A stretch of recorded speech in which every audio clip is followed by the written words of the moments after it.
I love Monday.com. What's Monday.com? You don't know Monday.com? This is Monday.com. It's a platform that helps us run our work, collaborate with other departments, understand our business, and reach our goals. So, project management. No, work management. Any work, collaborate with other departments, understand our business, and reach our goals. So, project management.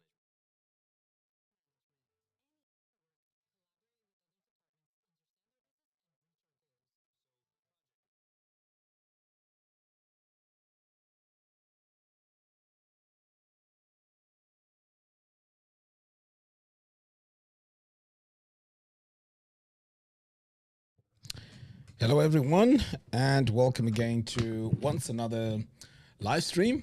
I'm really looking forward to this one because there's a lot to share, and also it's been a very interesting time because since the live stream that we did last time, there's a lot of people that reached out and they had an enormous amount of knowledge, and they shared a lot with me. So I'm hoping that today we will have a lot of people joining in again, calling in and sharing, their experiences and ideas of how we can do things.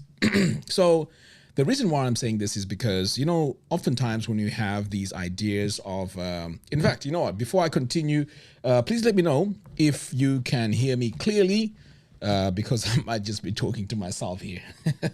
Yeah, let me know if you can hear me clearly, please, in the comments box.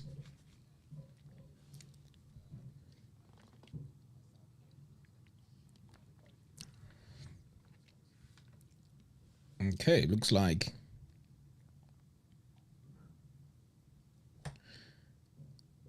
Okay, I can see here loud and clear. Fantastic. Okay, so what I was saying was, sometimes we have a lot of ideas to do things, whether it's starting a business, whether it's moving back to countries, whether it's Zimbabwe or somewhere in Africa or Asia, whatever it is. So oftentimes a lot of this information is not there. You can't just Google how to settle in Zimbabwe and get like sort of a step-by-step process of how you can do it. So oftentimes we just do our own thing.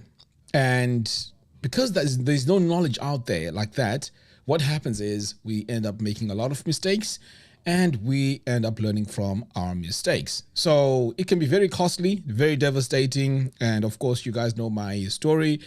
I tried to do this myself and yeah, I really got burnt. Not that I'm complaining, but it's one of those things where I try to do without actually following sort of like a blueprint. So I'm hoping that today we'll have people calling in, talking about their experiences on how they went about things so that we can learn a thing or two on the process. Okay, so we have quite a lot of people joining in here. We have Wilmore. Thanks for joining in. CG Muroji, thank you for joining in. Green Phantom, awesome. And also, guys, please, can you share this link, even via WhatsApp? This live stream, please share it so that we get as many people as possible to watch this, because people may pick up one or two things throughout this live stream. And also go ahead and join the community. I've created a community here on Ruwa Organic. There's also a WhatsApp group, so head over to that URL and you can check it out there. Okay, there's a WhatsApp group, and also you can join the community on the actual website. Okay, so when you guys are ready and you want to jump on the call, please do ring me. And also I'd like to say, if for any reason I don't pick up your call, please don't feel like I'm ignoring you. I will definitely call you back, because as you can imagine, there can be 10 calls trying to come through.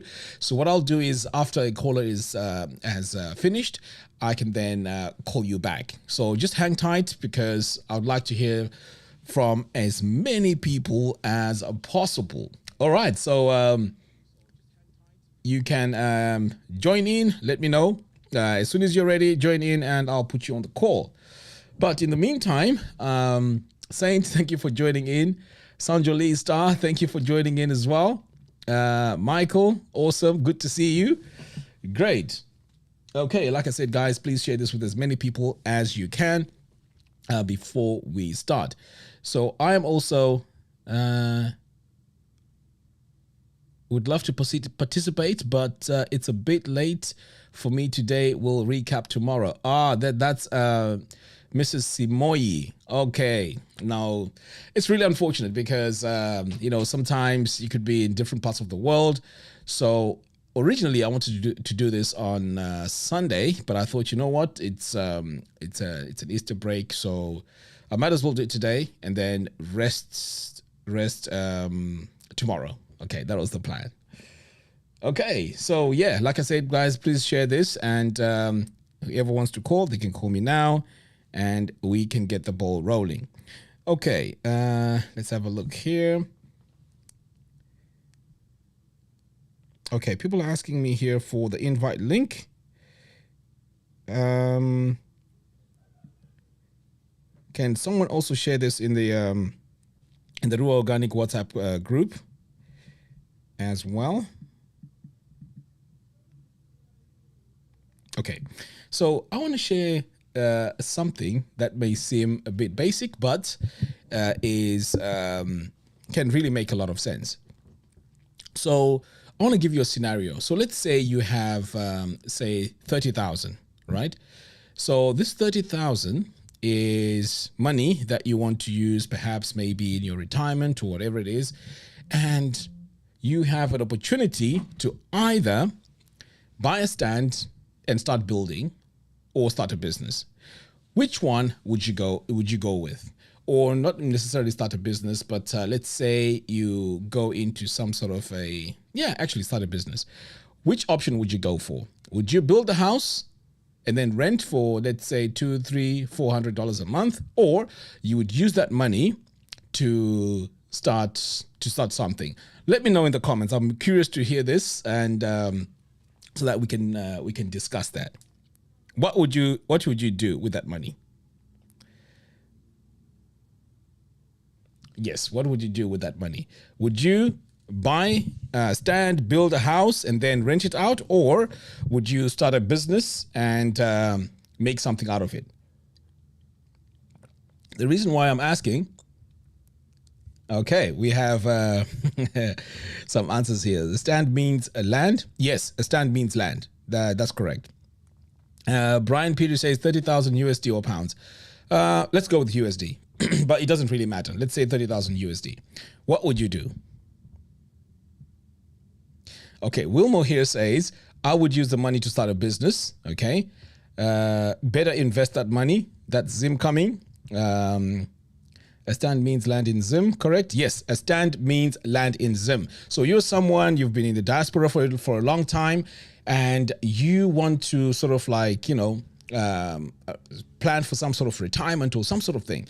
What would you do with 30,000? Would you buy land and then build on it, or you would put that into a business? I'd like to know. Now, there's a reason why I'm asking this question, because I want to share my thoughts, and then we can discuss that. Okay, yeah, please add your your comments in the comments box. I'd like to see your responses. That'll be interesting. Okay, and guys, please do share this with as many people as you can. And once again, that's the WhatsApp number. So WhatsApp number. Norleen says, I would use the money to start a business. That's cool. Sajoli Star says, I would start a business. Manchester Blue says, where do most Zimbos live in the UK? I wouldn't know at the moment. I wouldn't know, but someone I spoke to 2 weeks ago said Leicester. I'm not sure how true that is. Saint says, buy income shares in ISA. No. This is a two-part question. Would you buy land, or would you start a business with that money? Michael says, Michael's message has been deleted now. Okay, so the reason why I asked this question is sometimes, we tend to go with the flow, because when you hear a lot of people saying, oh, you know what, I'm building a house and then I'm going to rent it out. Straight away, what comes to my mind is that's going to be very, very, expensive, because you might not even recover your money. Because let's say you buy a piece of land. For argument's sake, let's say it's 10,000, okay? And then you build on it. So that's going to cost you close to about, 50,000. I'm just giving rough numbers here, about 50,000 to build that house. And then you want that house to be your retirement house, and then say charge people monies for renting. And you'll be probably getting, let's say, 400 a month. Okay, 400 a month may seem like a lot of money, but imagine how much money you've put in to get 400 out.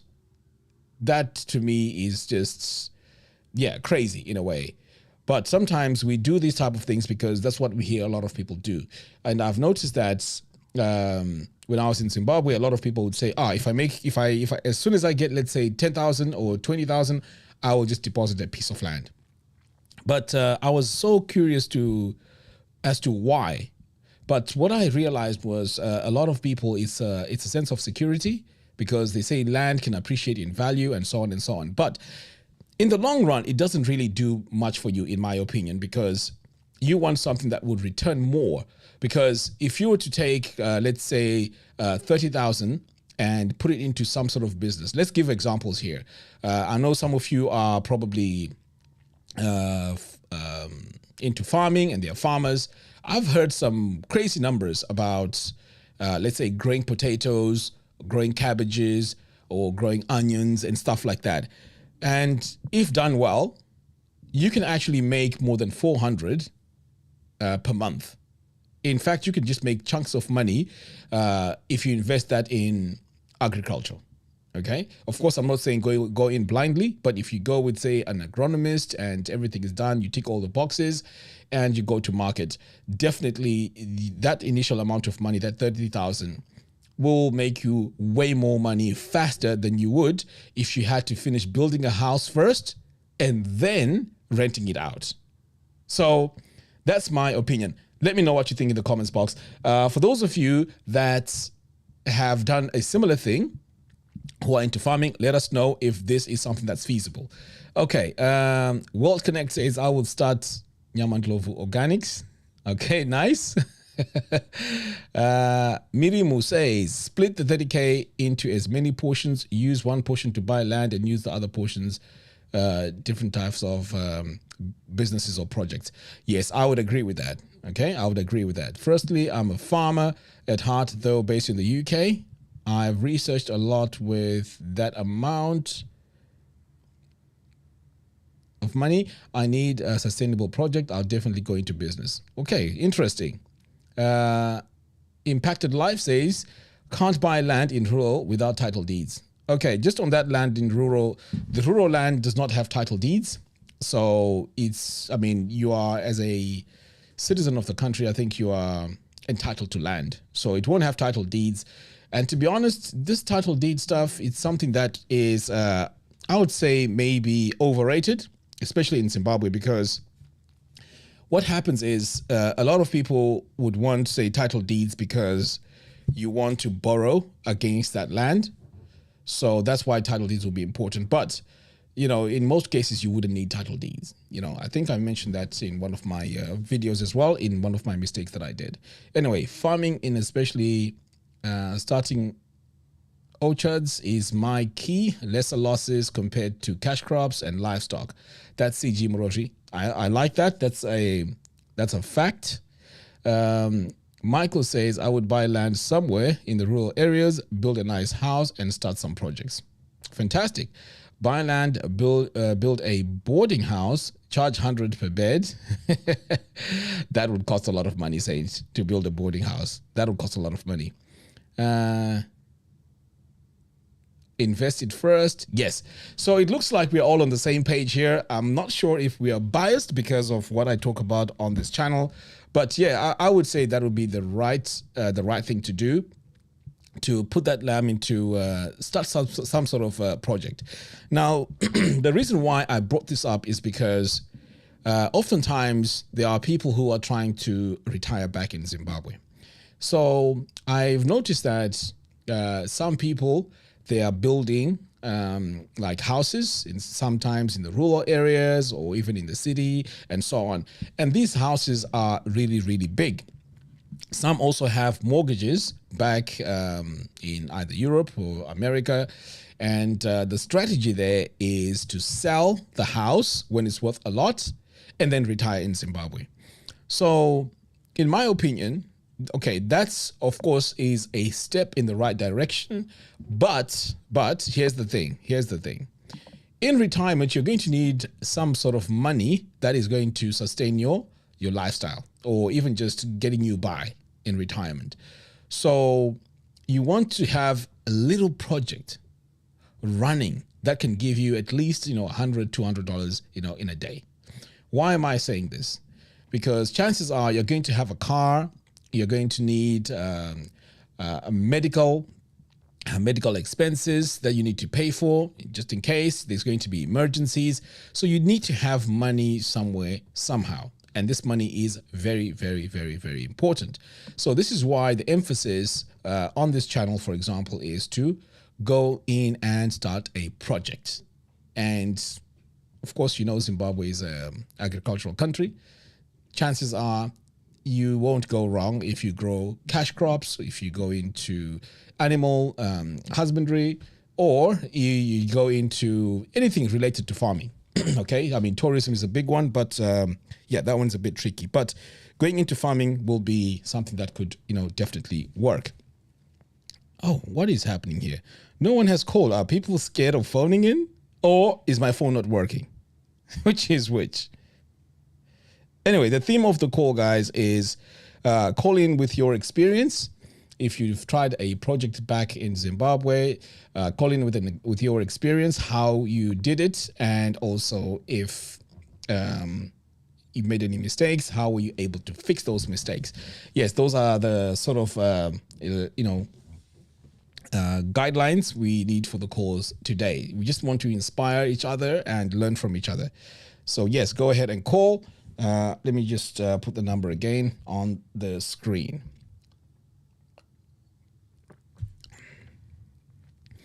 Yes, so I was saying it's important to start something that is going to generate money for you. Now, a few projects that I've seen online, there are people growing apples. So this could be a really good income earner. Apples, you could harvest them, sell them to the supermarkets. Oops. Okay, I have a call here, guys. So let me take this call. Hello? I'm good. How are you? Not too bad. I'm doing okay. Excellent. Sorry? I'm good. How are you? Yes, can you hear me? Yes, I can hear you now. So I just asked, how is Zimbabwe treating you? No, I'm not in Zimbabwe now. I left Zimbabwe. I'm now in the UK. I just thought I'll just, take some time out, press the reset button after all the drama that has been happening, I won't call it drama. We'll call them lessons. So it's not drama. Let's not call it drama. Okay, yeah. I agree with you. Lessons. Yeah, so tell me more about yourself. I mean, you said, I didn't get your name, sorry. What's your name again? So my name is Pearson. Okay. And I'm based in Manchester here in UK. Okay, fantastic. Sure. So share your story with us. Have you tried something back home? Has it worked for you, or you're planning to do something? Yeah, talk to us. So I came in UK about just 2 years ago, right, when this year started. So we all came, I think most of us, and we came with a dream, with a vision, and to say, Talapilapa UK, I'm going to save this so much. After a certain period of time, I'll go back home and start this. So it's not as smooth as we thought it was going to be, and there were a lot of things that we did not expect, that we unfortunately that we did not research about coming to UK. We did not achieve much as we thought we were going to. Okay, so what did you try to go into? So now, fast forward, what I've managed to do is my dream actually is back in the day. I think as I was in my early 20s, I visited someone, Angani Famulake. He used to be in the UK, and by then this guy was around in his 40s. He was based around somewhere around between Gokwe and Kwekwe, right? So when I got to his farm, everything was well sorted. He had built his, what do you call it, a town, something like that. So when he has got his Imbayake, he has got the generators, he has got solar power, the water pump, and everything. So there is not everything that you might think you might want apart from the shopping, the malls and stuff. He had it by then back, and it was nice. Banawake, they were driven to a private school on a daily basis, and you'd pick a car that you want to go with for shopping. So I loved it, and I said, like, this is my type of life that I would want. There's no point of me of living in the urban areas, and so forth. I have to stay. So coming to UK, I saw it as an opportunity. Like when I just get the earliest opportunity I had, I jumped and I came to UK with the plan like I'm going to save as much money as I can. I can start something. So let me move fast. So Tawia Takunoku, because there are a lot of things that we did not know. Taxmen, accommodation, and so forth. Marad's now saving, but all the same, we have to go back to the drawing board and start planning. I managed to start by bit things goes outside my license along the robot. So what I did is it's illegal land I 10 square and I just say, but if you don't take the risk away, you need to be honest. I bought that all it's a madiri monaito 10 and so forth. Panel madiri abanu jeto through the I say it's a process. You have to, once you want to get involved with it, they will get down and sit down with you. Like, you need to for it to be done, this way. So, like, okay, I'm happy with that. Managed to secure about yes, right. So, Bo, that got so this about a month ago. Bo again that I got to know and everything. So, the word more of the whole vision that is there is. I need to start some projects down there. And what I'm looking at is I'm looking at my retirement plan, my exit plan out of UK. Because I myself retiring in UK. I can't afford to retire in UK. So looking at me, I'm 35 years old, right? And I've got 30 years to work in UK for me to retire. So if I am to commit to my pension, and mind you, this pension is for me alone. It doesn't take care of my kid. It doesn't take care of my wife. Right? It's for me, myself.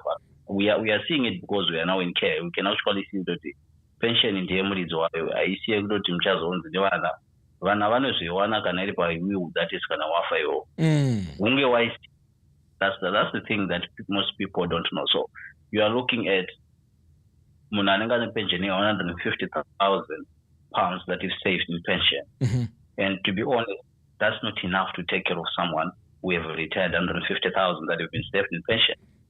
So if you are now looking at it, like, so if I'm going to save this and that's not enough for one person, I've got kids, then what am I doing? So they've been one of my major drivers to say, like, I need to go back home. So, Mukea material to my privileges of my office. I can't really say my privilege. We are now understanding the background of how this care system operates. To be honest, returns are selling houses for them to go into care. Wow. Which is very sad.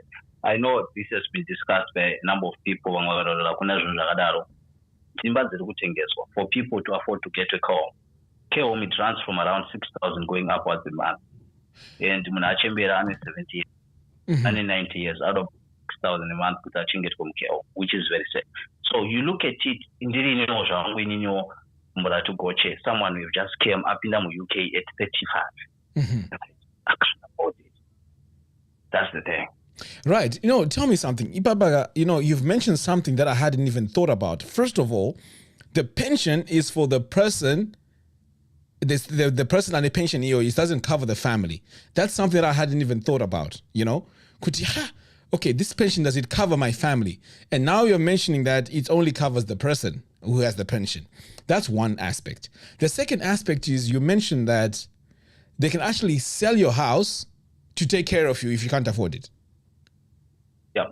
So let me go back on the pension and how I've understood it and how I've seen it. Okay. People please. go back up to retirement age, let's just say 68. That's when you can start saying you can start claiming your pension. Either it's private pension or it's this other government pension, let's say some other pension post that you have. Yes. So that's when you are now able to claim it, right? That's correct. So the thing is, we never cool and everything, I've got my wheels and everything. So the moment you are now getting into the process of getting into care, if it is not private care is initiated from the hospitals. After they've done their assessments and everything, then they can say no, you're care, you now at a stage where you need care. Is your family able to support you? No. I support right. Already before the care on access to pension as an individual. Probably your family is benefiting from that. But now when you are now at a point of they are now looking into providing care for you.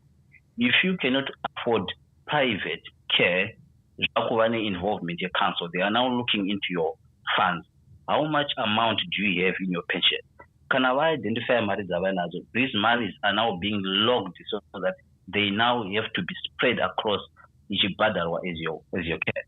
Something like that. Yeah, you know what you're saying? I've heard it from someone. I think it was yesterday. I was speaking to one of our subscribers. He called me and he mentioned something similar, that sometimes it can cost up to between 600 and 1,000 pounds per week just to get your care.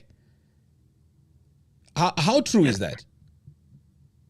So that's true. So what I can give you an example is I went on and do an assessment for someone, engaged a private care package, right, for an hour a day, 2 calls a day, 30 minutes, giving us an hour a day for 7 days, right? So that amounted to £908 a month, 908 a week, a month if I'm not mistaken. It was 908 a 4-week month. That person has to pay. So you know what, we have Sasha here saying we have many cases of children keeping their parents at home just so that they can inherit the home. Yes. So families will look into that and to say can we sell this home? I want to give you another scenario that I came across with last week. Okay. So muzukuru arikugara na gogo, right? So muzukuru ane, let's say my additional needs this muzukuru has. So now arikugara na gogo, we go in providing care for it. So now what happens? Gogo wakura around my 80s, right? Vendo zvakudhanya zvakuvaremera vakuza no gogo varuda care, but gogo avakwanisa to say muzukuru akwanisa kubatsira gogo. So now what happens is we've got options. It says that gogo venda ku care home.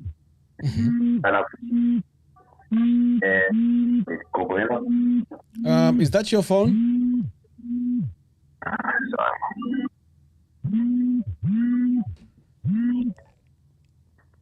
Yeah, so sorry for that. Oh, okay. So now one of the options was to go in the care home, right? Can I will provide what care whichever for this. So they ran around my inquiries. They said go in the care home. Care home, the minimum which they got that was close by was 7,500. Family other tax on account of 1.4, right? Manawao Muskana that I can't afford when there's some more care home. Or pay now at right? And that which means there's no option. They need to look for care. They have to provide or go. The other option was to sell the house for Gogo Tendo Care Home, because in by a Gogo. Right? But now, Muzukura Gana Gogo against Gogo will, because I have additional needs. So, Kuzikana Gogo half and the agenda and Gogo Gara, but safe, Kujaramba Kwanto change it. Now, Gogo Vajakwan is in by because Variji, Pani Muzukura will already. That was now the problem. Right? So now, so when people, this is happening, what you're saying, Zimbabwe is looking for people to go to care home. So can I buy things for 450,000, 250,000 of it is being locked in a care home, right? So that you all want to sustain for that time. You know what? This is actually really, really scary. You know, there's also another comment here. Maybe you can help answer this question. Yoko says, Kola, am I right to say that those who can't afford the government pays for them? Kuti, if you can't afford your care, the government pays for it. How true is that? Is that correct? Yes, the government pays for your pension. That's correct, right? They won't neglect you. The government pays for your pension because how it pays is you don't get it. You get paid through the council because, like I said earlier, the assessment process started from the hospital. You get mal-educated social worker. They come into you. Same as how they take homeless people off the street, providing care for them. That's the same way you are treated. But one thing I can tell you is you become a charity care. You are a charity care. You get a certain funding that will be allocated to you, let's say about 100 to 200 pounds that you may be getting from the council, right? You're going to council, and everything. We are going to these houses of people who are being taken care of the council. It's a sorry step. It's not something that you wish on yourself to say like, even I'm going to the council will take care of me. It's a sorry step because you are looking at a very, very bureaucratic process in terms of you to be taken care of. It's no discuss on out Twitter saying with so it's a very, very painful thing that I cannot encourage on anyone else. You know, you see these people, we are taking care of these people already. They are under my council contract. It's a sorry step. One moment you need to ring a social worker, the next moment you need to ring a social worker, you need to ring the chemist, you need to do this. The next thing you need to do that. So you can't. There's nothing that you can say like yes, I need roof over their head and everything, but But you know what? I'm glad you're highlighting these things because sometimes we just say, you know what? I'm going to work until retirement and then I'm just sell my house and then just do this. But you know, there are implications in all of this, and this is why me personally, I'm inclined to start working on my retirement back in Zimbabwe because I know there's people around me, and I mean, it's going to be a better way of actually going into my retirement compared to here. Because you're not social life. I mean, who are you going to be hanging out with?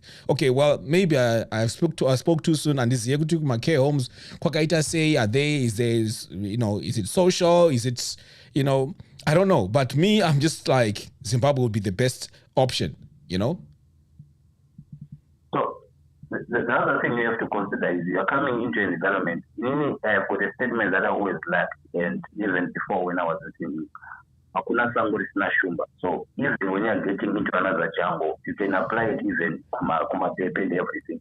When you see a beautiful lady, don't ever think you'll be the Shumba that you mean I'm going to take the bigger chunk here. So whenever you're going into a certain environment, whatsoever that you think you're going to do, it has been done and tried by someone. So ideally, you are coming into UK. We are working with people. In 62 years they are working. They are telling you about I'm paying my mortgage at 62. So you start sitting down and thinking like, so when these people pay for all along their lives, you're going to run at 62 still paying mortgage.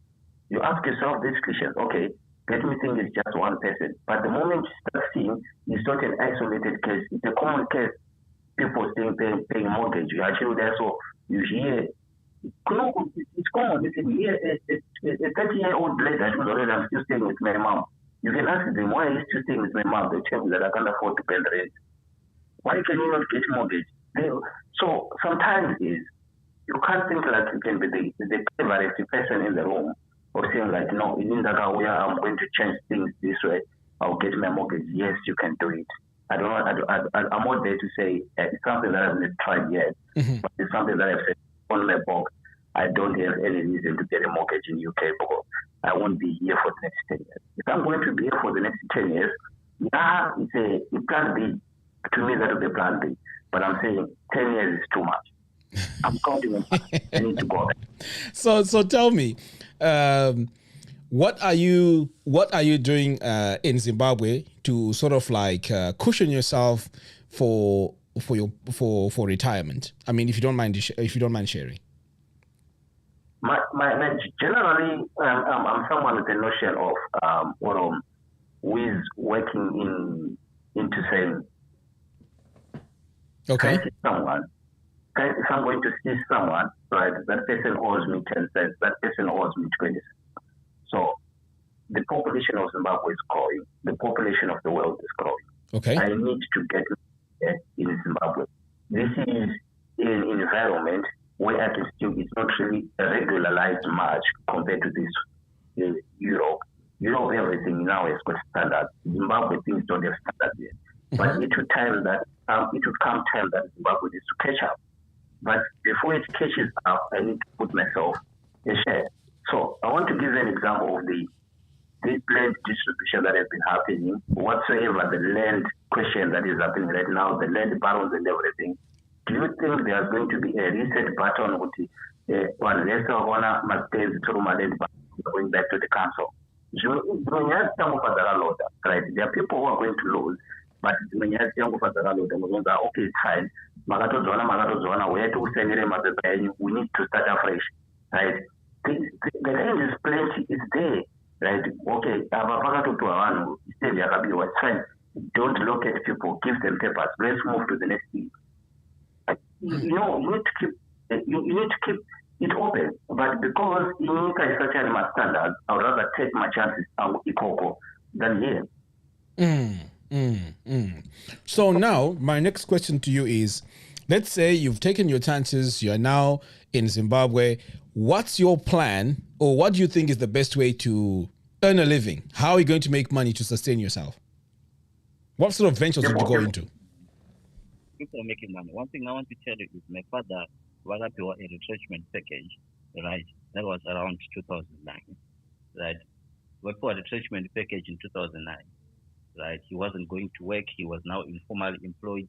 Vangavane his own business. Manure pachi pachikaranga pachishona chete kuti let's say just kungogwavha ngwavha rechitoitwa munhu achiita business like income ichitoya vana takatokura tikuenda college but with no full-time employment.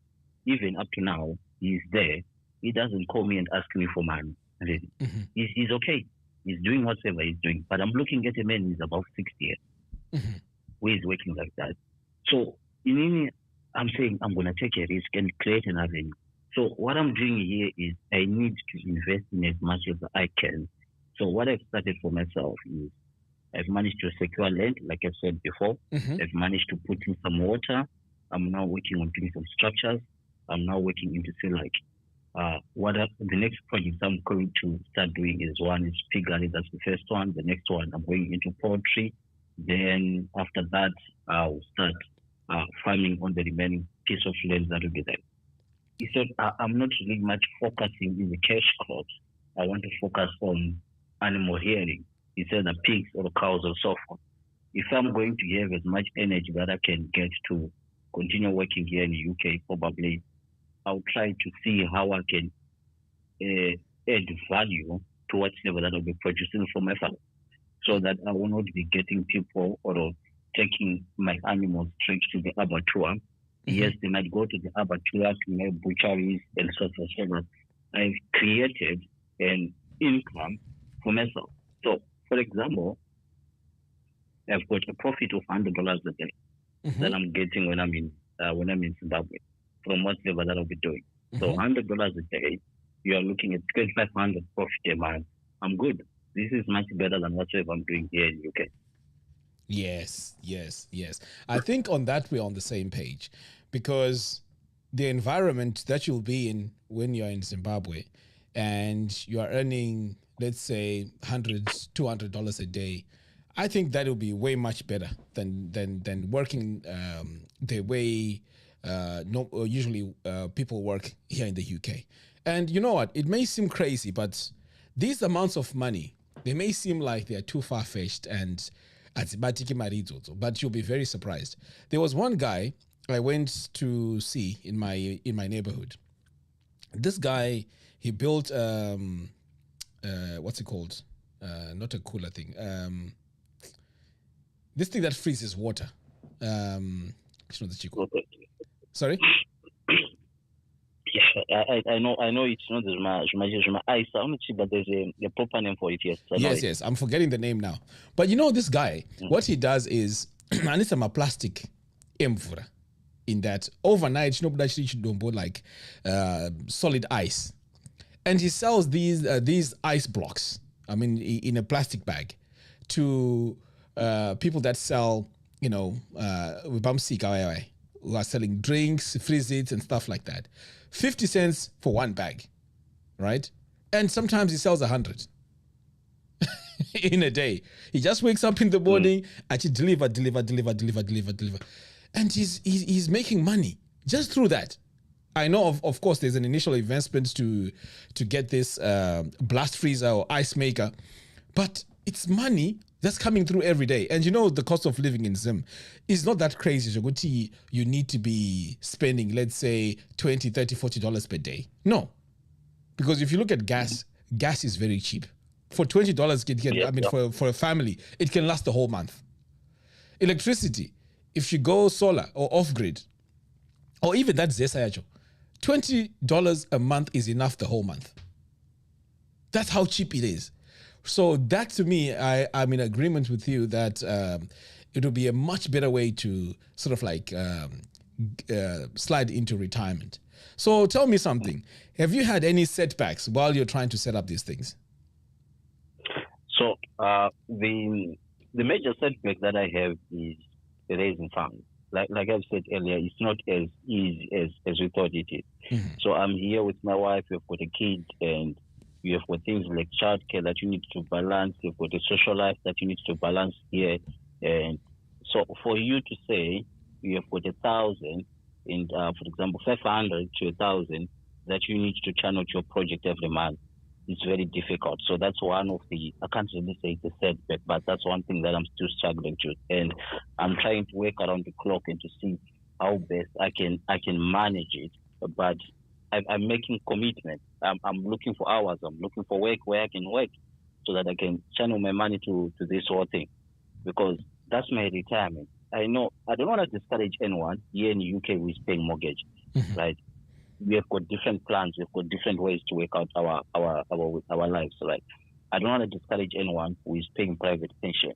You as an individual, you need to look into your passion. What is it that you want? What is it that you want to do with your life?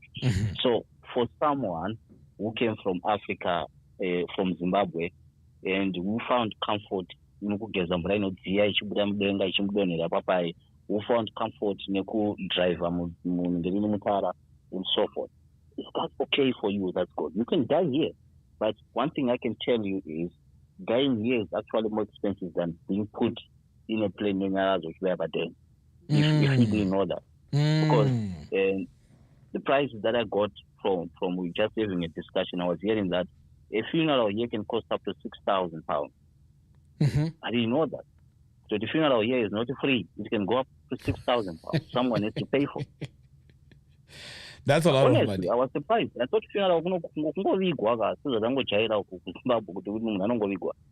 little did I know that the funeral can cost up to £6,000. Wow, I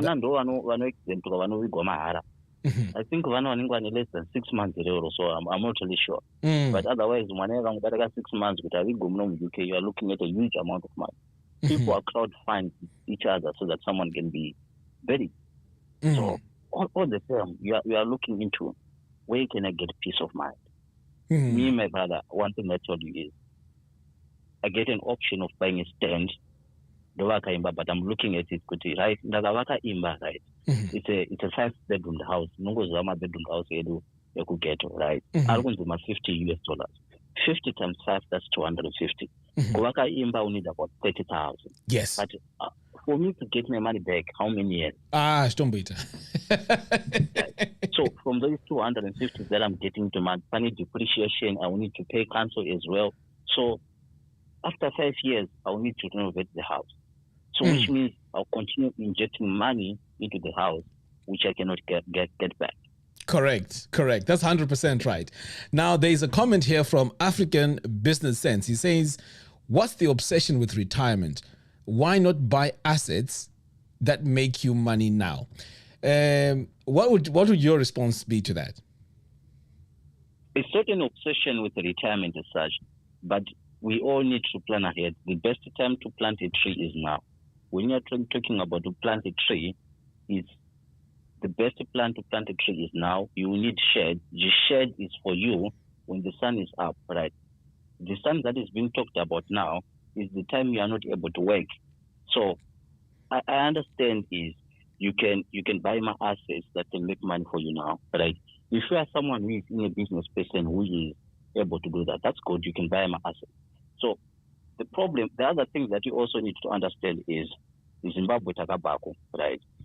If I'm going to put my assets to Zimbabwe, for example, a trucking business or whatsoever the business that you can do, or for example, you put it down in Zimbabwe, right? However, who is going to manage that business for you? I don't want to have a business, right, in Zimbabwe that is going to be run by someone. One thing that I want you to know is 5 years down the line, that person will have your business model running it efficiently, yours is broke. That's the reality. Yes, that's the reality. And also, my take on this statement that African Business Common Sense said, why not buy assets and make make your money now? You see, people have different sources of income. Okay. Some people maybe are earning a lot of money. You're able to go buy shares from this company, buy shares from that. You know, even that alone, those shares, I've heard a lot of people lose money, and you really have to learn and master it. Otherwise, you can lose money easily, you know. So it's not a matter of why not just buy shares. You know, just like we are saying, why not just go into farming in Zimbabwe? Look at my case. I've actually lost a lot of money, but it seems like a very easy thing just to go into farming. You know, so I think this is where I really opened up these lines so that we could hear from people that have experienced these things, because it's not as easy. Even what you're saying, that Pearson, that raising the money is not easy. It's tough. And imagine you raise that money, you put it into your project. Next minute, that project the setback is unbelievable. So it is a very, very difficult situation. And this is why, you know, I thought, you know what, it would be great if we can talk about these things and share these ideas, because things are not as easy as we think they are. And like you said, if you look at these, the only money you need will be for medical requirements, maintain your vehicle, and buy necessities. Yes, that's true. Once you are in retirement. But Pearson, I like what you said. You plant the tree now. You don't plant the tree when you want the fruits, because it doesn't work like that. Pearson, are you still there? Yes, I'm still here. So, do you know what? When I was going through this my project thing, right? I watched your videos, how you got money, bore drilling and stuff, right? Do you know what? I had money in Zimbabwe that was there for 2 weeks, right? The bore drilling. I keep on pushing them, right? Let's try to do it next week. Let's do it after the after this weekend. I just want to add a bit more money so that my meters are channel with the reka. Do you know the whole thing was not about my meters and but you were just thinking about, so these 2,000, 2,500, right? You're not gonna go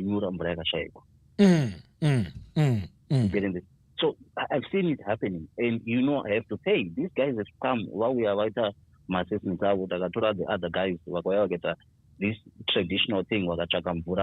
So at the end of the day, if you don't risk, you won't make it. So the choice is on you as an individual on how you view your life.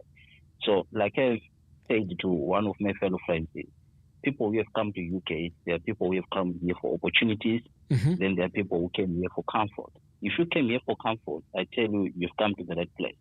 You go to work, you pay your bills, you've got your water, you've got your electricity, you're driving, you're paying your insurance. So you've got means that can give you comfort.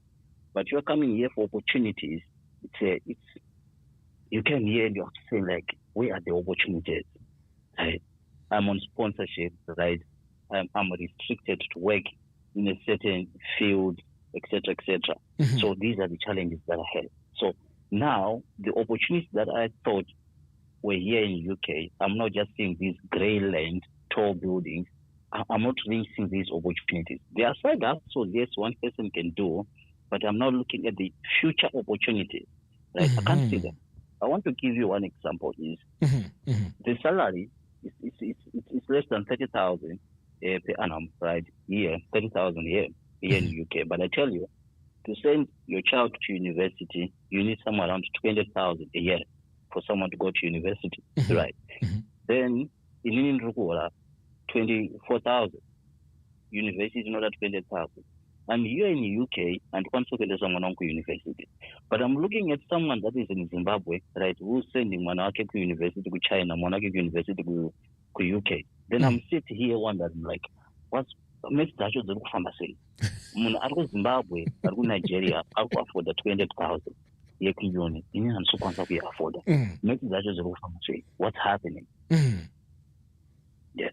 People, do you know, I was having a discussion with this policeman. I know I'm doing this program. I'm paying it by my debit. Land direct and stuff. You did a good idea. Don't go to the uni. I've been off uni 10 years ago. I'm still paying my loan. She's still paying the university loan 10 years after she's graduated. Yeah, you know what you're saying makes a lot of sense. It makes a lot of sense because sometimes we think, Kuti, just because you're in the UK, all the opportunities are there. Kunoku, the way I see it is, it's a land, it's a country where the jobs are there, but you also have to be smart about how you plan for your money. I think I did a video yesterday about money needs a strategy. You know, just earning, the money and that's it. It's not enough. You really need a solid strategy on how you're going to get by, what you're going to plan for the future, and it needs a solid strategy. So it's not just a matter of, the UK have opportunities. That's not how it works. And Pearson, I've got Mfasa's son here saying, you guys are dropping facts. That's good to hear.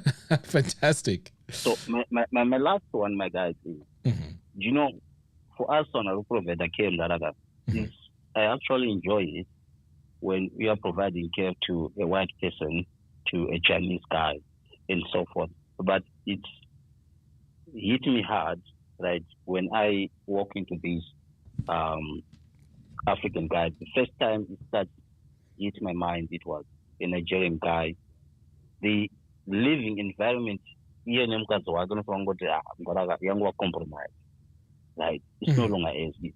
So what you are now looking at, this guy was able, right, before they came here, he was actively then the next thing he had a stroke. He can't work. Additional needs and so forth. One of the huge neglect here. After Budandara, you can actually see the pain in the men we face you go in each and every day he's waking up. I think he's just wishing if he can die. So as you are going along, you start bumping into Zimbabwe, and you'll be surprised like, what? I wasn't expecting to see a Zimbabwean in Cape. Then what is not one of that I tell you, to me, I just made up my mind. I would like to leave UK as soon as possible, right? But let me tell you the sad part of it, that if you are here in UK, you can't afford to be sick. That's one thing people don't tell each other. The most expensive thing here in UK is health. You can't afford to be sick.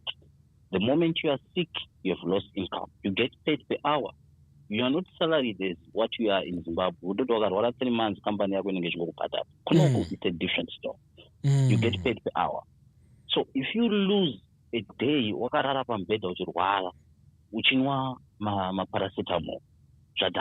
lost income for that day. That day was supposed to give you a £70 after tax. yatonyora saka you can't afford to be sick. Unongochungoonwa tsangamidzi ndara uchitobaya kugara. That's the thing. That's the reality. People don't tell each other that you can't afford to be sick. One thing that I tell you is, wakarohwa nestroke here, kunzi warohwa nestroke, hauchakwanisi kuenda basa. Zvatodhakwa, you've got no income. You are now becoming an auto charity case. Wangopiwa an auto charity case from there. Social worker allocate kwa utori kuchipatara ikoko uchita series. The next thing is wakutona makera achipinda patenti pako. You know what you're saying is so scary. It's so scary, and we don't think about these things because sometimes we just think, you know what, healthcare is free in the UK, and that's it. But we're not talking about the aspects of, okay, what happens when you get sick? What happens to those things you're supposed to be paying? What happens to them? You know? Wow. I hadn't thought about it this way. You know what? This is really scary. This is really scary, and I'm glad you've highlighted these things because we definitely need to be reminding each other and also making each other aware of these type of things. Just 1 second before you go, Pearson. Mufasa San is saying, explain why old money, Rhodesians, will never go broke.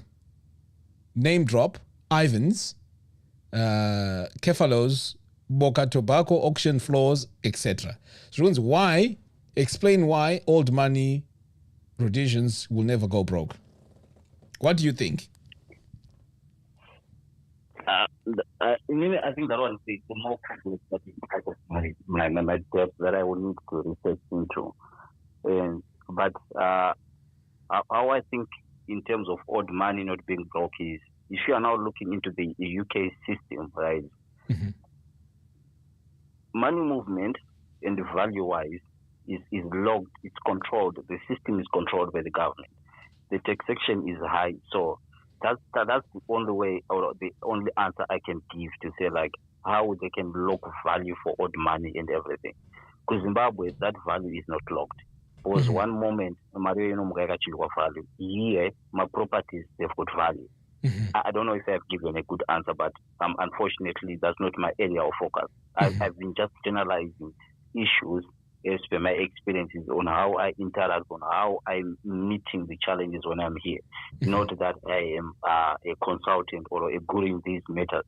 Some of my analysis they might be wrong, but this is how I've understood, and this is how these issues have shaped my decision making in terms of, okay, guys, I'm going back to Zimbabwe because of A, B, C, and D.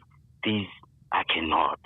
But we are all free to go deeper into these issues. In this, unfortunately, our social circle in Zimbabwe is not really that big, and some of these experiences, not most of us have heard them, and these are some of these topics are already Zimbabweans because they will look like you are ungrateful. I know this guy is not grateful. So when you meet in some of your peers, you can't discuss these issues because one was talking out like you're a crazy person. So yeah, that's my. No, Pearson. That's my contribution. Yeah, Pearson, thank you very much for calling. I really, really appreciate it. I mean, we've covered quite a lot here, and definitely I've also picked up a lot of very interesting things that you've mentioned that I hadn't even thought about. So thank you for your call. Cheers, man. Thank you so much. All right. Thank you. All right, guys. This was an eye-opener for me, and to be honest, it was very, very interesting. So anyone else who wants to call, the line is free. You can just ring me and tell us your experience, your plans, what you think about, the plans of how to move forward. Anyway, we've got another caller here, and let me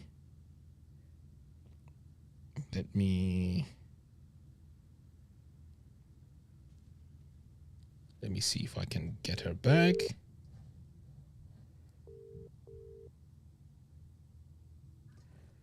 Hello. Hello. Magadi komkwashi. Tiripo hangu Magadi. Tiripo. So now I could contribute. Okay, fantastic. Go ahead. Yeah, the last caller, I think he nailed quite a lot of things. Mm-hmm. But in Indonesia, from my experience, Mm-hmm. so in I've been here for quite some time, over 20 years. Okay. I think my first years, sorry, my first years in Zimbabwe, okay, I was struggling at what this guy is saying. Okay. I didn't see Kuti life in England, in Gagarike. I think when I came here, I don't go Gara for 2 years. Mm-hmm. But now I'm in my over 20 years. But now I'm going to plan on Mm-hmm. Yes, I struggled, but over the years, mindset and that I shifted because I had to realize that I'm here and this is what I chose to be. What I chose to be here.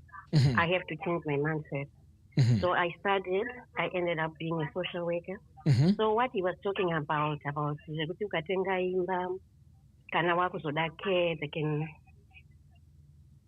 sell your house to pay for your care. Mm-hmm. That is what we do as social workers on a day-to-day basis. Really? But it's just your shifting my ear. It's actually like basic work for the social worker and adult social services. Let's say une imba yawakatenga. Mm-hmm. And our savings are more than 23,000. All those are taken into consideration to pay for your care. Sorry, my sister. There's a feedback. I think there's something playing in the background. Sorry, let me just repeat. Yes, please. Okay, so what I'm trying to say is, Nagatanga is a carer. Right now, I manage a team of social workers. Okay. In a local authority. So what I'm trying to say is, but it's not a shift in mindset. Okay. Because these systems, they were made for people, English people who are British people who are not thinking of retiring home. So even when you talk about retirement, it's for yourself. Yes, the assumption is when you are retiring, it's for you because your kids, they've had their own lives. Mm-hmm. They've got their own career. So they don't take into consideration anyone. They take into consideration you and your wife. Mm-hmm. So this mindset yekuti tiri kubva kuZimbabwe, we are expecting kuti retirement yangu inofanira kuzobatsira sekuru mbuya chichi. No, it doesn't work in this system anymore. Mm-hmm. Because retirement is for you as an individual. Wow. Okay. Isn't that something that I didn't know as well? Mm-hmm. Carry on. So as a Zimbabwean, if I'm planning to retire here, I have to shift my mindset kuti retirement yangu will be able to pay mzukuru kana kuti mwana wangu asiri kuda kuenda kubasa. It's mine. Mm-hmm. And remember, culture munomu is very individualistic. Aina zve black tax kuti ndichazobatsirani and mwana akatoita 18 at times they have to pay you. I've seen my families where vana vanotopaya maparents kugara mumba mavo. So retirement is set in an individualistic way. Mm. So it's also as Zimbabweans when we come, we have 2 lives, we've got 2 cultures. So at times it can be very difficult to think like a British person because I'm still thinking of my life as a Zimbabwean. So now I'll ask you a personal question. I mean, it's up to you if you want to respond, but what are your plans for retirement? I mean, are your plans here? Do you have a solid pension where you can say, good, I'll be comfortable in the pension yangu and I've got my house, or you have other means of retiring? Okay.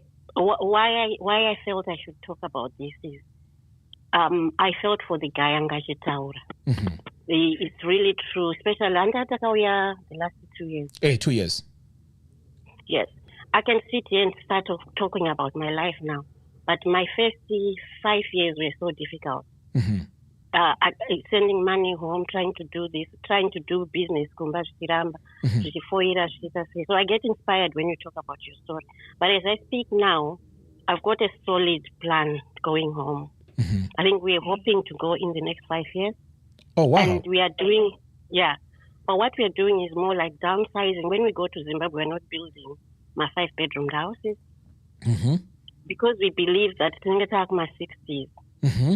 And with personal experience and lived experience, I've seen some parents, very elderly, varubirwa mari in retirement, and we're considering also our health. So every case is different. So I might want to go to Zimbabwe kunotanga business, but I might not be well enough to do that. Health inenge chitonetsa. Pamwe nediabetes kumuka ndichienda kunoita huku. So yes, we are going home. We've got a small holding. It's not like my hectares, but my acres.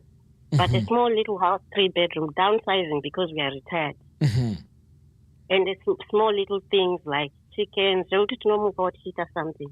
Nice. But we are going with the mindset, we are slowing down, we are growing up. Wow. You know, I like but that. Then, Carry on, sorry. On the other hand, we can't take away the 30 years or the almost 30 years, maybe 25 years we've been here. Our life is going to be in both ways. So here we will be downsizing. We are planning the downsizing here. We've got properties here as well. So that we've got maybe a 1-bed where we come and stay and go home. Personally, we've got good pensions, both from our professions. But where we are, I can say, when I'm saying I'm a manager somewhere and this and that, but I was also a carer. It just happened in 2 years. It took time. It took frustrations. It took almost giving up to even then get into qualifying, getting registered, and becoming what I am, I even teach social workers to become social workers, to be where I am. It took years. But what I'm saying, it started from there. But at the same time, whatever we have in Zimbabwe, it was also the sweat of England. So for me, I mean, I cannot take away my life in England because it has produced something. But also I believe because Zimbabwe, I've got a place. So for me, I look at it from both ends. And mine is about shifting your mindset.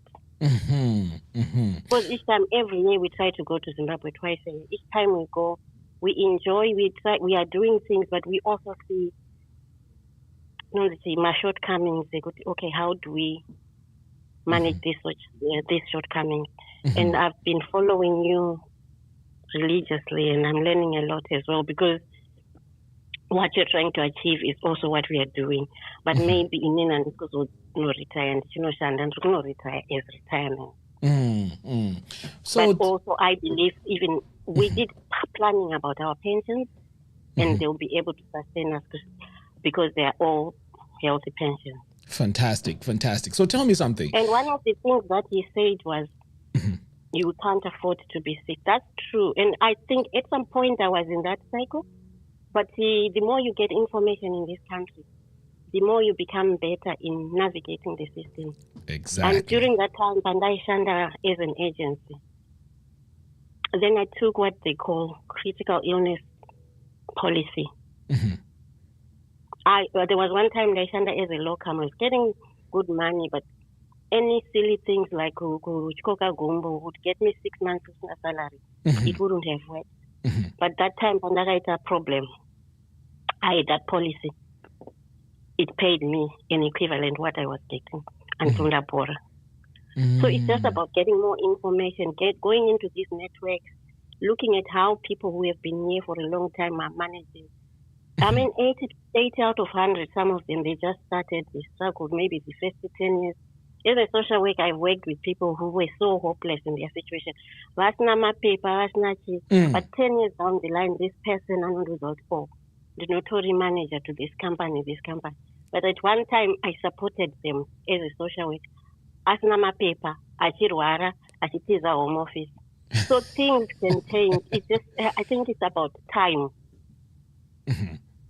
But also, I want to applaud them. If any plan was together in the next 2 years, because they were people who returned home, but as a settler, and they were able to do something. But then they are now regretting why they went back. Right. So tell me something. In your experience, have you seen any Zimbabweans in care or in these type of difficult situations?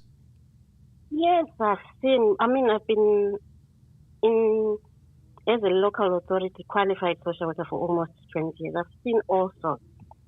All sorts. Kuti vamwe vanenge vari in care, but vazhinji vanenge vane mapackages of care vasiri in a care home. Vandakaona nasandaona varimo in a care home. I think yes, vamwe vacho vanenge vachikuudza kuti chero ndikaenda kumba hakuna anokwanisa kundichengeta.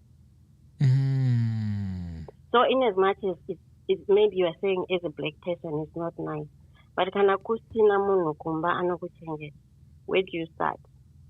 Yeah. And then kune vamwe mwakadzoka achiti ndine kidney failure, ndaenda kumba, I decided to go, but then anofanira kuitwa dialysis every week for 3 days. Kuri kudiwa £300 per session or £200 US dollars per session, saka 600 per week to Zimbabwe. This is someone who has been here. In your opinion, do you think that person would stay in Zimbabwe? No, definitely not. So they went, retire, but when that kidney failure started, by doing dialysis, they had no option but to come back. Wow. This is eye-opening. So, pros and cons, I'm not running with.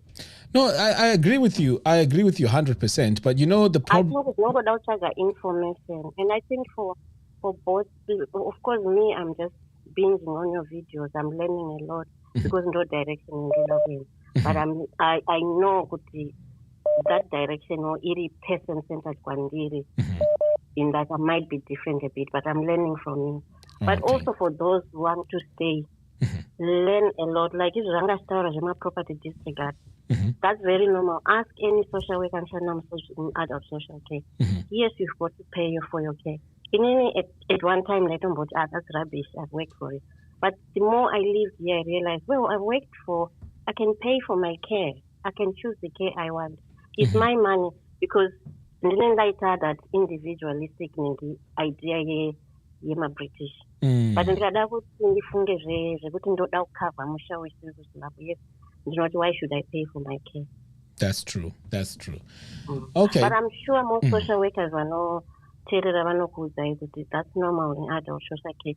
They will take into consideration your property, your savings and everything to pay for your care.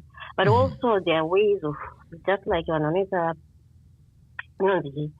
tax evasion, there are ways of running away from it, like kuisa into trust and stuff like that. Is to avoid that, but it's a process as well. No, you know what, Maitabasa, thank you very much for calling, and I'm also learning a lot because sometimes when we live here in Zimbabwe, I mean in the UK, we are in closed circles. So there's a lot of information out there that we don't know or not aware of. So I'm glad that you've taken time out to come in and share your views and your experiences with us. Thank you so much, and I'm sure a lot of people will benefit from this. Okay, thank you, Mr. Ruwa Organic. I don't even know your name, but I've seen your name. Yes, most people are just saying Ruwa Organic. My name is Augustine. Thank you so much. Okay, thank you. Bye-bye. Bye-bye. Guys, you know what? I want to take a moment and thank Tendai. He's just donated £50 to the show. I mean, this is amazing. And we also have Mufasa's son. Awesome. Thank you so much. I really, really appreciate it. I mean, it goes a long way. Okay, so let me take the next caller. Hello? Hello? Yes, thank you for calling in.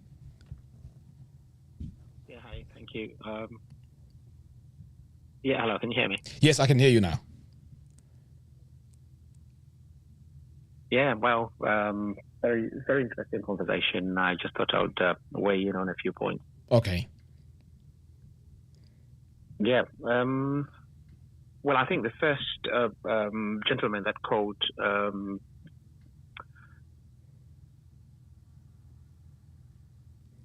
Hello? Looks like something's happened here. Hello?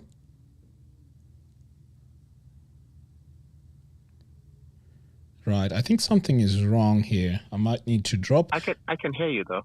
Oh, okay. I can hear you now. I mean, you had just gone off. Yeah. So yeah. So if you were saying something, yeah. can you just repeat that, please? Okay, yeah. So the first thing I was going to say was the gentleman that just called before. He did mention, I think, quite a few points, and I think most of the experiences that he's highlighted are things that I think most people have experienced, especially in the formative years of being in the UK. Mm-hmm. And it is quite.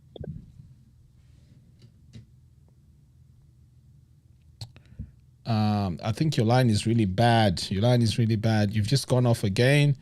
If you can hear me, can you try calling back again? Could you try calling back again, please? All right, so we'll have to move on to the next caller. I know. Okay. So we'll have to move on to the next caller. Right, if you can hear me, please lower your volume. Please lower your volume. Hello? How are you? I'm fine. How are you? No, I'm okay. Excellent, excellent. Thanks for tuning in, and I would like to hear your experiences, your contributions. Yes. So first of all, we'll start off by giving us your name, if you don't mind. My name is Mo Chirwa. Okay. From Zimbabwe. Fantastic, fantastic. Yeah. So talk to us. Actually, I can start from home. Mm-hmm. When I was in Zimbabwe, what I feel is, to the young guys I was listening to, mm-hmm. They are quite talented, all of them, while I was hearing them. Mm-hmm. When they're at work, what is needed, I'm not saying they're not doing it, is to keep on the momentum of us Zimbabweans where we work, with respect, mm-hmm. and put the job at the front. Before you think about money, of course, money is the means to the end, mm-hmm. but think about your job and do it perfectly. Then money, I think, can flow or can follow you. Mm-hmm. Mm-hmm. At the moment, what I see when people are working, the main thing is, I want money. I want money first. Mm-hmm. Yes, money is good, but in the way you might lose the focus of the job, and everything will just, it will not work. Mm-hmm. Then you'll be down. Mm-hmm. As an example, young as I was, also young as I am, I started working in Zimbabwe. Just to summarize it, mm-hmm. I joined a company called Manika Travel, mm-hmm. and there was a system where we were being given air tickets to fly to London. After quarterly, they were just moving from one person to another. Mm-hmm. Then quarterly to be your chance, so you can have a ticket to fly to London mm-hmm. in the morning, mm-hmm. then come back in the evening. Mm-hmm. So when I joined, that's what I was told. Mm-hmm. And I said, but it looks funny that you can waste the whole ticket to go to London in the morning and come back with Air Zimbabwe in the evening. Mm-hmm. I don't think I would like that. Mm-hmm. When my turn came, I went to the chief executive and I said, I don't want to go to London in the morning and come back in the evening. Mm-hmm. I said, it's your ticket. What do you want to do? I said, I want to sell it. He said, do whatever you want with it. So I sold it to, I mean, if you still remember, the lawyers called Soy and Mkushi. Yes. I sold it to them, and they gave me something like 18,000. Wow. And I purchased my car, my Datsun Powerster, at 26 years was my first car.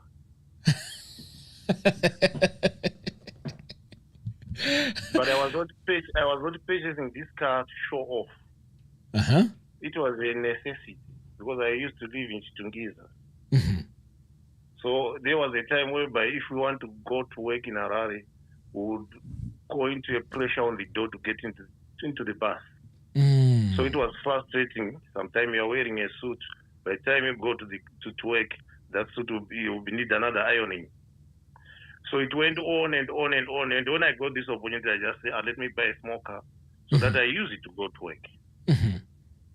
Then I moved from this company went to head office for Mikros Africa. Wow. But before I went there, all my fellow blacks who were working there followed what I've done and stopped to come to London in the morning and going back in the evening. So they were selling their tickets instead of flying to London. So I went to another company there. I joined them, went, and I was seconded to go to a seminar or conference in Harare because we were having people who were not paying their debt. Like I was in charge of the retail, like barbers, vitamins, and everything. So when I came there, the book debt was quite high. People were not paying their debt, and these were clothing and furniture. So the chief executive said, go to the conference where there are lawyers discussing this. So I went there and I came back and said, when I was there at the conference, when we finished, I had to ask them, we got this problem. I was thinking to have in-house attorneys, but I'm not a lawyer. Is it allowed? Then this Asian lawyer said, yeah, you can do that because you'll be supported by your company lawyer. But you can only do up to 10,000, which is magistrate court. Said fine, it's okay. So when I went back to the work, the chief executive asked me, how was it? What did you benefit? I said, I think we got a solution for all this bad debt which is there. I said, what's the solution? I said, I think we have to set our in-house attorney department. Said, who will run that? And I said, I will run it. I said, are you sure? I said, yes, I am sure. So he said, yeah, do it. Start with one store. Then he gave me the whole department, which was empty. He said, you run this department. Within a month, we have done a success rate compared to the lawyers. So he said, can you roll all the stores? We are no longer sending our files to the lawyers. Can you roll them in so that you guys can do it in-house? And I got promotion, of course, because of that. Wow. And then I was not a senior man. Maybe other listeners might think that maybe I was a big man or a senior person. No, I was just a junior manager. But thinking outside the box, whenever I go to work, I normally think outside the box and discuss with the owners of the company whether they want to take it or they don't want. It's up to them. But if it makes sense, most of the decisions are being taken. So they put me in the management scheme where they bought a B18 for me, B25 for me because of what I've done. Go for 4 years, and I got another car after 4 years. Then I came to UK. Right. So are you in the UK now? I'm in the UK now. Okay. Interesting. Carry on. So when I came to UK, I came through my spouse dependent visa.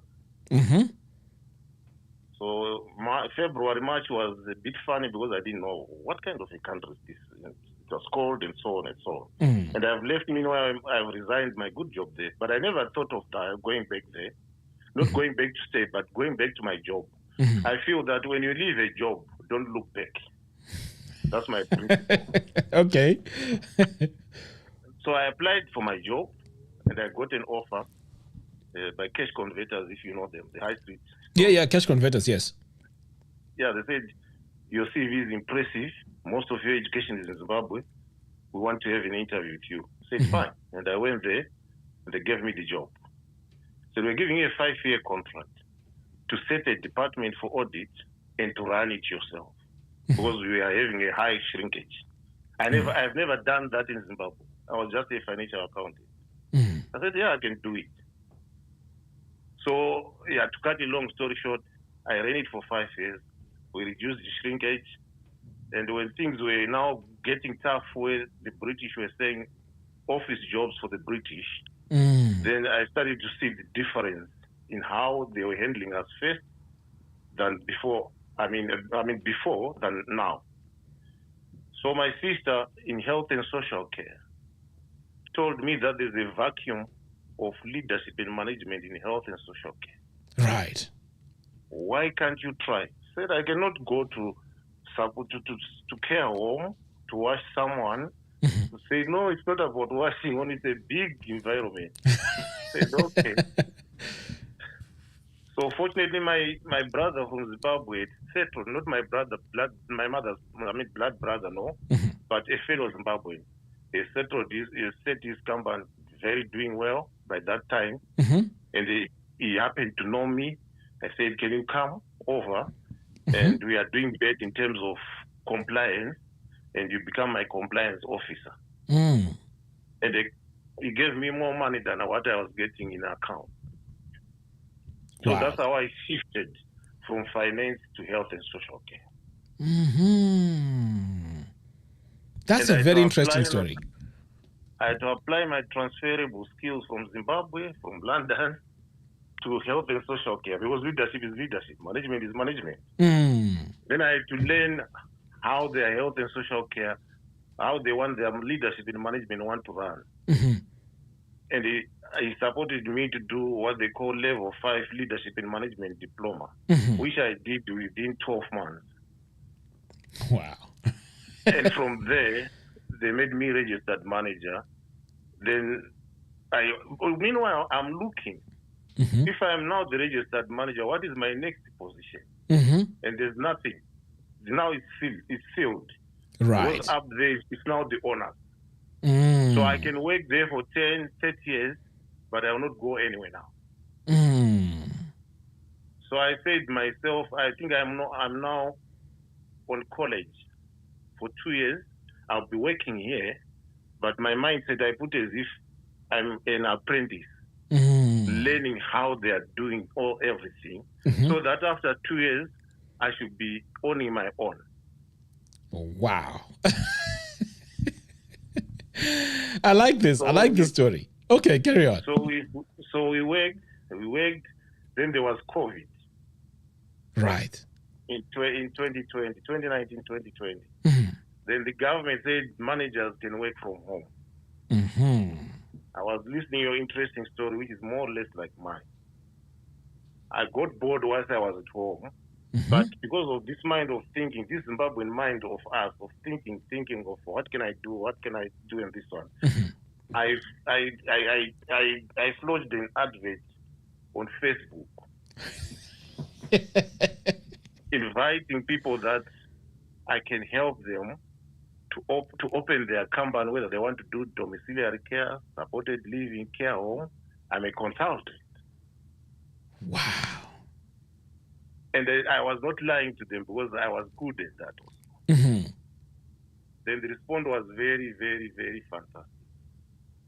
Wow. And I was even surprised myself that whilst I'm in the home during COVID, I had more clients. In a week, I could get like 15,000, 20,000 pounds, which was more than what I was working. Wow. I'm so excited with your story. Carry on. So I had to resign my job after 6 months, making sure that I think I'm a bit strong. So I said, I think I'm okay. I don't want to work anymore. Meanwhile, the money which I was generating, I was keeping aside. And the other I was building. Whilst I was in Zimbabwe, I bought a business tent in Chitungiza, 1,000 square meters. And I just left, and another one in Melfort. And built, but I said, I'm going to UK, I'm not going to sell anything. Because if they say there's money in the UK, there's no way I should sell my property in Zimbabwe.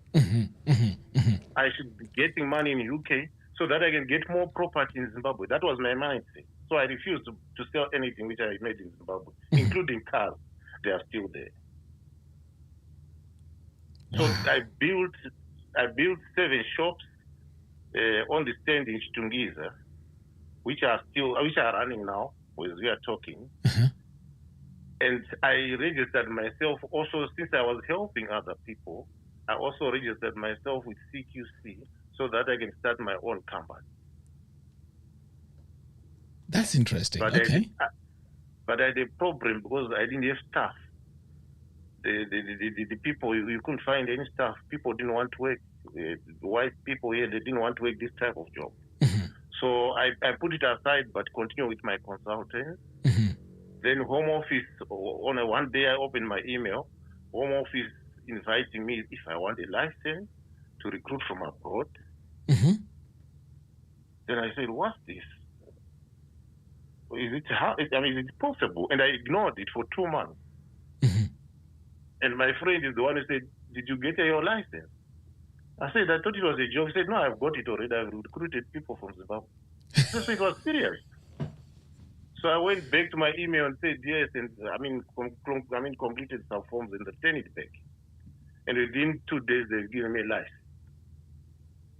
Wow. Then I recruited the first 5 people from back home. Of course, you have to start from Zimbabwe. Yes. Zimbabwe. Then, meanwhile, my CQC, which I have registered for my own service, I passed that interview. So my first 5 people, they have to start in Bristol. So they went there. I also do tenders. So because my experience from Zimbabwe, I was good in writing tenders. So I continued to write tenders also here for other people and myself. So I've won tenders almost in 10 counties, but with no work. So I got to work with Bristol City Council. Then I put my people, the 5 people. Then they started to work. That's how I got into there. As we work, more business started to come. And I started to take people from Nigeria, Kenya, Zimbabwe, Zambia, South Africa. Now I got branches in the Southwest. And we are employing 60 people. Wow. But Zimbabwe, it's my home. I never stopped going to Zimbabwe. I never stopped investing in Zimbabwe. And I'm still investing there. So I got these shops where we are running our own things and some we are renting to people. On the guy, now that's my short story. I was just talking so that my fellow young guys who are coming from Zimbabwe, I was listening today, not to give up. Not to give up. Things open up without you knowing. Me, when whatever I'm telling you, it's not that I was born like that. It's only things were opening up at the time when they want to open without forcing them to open. It doesn't mean it was like, first year it was okay, tick, second year tick. No, there could be times of hard working. There could be times of frustration. But as long as you are principled with your vision, things open up. You know, I'd like to ask you a very important question, because listening to you right now, it gives me this vibe that you are someone who's focused and eager to improve, your life and make, your life better, right? So when you were going through all these steps, these ladders, achieving what you're achieving, can you explain your mindset? Right. Was it similar to just, your friends around, people you grew up with, or there was something different there? The second question is, how did you manage to achieve this? What did you change in your life for you to be able to be disciplined to achieve this? Drive character. And I can see where you're coming from, that may be friends or networks. I don't have friends. It's difficult to have friends in the UK. Especially if you want to get friends from our country. They will never share important information with you. So what I'm talking is something which I did on my own, reading, without consulting anybody. I might be seeing like I'm lying, but this is the fact. Now, just to add to that, do you know that what you're explaining right now is my situation? If you were to ask me right now, do you have a friend, right? I don't have friends where I can just hang out with, and I don't have any of that. Secondly, no connections whatsoever. Everything was just built from the ground up. So sometimes when I speak, people say, oh, you're speaking from a place of privilege, right? But, it's hard to believe, because sometimes a lot of people don't have this self-belief. And also we are used to hearing these stories, which are quickly like get rich quick stories. Oh, I did this and this happened, but without the process. So me listening to you, it's really exciting, because you are giving your whole story of how you actually built to where you are. So my other question is to you. You're established here, you have a business and so on. Where would you retire, and what plans have you put in place for retirement? Zimbabwe. As I said, I've done the shops which I've done, and I've got a plot in Bromley there, where I'm doing some farming, but I'm not there. I hope if I'm there, but things shouldn't wait for me. I've got a manager and people who are doing it there. I think I discussed this with you in your last session. I'm the same guy who talked to you about my phones, my cameras, and so on. So it's there. But I'm not saying I'm not sure whether it will sustain my life or not, but I hope it will. Because by that time, 100 US will be enough for us. Because on the farm, there will be everything. There will be vegetables, there will be chicken, there will be anything, which we buy here, but we won't be buying there necessarily. Exactly. No, your story is very inspiring, very touching. And you know what?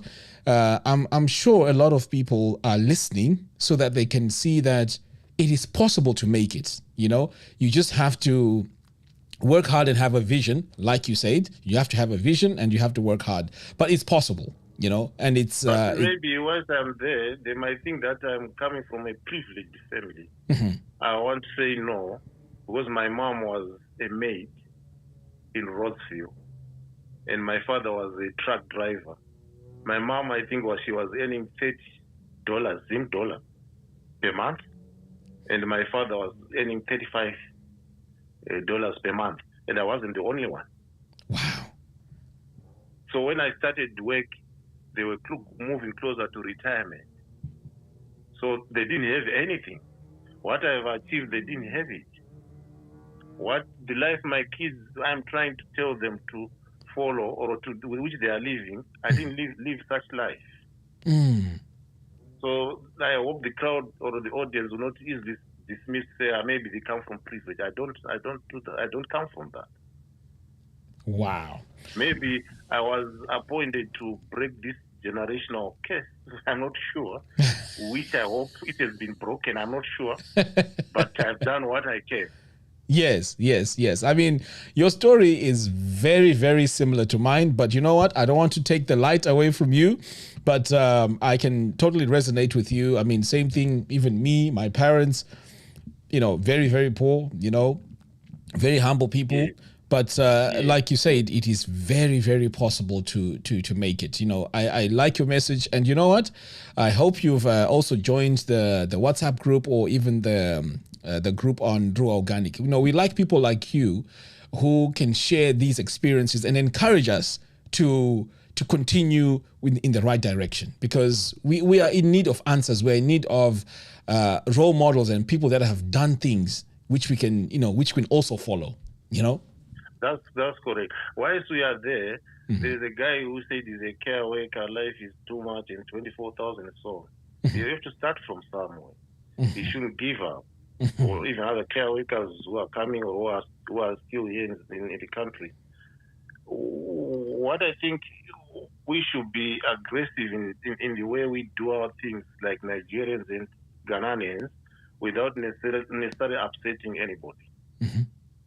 There's a Nigerian guy who used to work for NHS as a health assistant.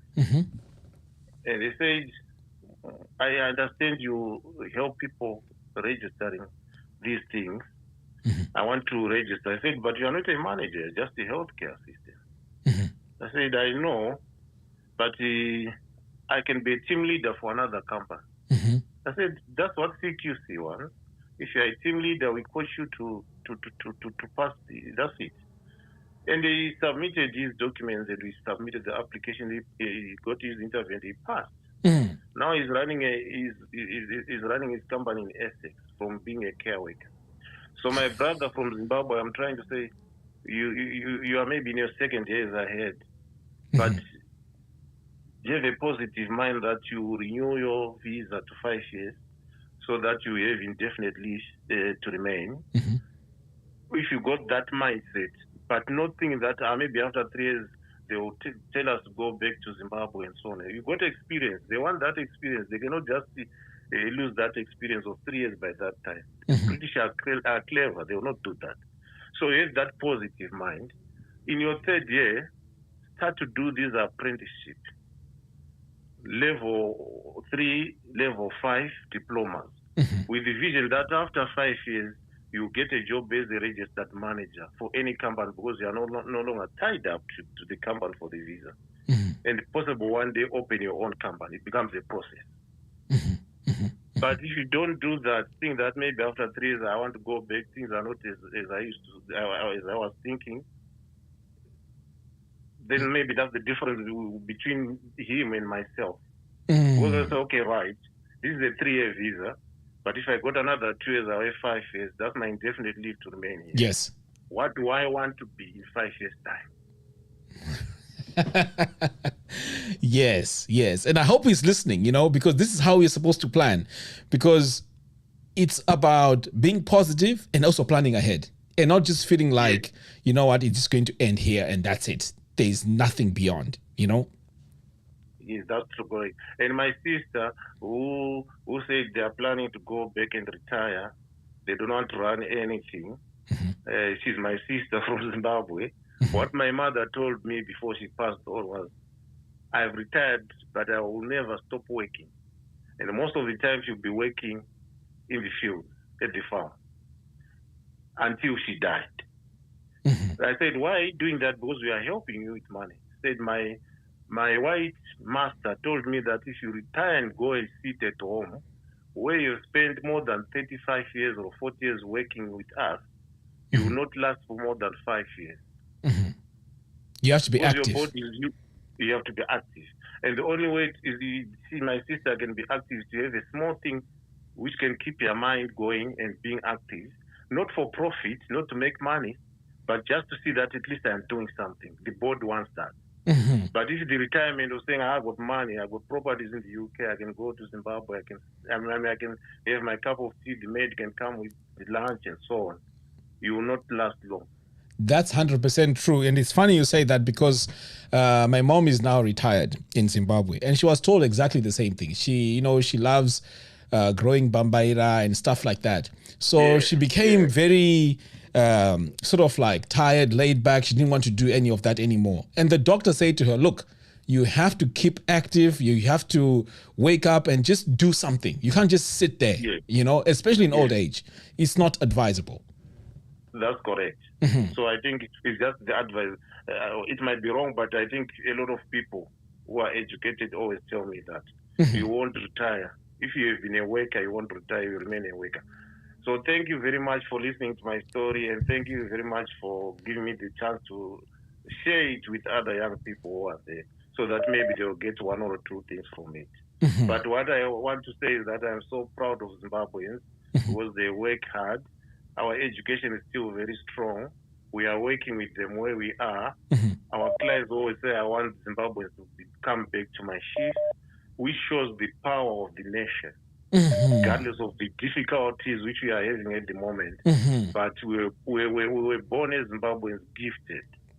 So I just want to say, keep that gift and utilize it in this country or wherever you are. Thank you very much. I mean, your message is positive, and I really appreciate you, telling us your story, and it is definitely inspiring. Thank you so much, and we'll keep in touch and we'll keep communicating.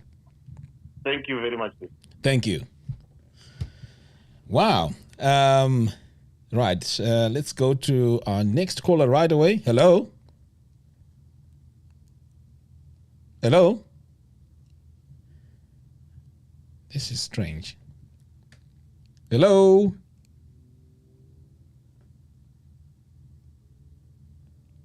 Right. You might need to try and call again because... Hello? I think... Yeah. Yes, I can hear you now. Can you hear me? Yes. All right. I think probably because I'm having a bit of a challenge to my network. Yeah, I'm Tawanda. And I would, I think hats off to the last caller and the lady that called before that.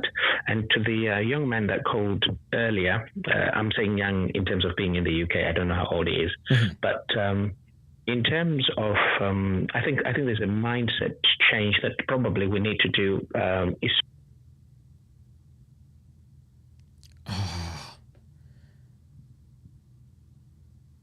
Hello?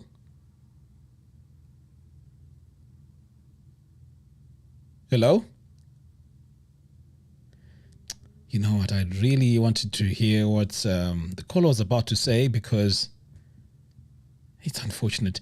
MT Muroe, if you can still hear me, please do call again. Please call again. I'd really like to hear what you're going to say. Please keep trying, and I'll try and ring you back as well. But for now, I need to take on the next caller. Okay? Okay, I know we have a few people that have called. Humbam Kombe, I'm going to try and call you now. Hopefully, you're available to pick up the call.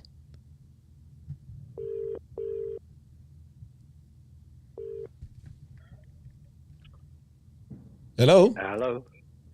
Hello, my brother. How are you? I'm very well. How are you? Not too bad. Not too bad. I was actually hoping that you would come on the call after we had our conversation on the phone.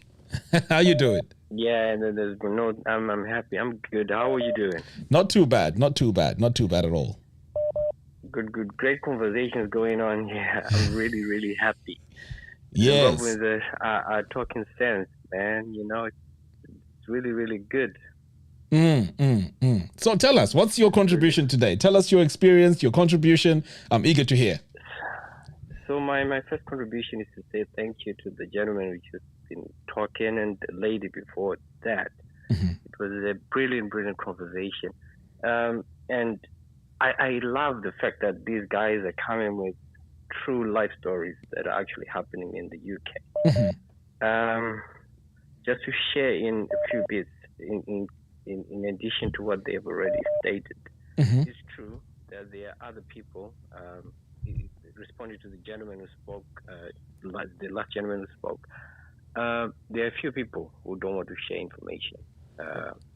And it's not beneficial to the ones who are coming now and to the ones who have already been here and don't have or possess the information that they need to progress.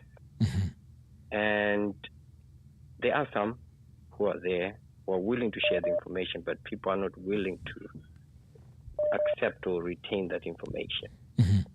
I'll take you back to the lady who was talking about pensions and wealth management. There was a question that was posed in terms of wealth management and retirement.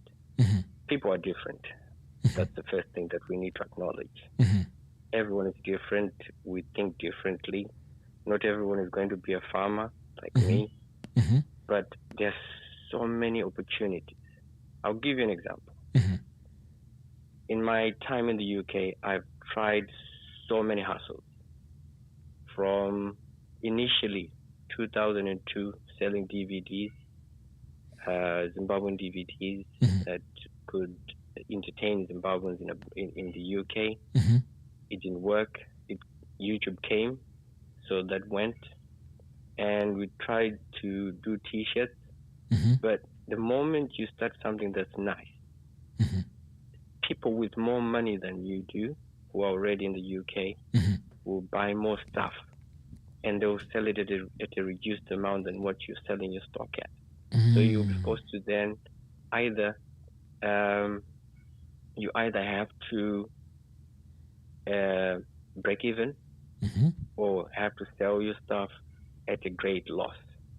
So you are in an environment whereby everything is developed.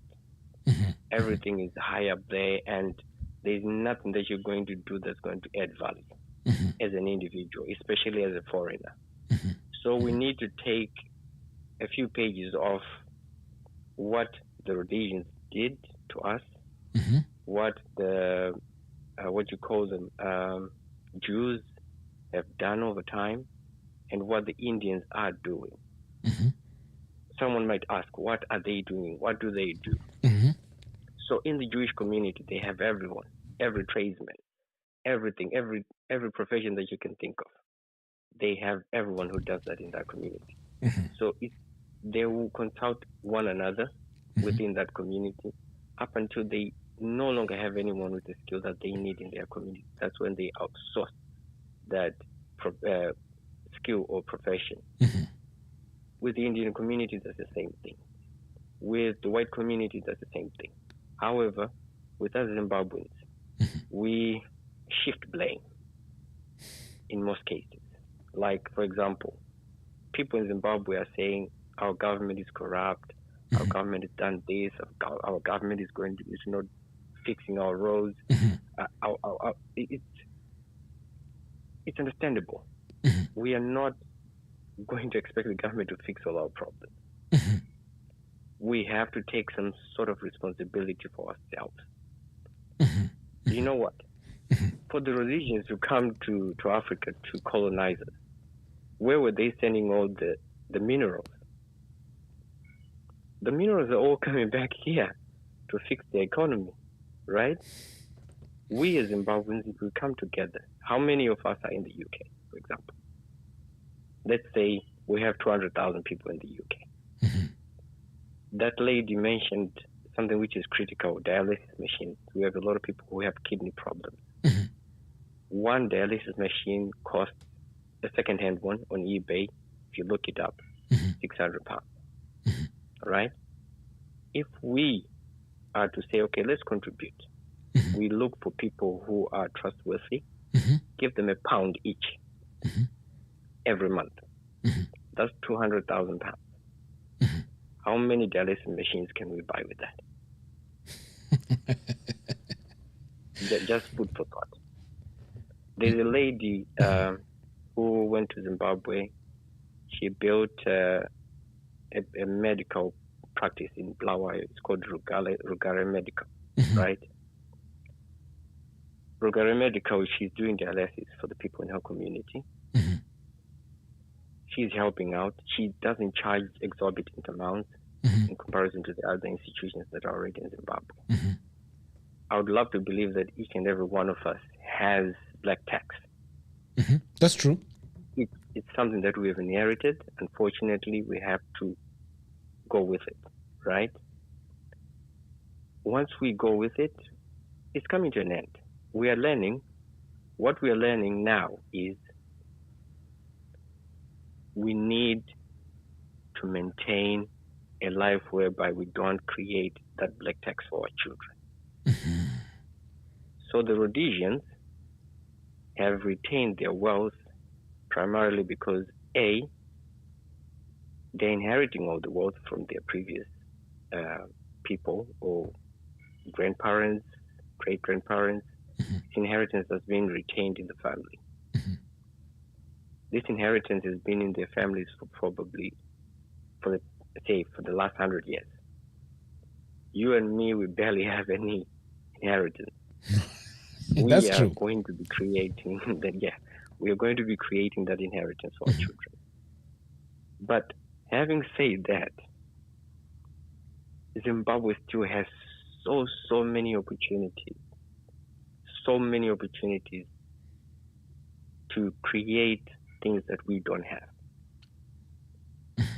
We can offer these services if we come together. If we come together, like now we have Ruwa Organic. Thank you so much, Augustine, for bringing us all together. If we come together, we understand the problems that the government is not fixing, but what are we doing for ourselves? For instance, I had a father who was ailing. I had to pay a lot of money for him to be in a good state, right? I'm privileged to have the funds to do that. But it's not everyone who has the resources to do that. So, if we come together, I don't want my father to be the only person who is able to be looked after by me. I want all of us, because that dialysis machine is not only going to cater for my father alone, it's going to cater for everyone who needs it. That's Ubuntu, right? So that's where our world starts. We as farmers, we are starting eating healthy. We are creating a platform whereby people are eating healthy organic food.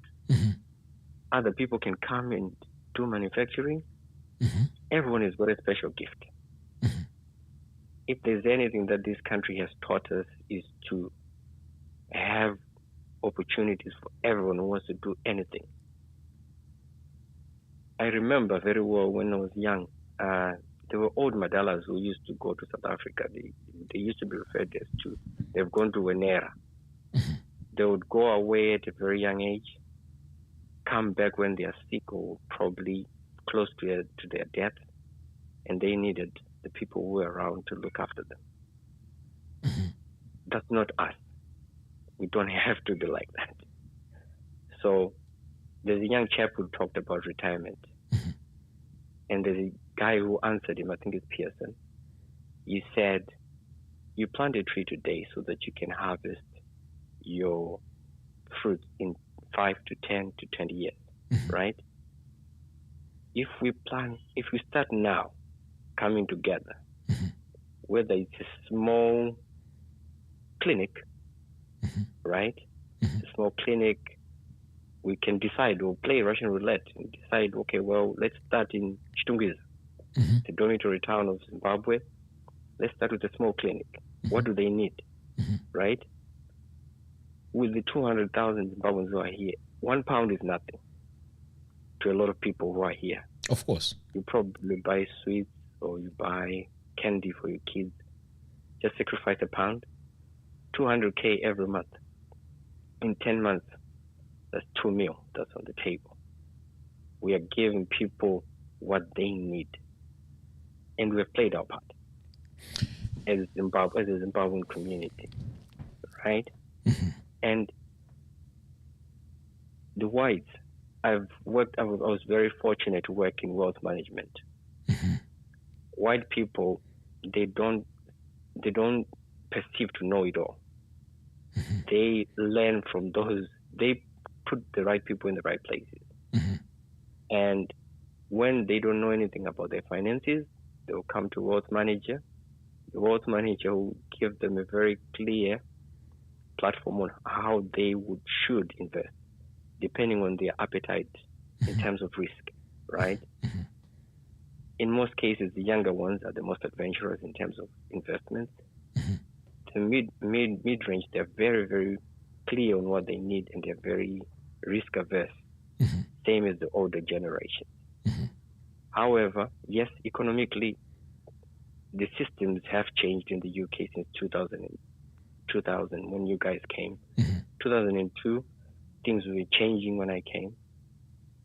We had a recession in 2008, right? Yes. House prices dunked in 2008. But we also had another recession around 2018. House prices didn't go down. So that's already a shift. So things are changing. And as things are changing, we also need to evolve. By evolving, I mean those who have the technical know-how on how to do things should take charge of the situation, right? And we invest in that situation. So I don't claim to know it all, right? I want those who know how to invest in Zimbabwe or what we can do as crowdfunding to say, okay, well, we crowdfund, we put money in a pot. Like, for example, the £1 that I mentioned earlier. After 10 months, we have 2 million. What are we guys going to do with our 2 million as Zimbabweans to help our own people, to help our own communities, right? That's a start. Those who are willing to go home, right now, like that lady, she's in social care sector. We give her the mandate to say, well, you are now home. You are not going to rest. Now you're going to be doing the community work that we need you to do. Be our eyes and ears on the ground. Correct. We'll give you the money and we need you to account for it, because the good thing about this country, that's what it gives you, accountability. Once you have accounted for every penny, like when we do projects at home, we ask for receipts. These people, initially they were annoyed by that, right? But now they've understood that these people, they need their receipts. Provide them with their receipts, right? So that's the same sort of itinerary that we now need to take. Right. Now, I've been listening attentively because every single word that you were saying it hits me straight into my heart. And you know why I say this? Yeah. It's because we have the solutions, but for some reason, we keep pointing fingers, right? we keep pointing fingers. But we know the reality is we need to take action and make things work for ourselves. I like the example you gave. There are so many things on eBay, right, that we can put money together, contribute, right, as one team, purchase that, and that's one thing running already. Replicate that in different places. Now, it's easier said than done. So my question to you now is, why hasn't this been done? And if it has been done before, why has it failed? Because it's very important we acknowledge these things, because I'm sure you know that when it comes to situations like this, we don't want to go in emotionally. We have to calculate everything. So from your experience, what do you think? I mean, what's your take on this? Why has these projects not been done before? And if they have been, why have they failed? Where do you think is the problem? So that's a very good question, Augustine. Thank you. The problem has always been the same. We have people who undermine what you guys are trying to achieve in Zimbabwe. Mm-hmm. And we have not done our due diligence in trying to find people who are honest and are accountable to what we need them to do. Mm-hmm. Like, take for instance, you went home, you were trusting people to do the right thing by you because you thought everyone was the same as you, mm-hmm. or thought the same in the same wavelength as you. Mm-hmm. I'll give you an example. Initially, when I went and I was looking for a maid for my mom, okay. right? Mm-hmm. I would interview all kinds of ladies, mm-hmm. but I would then drop a $5 note accidentally, mm-hmm. to see if that person would pick it up and give it back to me, or she would hide the money. Mm-hmm. Unfortunately, 3 of the people that I interviewed lost the job primarily because of that. There was one kind lady, she picked it up and said, no, mkoma, wadone tamari. I was like, thank you. So for me, that was a simple test, mm-hmm. to see how honest that person would be. Mm-hmm. I'm not saying that she wouldn't steal, but I'm saying that initial test, yes. she passed it. Yes. So we now have, I like that lady that was talking about social work, because her job requires her to be accountable for very vulnerable people in our community. Mm-hmm. And she has worked with so many people who are in our community, right? So if we have people like her who are retiring to go home, they understand fully how much we need people who are honest on the ground. And that's our starting point. So you've asked a very good question. We have been sending stuff home, mm-hmm. and it hasn't worked. Mm-hmm. Why it hasn't worked is because we were trusting the wrong people. Mm-hmm. So the moment you send your stuff home, these people are trying to sell these things. They're not even trying to go and give them away. You're sending wheelchairs, you're sending these beds that you're sending, these blood pressure machines that you're sending that you get for free or in auctions. Mm-hmm. But the moment they get home, the people that you've given to give into our hospitals, they are now then selling them on. Mm-hmm. Mm-hmm. And the people at home or in these communities that they're going to, they don't have the resources to buy to pay for this thing. Mm-hmm. Mm-hmm. So that's the simple reason why it hasn't worked. So okay, go ahead. That business acumen you have, mm-hmm. you have to teach it to other people. Mm-hmm. That business acumen that you possess is a great asset, but it's something that has to be taught. Like, for example, you remember when you guys came early in 2000, mm-hmm. people used to drive drunk to shows, to Mukanya, to shows. Yes, I remember that. Yeah, but they have since understood that the rule of law takes charge. If you drink and drive, you're going to lose your driving license. Mm-hmm. You're going to lose your car. Mm-hmm. So those are very difficult, valuable lessons that they've had to learn the harsh way. Mm-hmm. So we now have to teach those who are on the ground, mm-hmm. who are not willing to come here, who want to work with us, mm-hmm. those same ethics. Right. To give them, for example, if you give them 1,000 to do a task that you know costs $900, right? Mm-hmm. If they come back with that $100 change, say, Augustine, here is your $100. I've paid for that. This is the receipt. This is $900. Mm-hmm. You already know that you have got someone who's trustworthy. Mm-hmm. But in their time of need, you also need to be there to help them because they are helping us. So with that $100, you then say, retain it. Thank you for your service. Mm-hmm. So you are helping them so that they understand that it's now a working partnership. Mm-hmm. Right?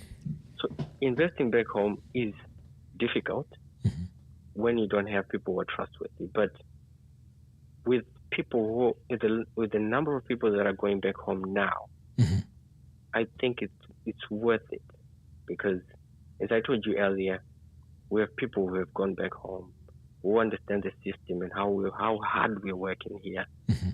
They are willing to help us save our money because they know where people are likely going to cheat us in the system. Right? But you know what?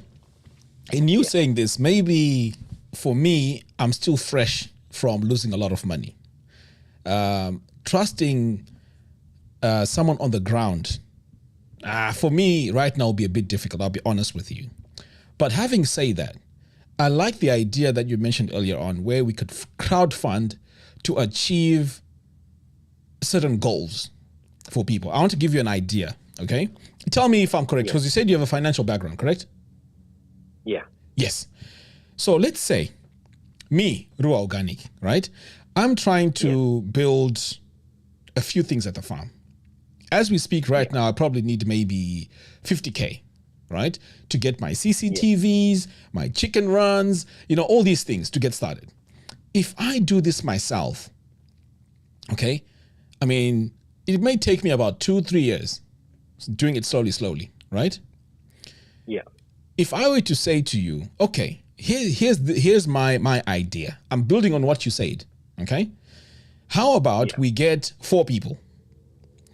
We want a finance guy, someone who really understands finance. We want an accountant. We want a project manager. We want also someone who has a lot of experience in agriculture, right? To help Ruwa Organic.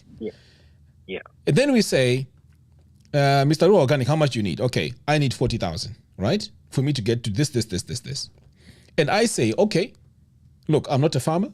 I'm trying to achieve this. I'm not a farmer. I'm not any of these. So we get from our people, those 4 people with those 4 expertise. I don't even have to come out and say, I'm Ruwa Organic, look at me, blah, blah, blah. No, we want a project to work. And by putting this forward, I'm saying now, if people want to come in and help get this thing up and running, we don't even need a lot of people because obviously with a lot of numbers, things may get, all confused and crazy. We've raised the money. Yeah. They have helped. Ruwa Organic's up and running. His thing is now running, right? Within, let's say, 6 months. Yeah. We move on to the next guy. Maybe the next guy also wants to retire. He wants to do, he wants to build a house or clusters or whatever it is. Same model. We put in the key people who have the experience. We put in the money and we run it. And we move it like that. I think in the end, we might even have 12, 15 people with standing projects which have been able to run properly because they have been expertise behind it. What do you think about that? It's a great idea if you have like-minded people. Right. I'll give you an example. At some point when I was in Leicester, we had a group of about 10 guys. We decided to put aside £100 every month. Okay. Right. To buy property. Right. At the end of the year. So this will be a down payment because any mortgageable properties have to be at least 50,000 going up. So this was going to be the capital for the property that we'll be buying. And midway, I think it was around July, August, one of our friends lost his dad. I can't remember whether it was his mother or the dad. And he advised us that he needed his money back. Right? So it was all good on paper.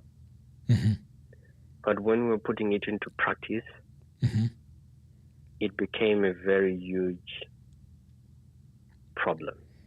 So after he asked for his money, it was like a domino effect. Everyone else started to ask for their money back.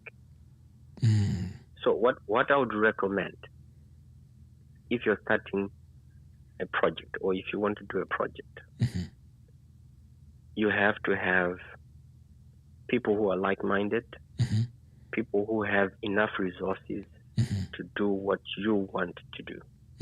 I'll give an example. Say, for instance, if you have 10 grand that's just saved up for whatever you're saving it up for, and you don't need to use it tomorrow or any other day where it's not invested, it's in your emergency fund. If you take that money and you have people who have similar amounts, and then you approach it that way, that the moment that you invest in your project and the moment it starts giving money back, you then use that money or use those funds to then go to the next project on the agenda. So I would approach it with very serious caution, but it's doable. It's doable. However, with the Zimbabwean environment, the tricky part is we are all going back home. We are following something that we're passionate about. We don't have full experience on what we need to do. We are learning on the job. Yes. So you now have to, if you're playing Russian roulette, you're playing Russian roulette with your own money. Like, if you're investing your money, you know what you want, you know what your heart desires, and you're following what your heart wants.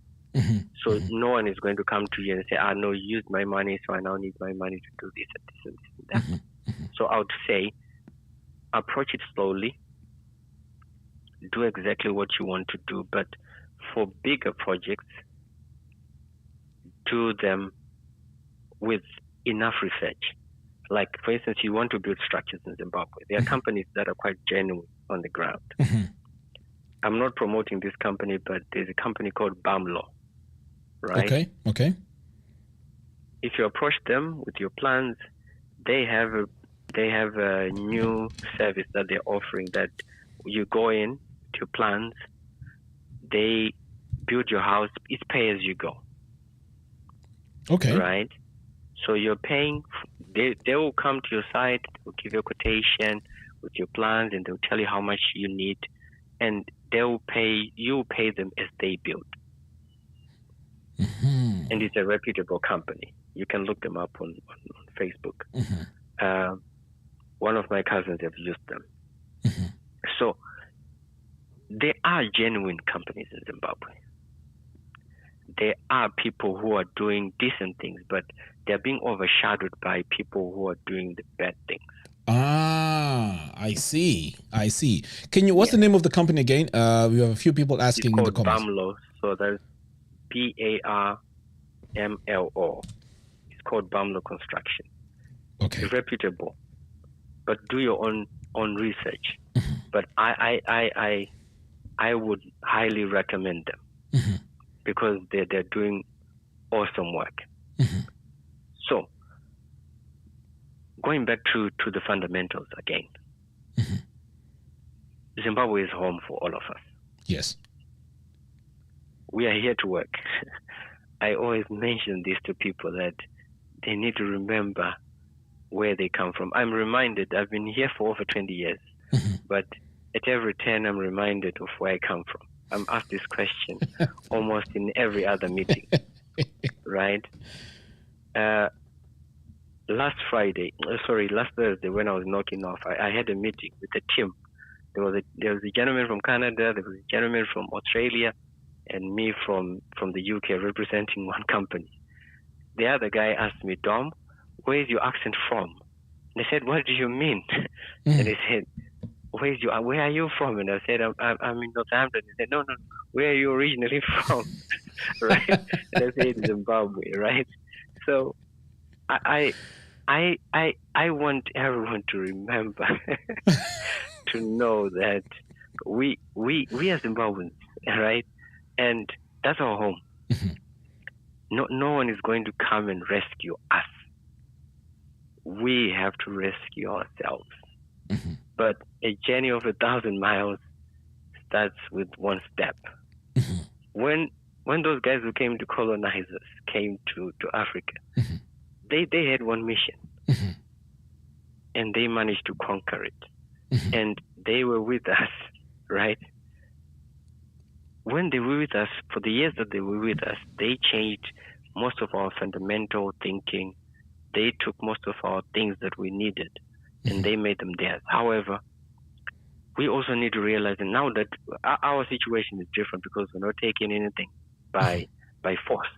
We're having to work, right, to end these things. Once we end these things, the economy that we are in now is quite difficult to sustain ourselves. If you work, you're lucky, and you'll be able to pay for your bills, your mortgage, your rent if you're on rentals. If you are able to pay for your black tax back at home, that's fine. But once all that's done and dusted, you have to remember that whether you're planning for retirement or whether you don't plan for it, it's coming. Yeah, whether you like it or not. Right. Whether you like it or not. So this platform that you've created, Augustine, now, it's a crucial place where we now have to ask this fundamental question to say, okay, well, in retirement, what do I want as an individual? What do I want? Once you answer yourself honestly, you'll find that home is where you belong. Home is where you're supposed to be. If you find a fellow black person who needs the skills that you have, teach them, right? Like what other people do in our communities. I like the Polish community, because the Polish community, they are mostly tradespeople. They know how to do flooring, they know how to do painting. Any masonry work, they do it to the core. We as Zimbabweans, we are very good in terms of academics. We are very strong on that aspect. Yes. But a lot of manual work, blue collar jobs, we sort of didn't understand it fully when we were growing up, and we used to look down upon blue collar jobs. But those are the jobs that will probably help us to get to where we need to get to, because in order to have a growing economy, we have to build structures, we have to build roads, we have to have electricians, we have to have a lot of engineers to help us to get to where we need to get to have sound buildings, sound structures. And like, for instance, now we all need to build homes. Yes. We are now going to Bamlo because they are the ones who are doing more than a decent job in the whole of Zimbabwe, as far as I'm concerned. So we go back to that question again. What am I going to do in retirement? Wow. And because our kids, we are raising our kids in this community, they are not going to be able to pay black tax for us. Yeah. Yes, that's true. I agree. They won't even listen to that. Yeah. If I look at both my children, I don't think they'll be able to defend paying black tax to me and my wife at some point. So I don't know whether they're going to marry Caribbean, marry white, marry black. It's their choice. But I don't foresee these guys giving me any money. Yes. For anything. So that's the truth. So for those who are coming, focus on what you came here for. If you wanted to be a carer, you can only be a carer for the next 5 years. Then after that, the world is your oyster. You can do whatever you want to do. But you need to plan for it now. You know, I want to share something very interesting with you. There was a time when, during COVID, I think I've mentioned this story before. I made quite a bit of money, you know. So the first thing we did was we bought a small house. Small in the sense that it's on 200 square meters, 4 bedrooms, nothing special, you know. It was a house which we could just, you know, when it's time to go for holiday, would go home and not worry about Airbnb. And this would be like, sort of like our retirement house. So as the money was coming in, we thought, you know what? Let's upgrade. We need a bigger house. So we bought a piece of land in Sunway City. It was 2,300 square meters. Massive, nice and big, right? We got a very good architect to design the house, and this house pretty much had all the kids involved. You know, I've got 5 kids. The kids were there in suites, solar systems in the plan, in everything. Yeah. And then while I was doing that, something just came to my mind and said, listen, what if the kids don't even want to live in Zimbabwe?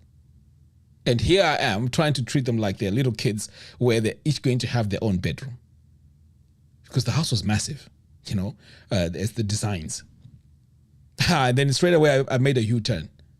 I actually sold that piece of land to then buy the farm because I know I can live off the farm. If need be, and the kids want to come and visit me, you know, they can come to, you know, the house. You know, there's 4 bedrooms there. You know, they can share a bedroom while they're visiting me and so on. It's fine. So I had to do a pivot from having a big, massive house because we don't know where the kids are going to be. And as a matter of fact, my eldest, you know, it's funny, we were talking about marriage. The girl he wants to marry is not even Zimbabwean. She's American. And who knows where he's going to be? He may end up in America. Do you see what I mean? My second born is doing architecture, right? He wants to do his architecture in the Middle East, right? That's 2 guys gone, right? The other one, he was doing his mechanics, and he's not even thinking of doing mechanics in Zimbabwe. Do you see where I'm going with this? My daughter, she's going to get married. Now I'm left with a massive 4-bedroom house. What am I going to do with it? That's a brilliant point, but I'm always for investment. I'm happy that you have the farm because the farm is going to give us stuff to feed the body and to sustain us financially. But where property is involved, I'm for it. I'm happy that you have that because that's your plan B or plan A, right?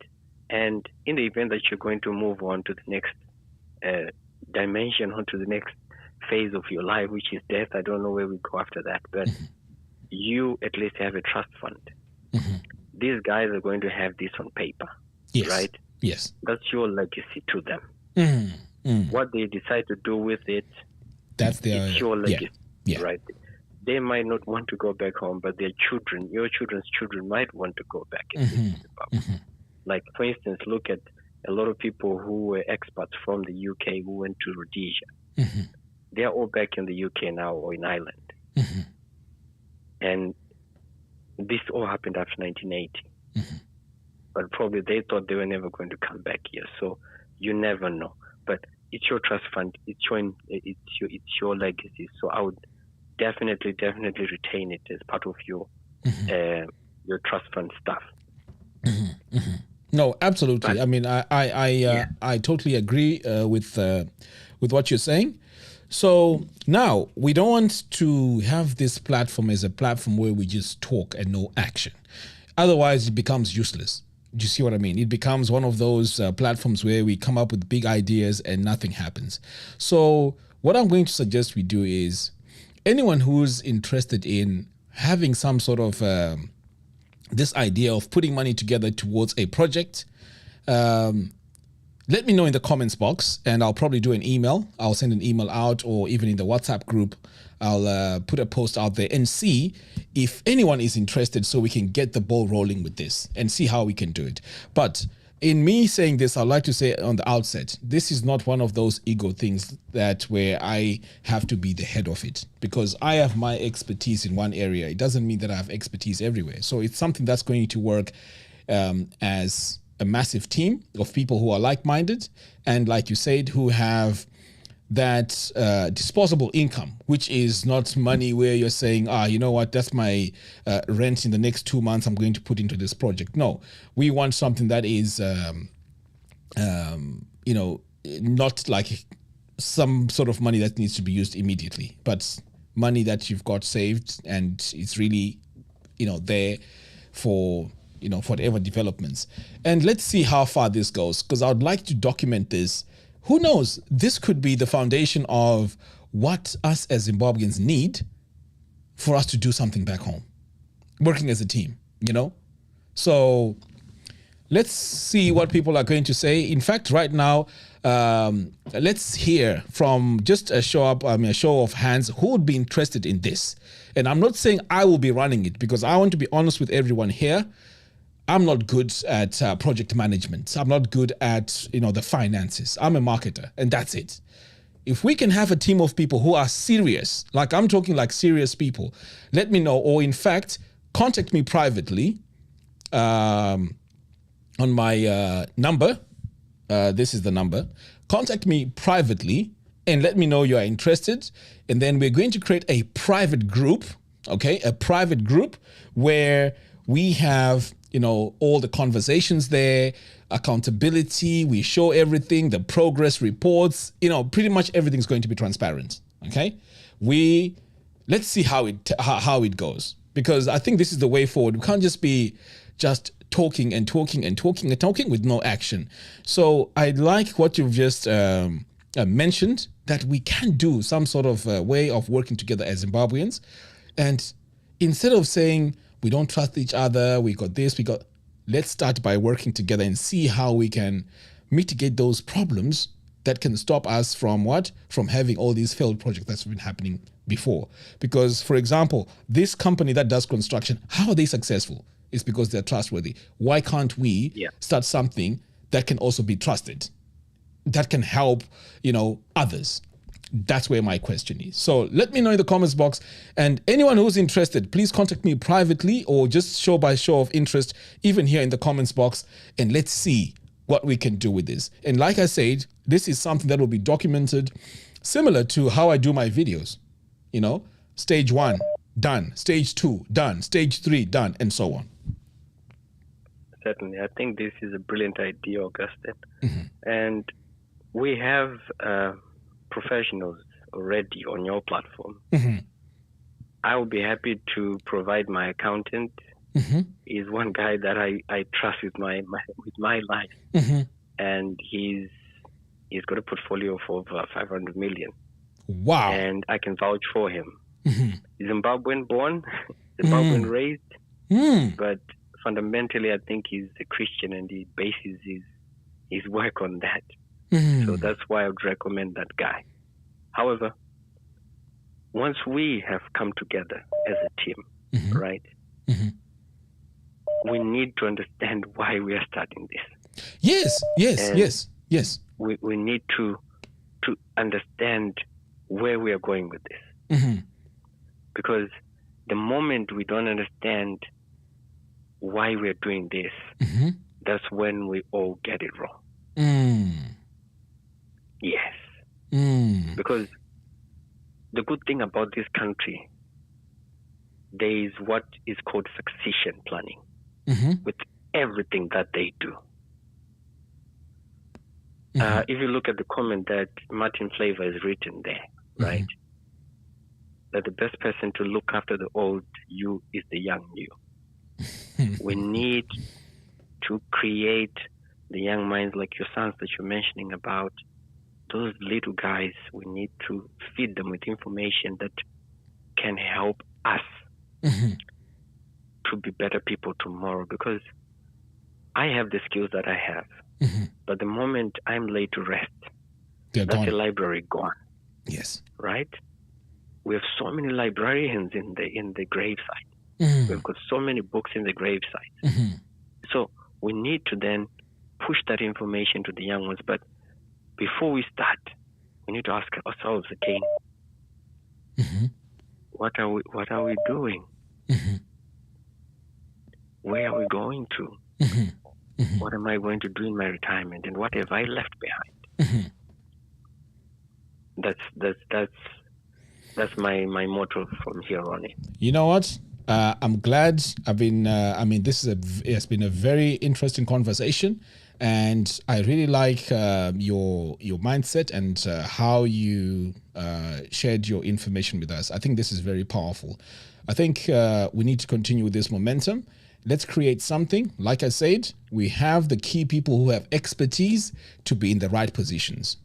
Okay, because at the end of the day, I cannot be there talking about, we can do accounting this way. It's not my field. Do you see what I mean? I think that's sometimes where we like, sometimes you want to get the recognition that this is my project and so on. But for me now, my mindset is I'm looking more at getting a successful end product rather than the look at me type of situation.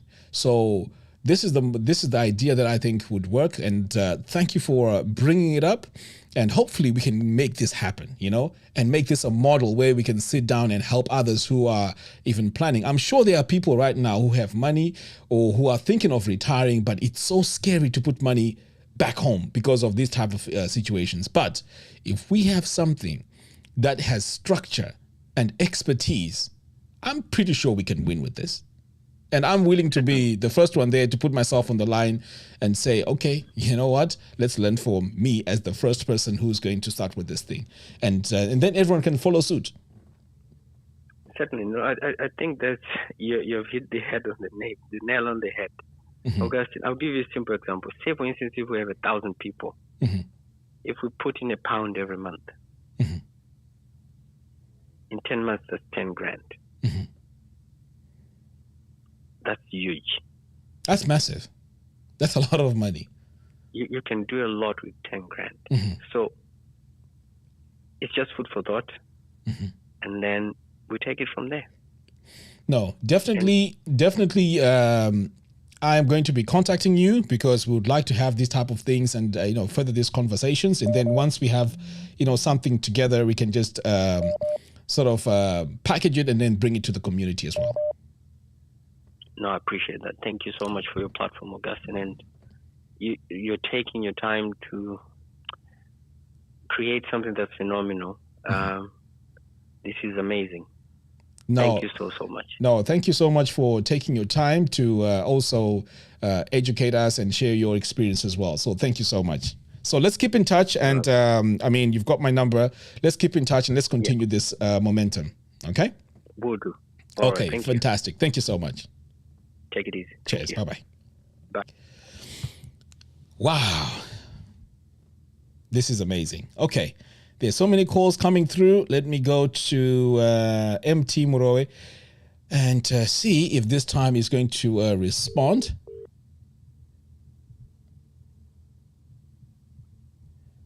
Hello? Yeah, hello. Hi. Yes, I can hear you now. Hopefully, you won't be cut off this time.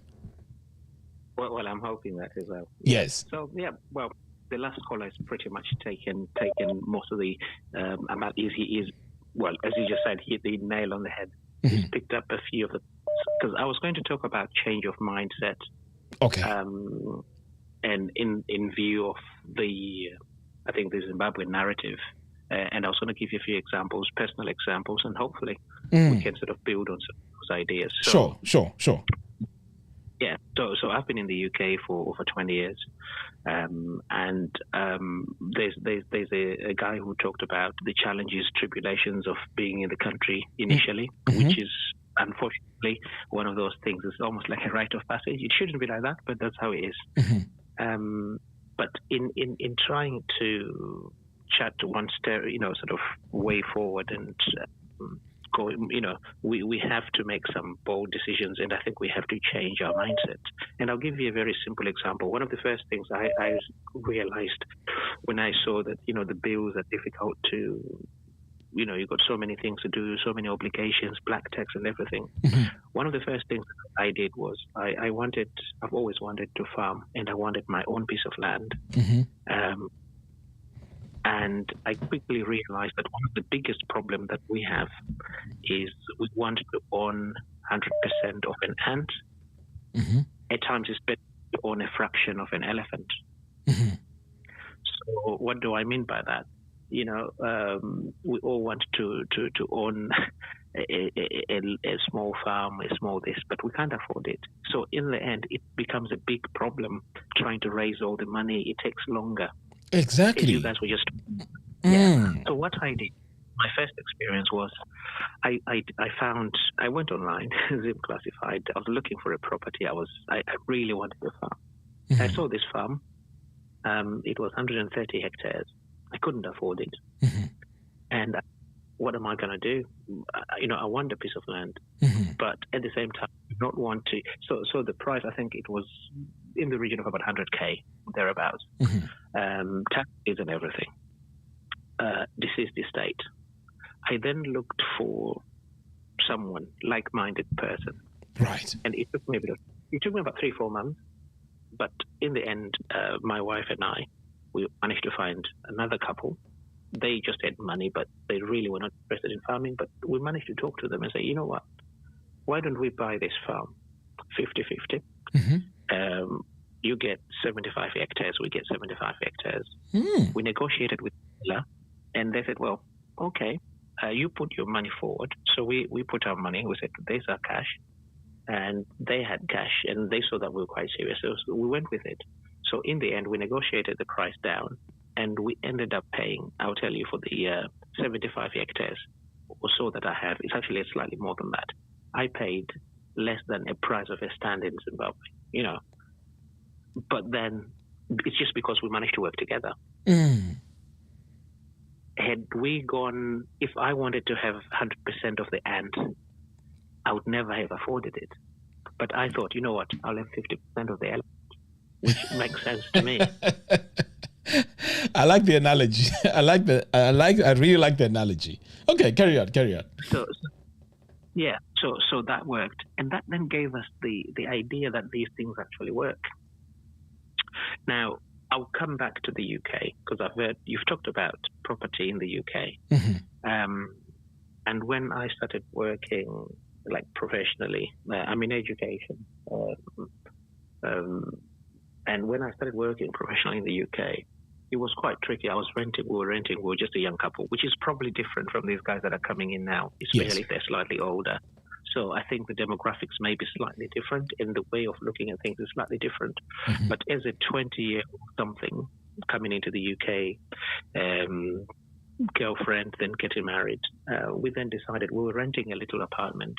I live in the Midlands, and we were paying 400, and I remember the rentals well. It was 460,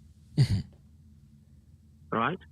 And then I went to the bank. It was just a casual bank visit because I think then you had to go to the bank for transactions because some of the things you needed cash then. I think That's it was true. less electronic. You needed cash for a few things. So this guy says, "Oh, would you? We got mortgages. Do you want to consider this?" So I says, "How much can you give me?" And they said that, well, we can give you about 90K. And I'm thinking, wow. So I called the young missus. We didn't have kids then. I said, oh, this is the situation. What do we do? Mm-hmm. This guy's breathing. So we worked the numbers. We realized we'll pay on our rentals. The mortgage was going to be less than our rentals. So it made sense to actually own the property. And we didn't even have deposit.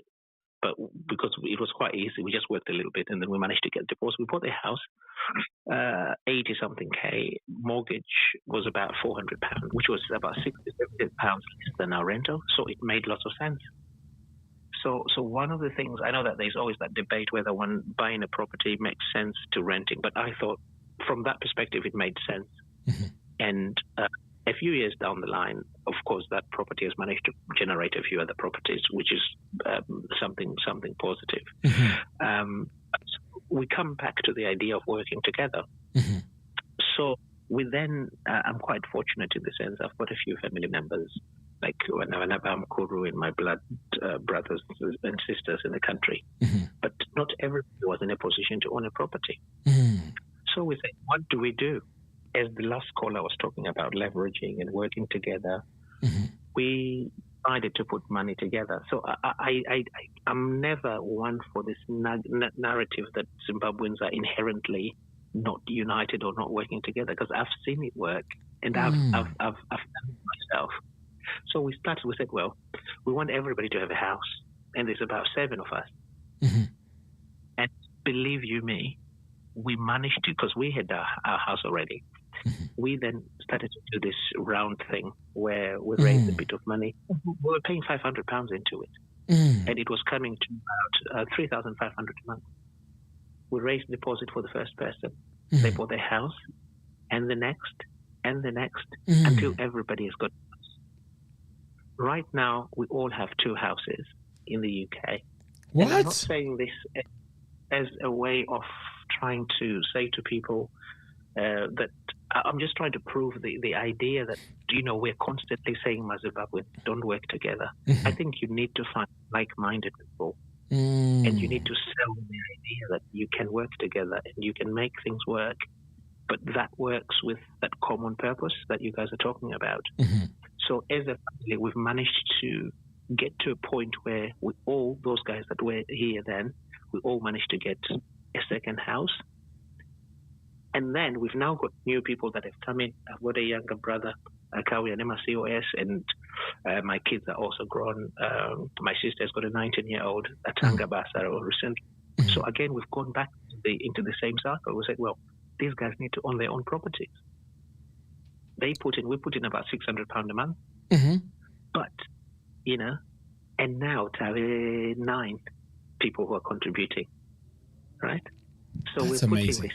That's amazing. This money every month, and then after a few months, we're hoping the new COS guy, my brother Akawia, is going to be able to deposit a house, and then of course this young 19-year-old apprenticeship will also be able to buy a house. The reason being, we noticed my Indians are even more. If you think this is, the Indians actually will live in one house and buy the house. They move, running about 6 or 7. They will do that until every person has got and they do it cash. They're not. It's just doesn't have deposit. These guys will raise cash. And just pay off the whole thing, cash. They pay the whole thing, and they move to the next person. And they won't stop living together until you go there. They'll buy it cash, rent it out to increase. So that snowball effect, as you get further and further into the cycle, it becomes quicker to buy the next property. But it's that power of the mind coming together. And I think as Zimbabweans, we can do it, because I've seen, and this is a very simple example where I'm talking at this at a micro level, right? So the question is, how do we as Zimbabweans do the same thing at a macro level, which is to do something bigger, right? It's again having that common purpose and having people that have the same sort of ideals, and they share my fundamentals, when we're focused. And the last caller talked about having someone also to underfeel, to good samari. Yes. In our family group, whether they're about whatever we say, funeral I good to samari. That's a different problem. My mum passed away a few months back. I wouldn't even think or even contemplate, which you know what, we've got a pot in a 60k.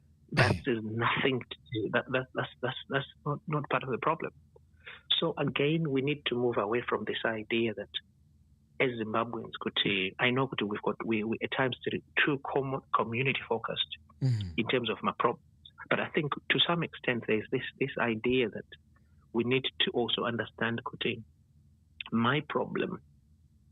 In as much as we say a problem shared is solved and stuff like that, but there's a point, I think, where we need to draw a line and say my problem is not your problem.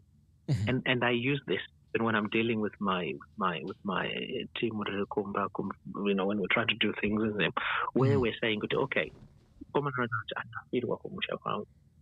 right? Well, maybe I can give you $50 doing the funeral, but at the end of the day, I pay you every month.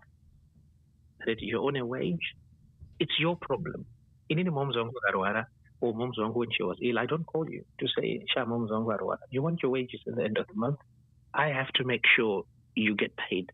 And I would never use my problems as an excuse to not paying on time. No way to have that line yet. Not say, problems to know it. But let's have a line where we say certain things we cannot cross that line, because Munashanda for a month, for example, needs to be paid. Or whatever the issues that we may have at home, that's got nothing to do with this contract. So I tend to find at times those blurred lines, and at times is that lack of professionalism, which I think the last caller was talking about, and the other gentleman who talked about starting businesses and doing things right. We need to have mindset, to professionalism. If you hire somebody at Ruwa Organic to do certain things, you do your side of the things. And of course, people do take the biscuit once in a while, but but at the end of the day, those things are going to happen. We are going to have diversity honest.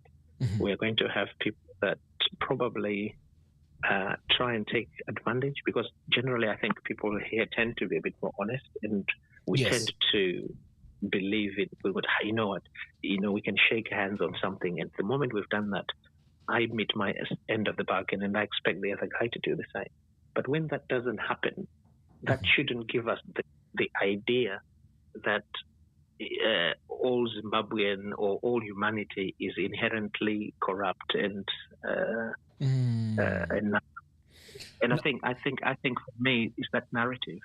Yeah, you know what? I want to say something very quickly before I forget, and I'll put my hand up and say I was one of those people who would repeat certain words like, Zimbabweans, we are not united.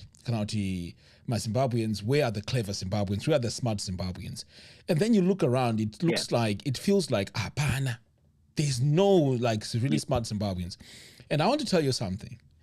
Since I started this channel, the people that I've spoken to who are so eloquent and so good in their field, who has also impacted their knowledge on me and pinpointed where I was going wrong and what I should do, information that was for free, right?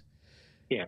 It touches me. It's so emotional, because it's almost like, is this happening or am I dreaming? Because you had such a way of thinking, which is now being proven wrong in real time, and it's unbelievable. I have spoken to about 7, 8 gentlemen just about farming, just about life, and we've spoken for sometimes more than 2 hours, 3 hours. And I'm like, wow, where are these Zimbabweans? But fortunately, I'm starting to have this change of mind that there are Zimbabweans out there. They don't want your money, They don't care about your money. They just want to help you. Do you understand? And that's what I got. Right now, my main idea in regards to how I'm going to tackle the farm situation is totally different. It's totally different now, because I've been told and I've been given advice, and this is from our own community. I know, and I remember I was watching your thing the moment you were doing. I think one of the series you talked about how you got these guys to do my bricks and everything, and I was like, the moment you mentioned it, I was like, that's why you got it wrong, because what you did was you got one guy to mold the bricks and the other to be responsible for the burning of them. Now, I did the same thing, but in my case, I said, you come to my farm, you make the bricks, you do this, but I pay you for the 1,000 bent, and the tower is that's your problem. You see, what I want is 10,000 Zakacha. How you do it is your prerogative. That's how much do you need? We agreed on the price, so that's the price for the burnt bricks. Whereas you did it the other way around. And the moment you were talking about it, I remember when Pandaga won that show, I was like, I think if maybe we had a conversation, I would probably have said, maybe have you considered doing it this way? Because the way I is the ownership. Is this guy Hanaji? He has to produce the results. And I've had a manager on my farm. He's just left now. I had a manager. I've had my horror stories, by the way, and that's another story. But I want to highlight, like I say, I want to look at the positive things. I had a guy visited lots of farms and showed us different things and how they do things. I do horticulture a little bit like that. So one of my managers, we agreed with share. I'm just going to give you sustenance income. That's all I'm paying you. We agreed on percentages, which is based on production. And that guy was phenomenal. You would go for farm. We got to a point where the reports would be coming, my financials, everything's so as we had agreed, right? He just went above and beyond. And this is the story that I'm trying to say. They are Zimbabweans. And the interesting thing with this guy was he was just a basic, ordinary guy. Angaka exposed well. Akashanda Maru, he was of Malawian origin. Worked with sorts of guys. But the diligence, neku follow the simple instructions. It was just something that you think, oh my goodness, Wow. And I've had people and all sorts, and some of them dodgy, some of them very productive. But by and large, there are people that are willing to be productive.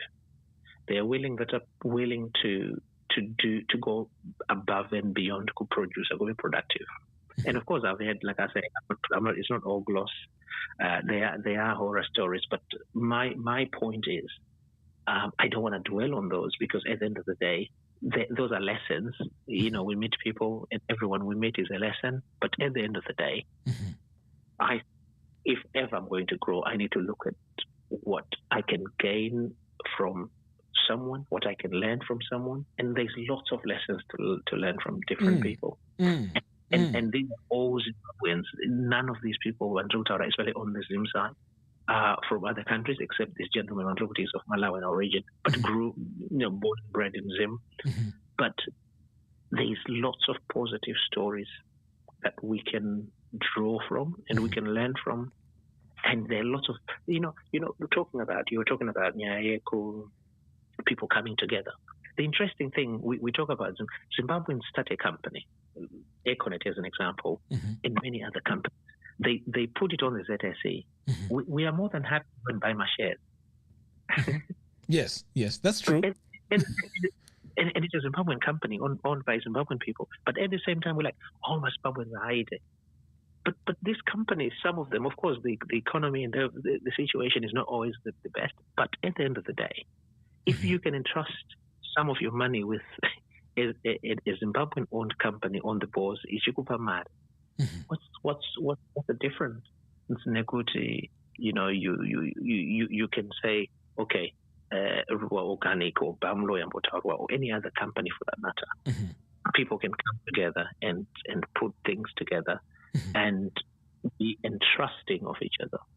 But of course, that does not take away the idea that my background checks and all the fundamentals should be done and verified. That should happen. Right? I like that because we should not just go emotionally to go to Munuwese, let's put our 1,000 together and then let's just move. I've been failing to plan is planning to fail. You have to plan. You have to do the basic fundamentals. You have to make sure that you have done it. And at times it's also not about having 1,000 people. At times you find, like I gave you the family example where we as nutrition 39. But what we have achieved, if I tell you with the amount of money that we have raised over the time, is if I were to tell, people get shocked. Is this real? I remember I had to show other guys just to prove the point. But no, the problem is we are so negative and we're so. But look, this is what we've done, and I showed this in the statement. This guy said, "Look, I'm not showing you this so that I'm showing off, but I'm saying, go home. I don't want you to join our group. You can't because you're not part of us. But find your own little group, find your own like-minded people, and you can do it." You see? No, I agree. I mean, I'm looking at the comment here, Mufasa San is saying this community is going to get narrower and narrower, and I look forward to that because the truth to be told, folks, entrepreneurship is not for the weak. Many will fail, wash out on the way, and it's not easy. What's your take on that? Yeah. Definitely. I think, in fact, I tend to think you need a few people who have certain strengths and that complement each other. Mm-hmm. The moment there's too many people, there tends to be, it gets all murky and muddy. Mm-hmm. And you then end up with those who want to run it out. You know what? I've had a problem. I want to pull out, that sort of thing. And also, just to add to Mufasa San's comment, every time you have, let's say, a massive group of people, right?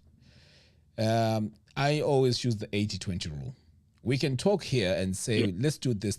Trust me. Only 20% will take action.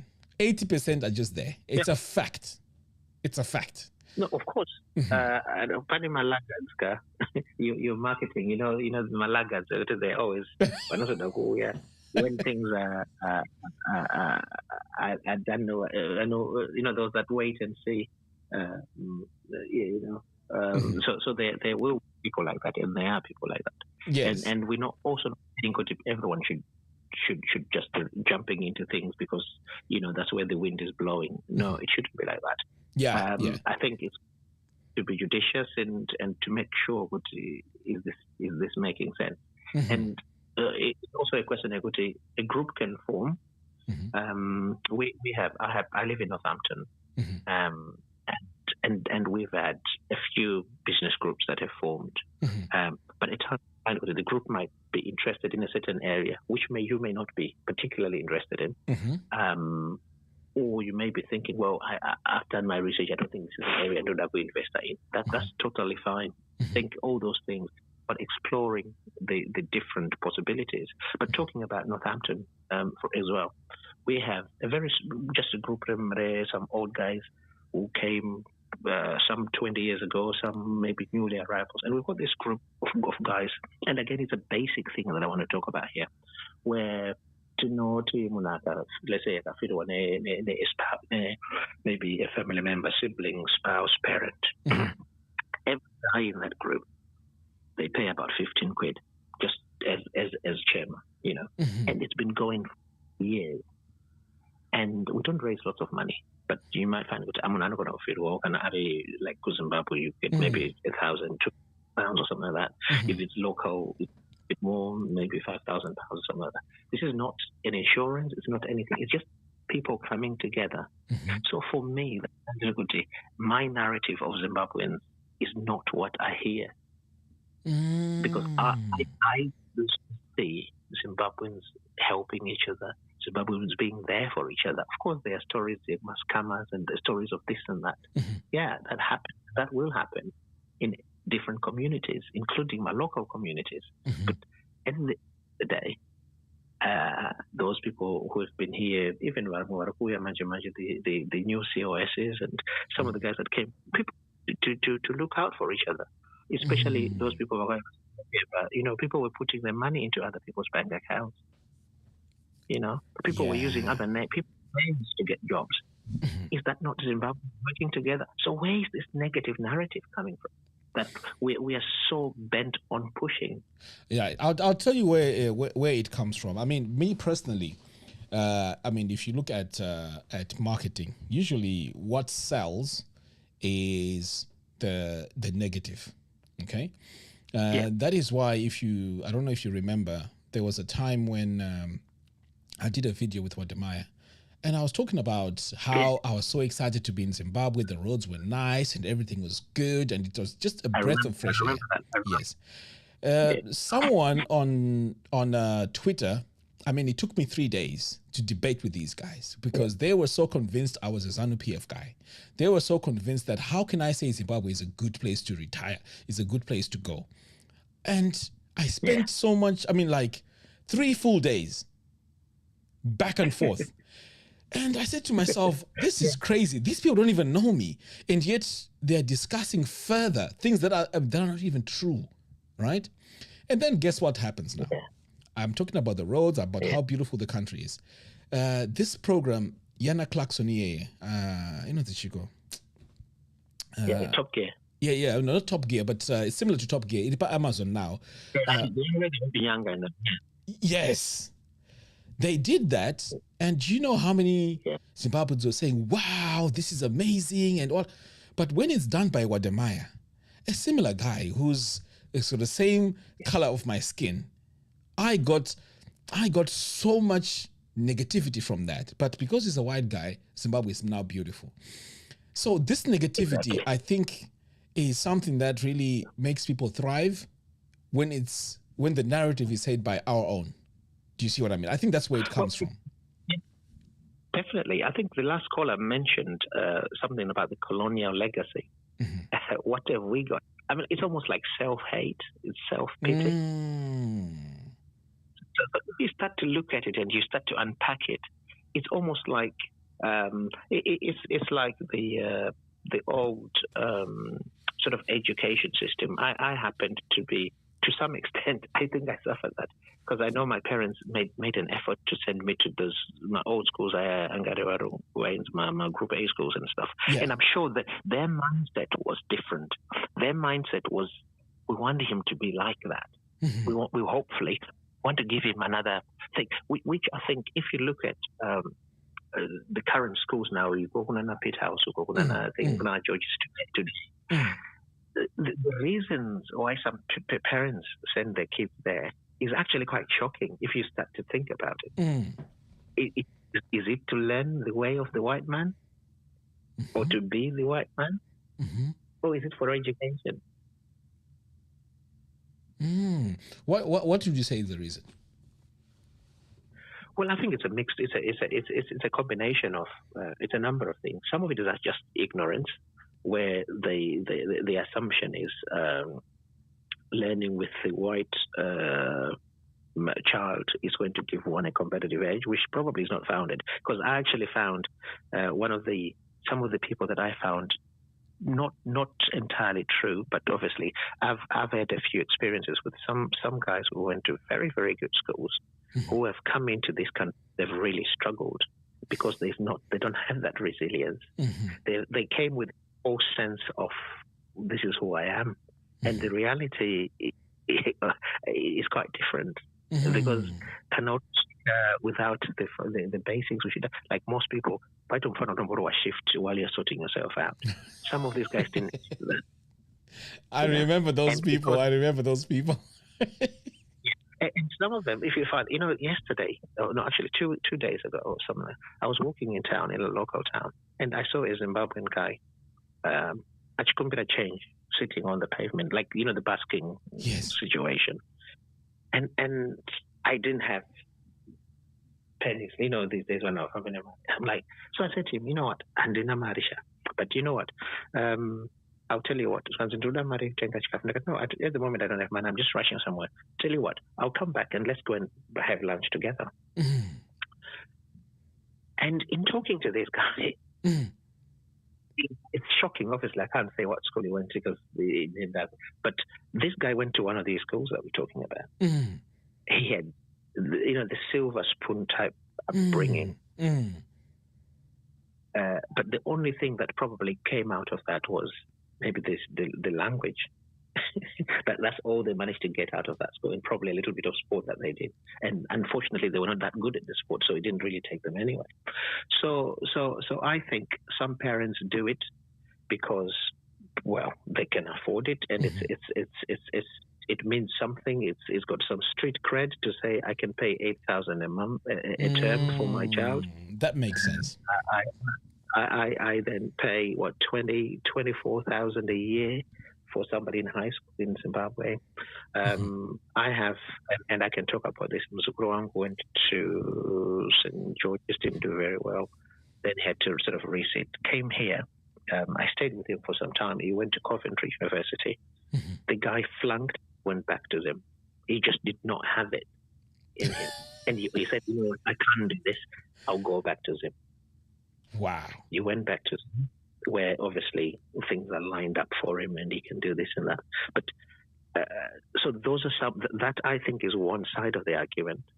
Some do it because they grew up under very difficult circumstances and all of a sudden they've got something and they're thinking, I do not want my kids to go through the hell that I went through growing up. What I need to do now is I need to compensate and I need to send my kid to the best school possible. Yeah, I think I agree with you on that one. 100%. I think I agree with you on that one. Yeah. Wow. So anyway, listen. Would you mind contacting me later? I mean, I didn't get your first name. Sorry. What's your first name? Yeah, that's Tawanda. Tawanda. So Yeah. Okay. Is it Tawanda Muroe? Yes, please. Yeah. Okay. Look, if you can just. I don't we've spoken for a while. Yeah, thank you. No problem. Yes. So if you can contact me, right? I'd like to be part of this group in Northampton, because I'm isolated where I am anyway. And secondly, I'd like you to help me, with your ideas in putting this idea together that we've been talking about, to sort of like work together as a team. I mean, you've done it. I won't pretend that, I know anything about this because I haven't done it before. So having someone like yourself be a part of this will be fantastic, because I would say that perhaps maybe the next 6 weeks, it would be nice to announce that, look, guys, we are working towards this, blah, blah, blah. We have X amount of people and here we go. And just show people that we can actually work together. This will definitely put hope in a lot of people who feel like there's no way out anymore and, we're all just messed up. Because sometimes we need examples, of working things. And I'm hoping that we can do something here on Ruwa Organic. Yeah. No, that's fine. No problem. Okay. Thank you very much for calling, and hopefully we can speak very, very soon and continue with this. All right, cheers. Thank you. All right, thank you. Wow. Okay. The chosen one. Did we speak? No, I don't think so. Right, let me try and call the chosen one here.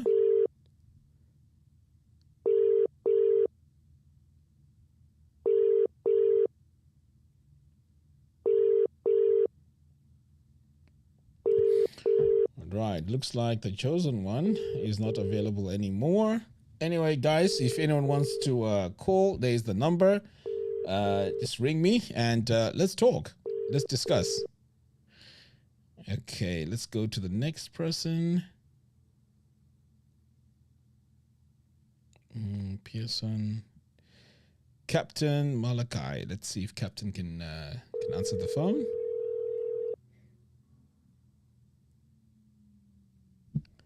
Hello? Hello? Hey. Yes, how are you? Doing good, thanks. Am I live? Yes, you're live. Oh, I'm so honored to connect because I was watching the video and I think it's a few minutes behind. So, in terms of you getting on a call with me, I hadn't even realized that it was now my turn. Okay. Do you want me to take it off or? No. I'm honored to be here, Mr. Augustine. I'm so honored, and I just want to say thank you so much, man, for the great work you're doing. It's so exciting. Sorry. Okay, so I was just in the parking lot for the car left now. Okay. That was making noise. But I'm just so honored to join this community because, like you said, there's a narrative about how Zimbabwean communities work all over. Zimbabweans now are far and wide. We're almost like Nigerians nowadays. In Poland, in China, in Brazil, in just about anywhere. But of course, because we are motivated people seeking opportunities. So it's a very commendable, effort to go out there on a Chagamkana, but it has come with its own challenges. So of course. I'm grateful for this group chat and this community that is, towards and motivated by a particular vision. And I hope that is a common vision among us. How do we win elsewhere and come back home? I think that is such a cool thing. Yes. No, I mean, that's my goal as well, to try and, make this a reality and also help and provide a voice and a platform for those that can, speak and help, and help others. So tell me, so what do you do? What's your story? What do you want to share? I'm eager to hear. No, I'm so honored to join and share a little bit of my story. So I'm based in Orlando, Florida, and I'm in aviation. So professionally, always wanted to fly airplanes, but I always knew the reality of Air Zimbabwe growing up, that that wasn't going to work out very well. You know, FastJet came into the country, you know, some few years back. But even though, you know, getting flight training and entering the aviation sector, you know, you just need to put a lot of money up front. And if you don't come from privilege, it's obviously very challenging. So in my mind, I always knew that going to America, the only reason why I want to go to the States is to be a pilot. For me, it was never really about, oh, I'm going to go seek a life that's better and so forth, because I was always very knowledgeable about global affairs. You know, my dad was an ambassador. So, you know, we used to talk a lot about countries and how economies work and how things could look like if you chose to live elsewhere, and why thriving at home is always a very important thing. So I think in Zimbabwe, interestingly, we did see an era where Chinese people came to Zimbabwe, did a lot of business for some years, or Okorama shops and so forth. Then after a little while, they left. I don't know if you can relate. If you know anyone who can tell you the story, it did happen in Zimbabwe at some point. The Chinese people, there was a major influx. They did business, they opened shops, they traded, and then they left. What time was that? I was young, you know, I'm 29 now, but I remember that going to town and buying things at Chinese shops with my mom was a thing, you know, it was such a thing. But I think it's so interesting. There's a guy that I actually met in Arundel who, he was like a landscaping guy, more like he was a domestic worker for the Chinese family. But they left the house in his care. They just said, you can have the house, and they packed up and they left. It was that crazy. That's just how much urgency they had. But I think it was definitely during the time before 2008, of course, and then maybe a little bit after. But it's almost like they had an objective. And I think it was also the same time, Maranga Diamonds boom. So, yeah, you know, the backstory of that is just that, you know, some people have that objective, Kuti. Let me achieve that and go back. And I think it's so important to have a strategy, because looking at your life in a Western country long term, there's definitely an era and a time that it worked. You know, I advocate for young people, Gen Z, millennials. We're just living in a different time now. You know, getting 20 pounds from the UK when I was in grade 2 as a gift was such a big deal. You know, it was I'll get so delighted. But nowadays, you know, you send your family $200, $300, which is a stretch for you if you're overseas. But it doesn't really go very far in Zimbabwe anyway, the same amount of money. You know what I mean? That's true. So I think, so I love how our group is more, you know, open in terms of age range. We have, you know, elders who went to overseas, you know, early 2000s during the land repatriation time, and even before that. And I just think it was, quite frankly, a very different time. Yes. Today, you know, the average person has to have a roommate or multiple roommates because they cannot afford rent on their own. And even if you have a good job, and I legitimately say this because I work in aviation, right? So I want to join Delta Airlines, because right now I'm working in private aviation for private jet companies. But joining Delta Airlines means that they station me in Atlanta, Georgia, which is a crazy expensive city. I have to live within 1 hour of the airport. My rent in Atlanta is going to be, by default, $3,000, $4,000. What? Now, let me be honest with you. Yeah, the starting pay for a pilot for Delta Airlines is about $8,000 US before tax. Before tax? I like to present numbers because I think it's one thing to have ideas of how we can make things work, but I think it's important that we understand what numbers look like. Living in New York, living in London, living in California, living in some parts of China, it is beyond your affordability. Even if you have a legitimately good career, the most you can do is maximize on your credit and start getting into debt further and further. Are you seeing what I'm saying? But you see, you know, on the outset, if you just say to me, look, I'm a pilot, I work for Delta Airlines, you know, automatically in my head, I'll be like, you know what? This is really cool. You must be earning a lot of money. But now the numbers that you're presenting are telling a different story. Because when you put your rent and what you're going to be earning, what are you left with, really? It's crazy. It's just parking alone in these major cities, and you are better off riding the bus, riding the train, than owning a vehicle, because what it costs you to have a vehicle, car insurance, why accidents, liabilities are high in Atlanta because of the driving culture over there. The insurance company is going to tell you that, well, you own this kind of vehicle, so the likelihood of this car being stolen in Atlanta is very high, so you have to pay more insurance. So before you know it, you could be a first officer just starting off with a major legacy airline like Delta Airlines. Mm-hmm. You make $8,000 starting pay because you're paid by the hour, so your starting pay is about $90 an hour, and then they have per diem fees. But in aviation, you're required to not work overtime. So aviation, as legally, you can work up to 85 hours a month and nothing more. You can pick up some flights, but you just cannot overextend yourself in terms of fatigue and things like that. So where am I getting at with this is that I think sometimes we're talking about how you could be a care worker and you come to the States and you're working in caregiving. But you see, that can make you feel comfortable. Why? Because you are living in the house that you're working in. Usually accommodation is provided. You probably just take care of the patient and you live there. So your costs are seemingly low and you can feel like it's justifiable to say, I have a better life here. But I dare say you have a legitimate career. You work in finance and you live in New York. You work maybe for the government and you live in Washington, D.C.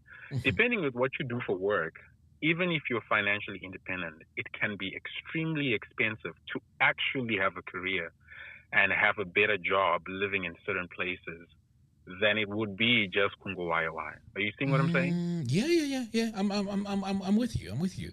So tell me tell me something. What's your plan? Surely, you're a young, smart young man. What's your plan? What you gonna do? Yeah, so that's great. I love how you always bring it to that, right? So what are we trying to do in terms of strategy and solutions as a younger generation? We already, calculate and estimate what this could look like long term. Careers over here are all about long game. If you look at anybody who's successful in the Western society, who has worked for a company like 7-Eleven or Apple or whatever, you name it, Amazon, Delta Airlines, it's a long game. You really can make a lot of money at the bottom end when you're in your 40s and 50s. And no lies, Delta Airlines captains who have been with the company for over 30 years can make up to $800,000 a year. You know what I mean? Wow. Okay. In terms of pay. So it is a long game when you look at it that way, but is it a long game that works for everyone? So like I'm saying, it could only make sense if you are into such like careers. But if your career is not as strong as, excuse me, medical field, finance, aviation, because there are careers in these societies that can make you a lot of money. Maybe you're a basketball player, football player, actor, and so forth. Obviously, you could make significant amount of money with those careers. But then living in Florida, where I live now, in Florida, there's a lot of retired people over there, and you can actually see, because I always meet all these people. Some of them are so well up, they have airplanes, so they hire us private pilots to fly them to a basketball game in Las Vegas and so forth. That's just how much money they have. But these people, they'll tell you, you ask them, what did you do for a living before you retired? And then you start really doing the math. These guys, doctors, finance guys, own their own business. Maybe occasionally you run into a teacher and maybe a public worker who can tell you that if it wasn't for the system at the time that we were working, we wouldn't even afford to retire. Because realistically speaking, what it takes to have a pension and to have a retirement fund is just a whole lot more. And a lot of these guys who are A-list careers, like I'm saying, doctors, engineers, whatever the case, they actually multiplied their wealth. So they had a retirement account years, but they started consulting, like hedge fund managers and private wealth managers to double and triple and multiply their income, started buying properties and so forth. And this is quite frankly the education that the average Zimbabwean doesn't have. And I will tell you, we are not taught in school. We are told kutishanda and save money. But realistically speaking, you can save all you want. Come retirement, you need to be able to pay a caregiver. You know, what it costs in Florida or even in many parts of the state to live in a retirement home is about minimum of $5,000 a month to live in a retirement assisted living home. At Athol Evans or Dandaro, if you know Dandaro, next neighbor Bordeaux, at Dandaro, rent can be about maybe $700 a month. And that includes, you know, the caregivers who come and take care of you and so forth. So you're already seeing how different it is in terms of difference. What does the long game, what does the long game look like? So I'm more for this conversation that you're having in this discussion to ask Kuti, what is the way out? Because yes, I could be working and things are making sense now, but upon retirement, or not even retirement, let's talk about terminal illnesses. You could have cancer, you could have heart disease and all these things, and you need to have assisted living even before your retirement age.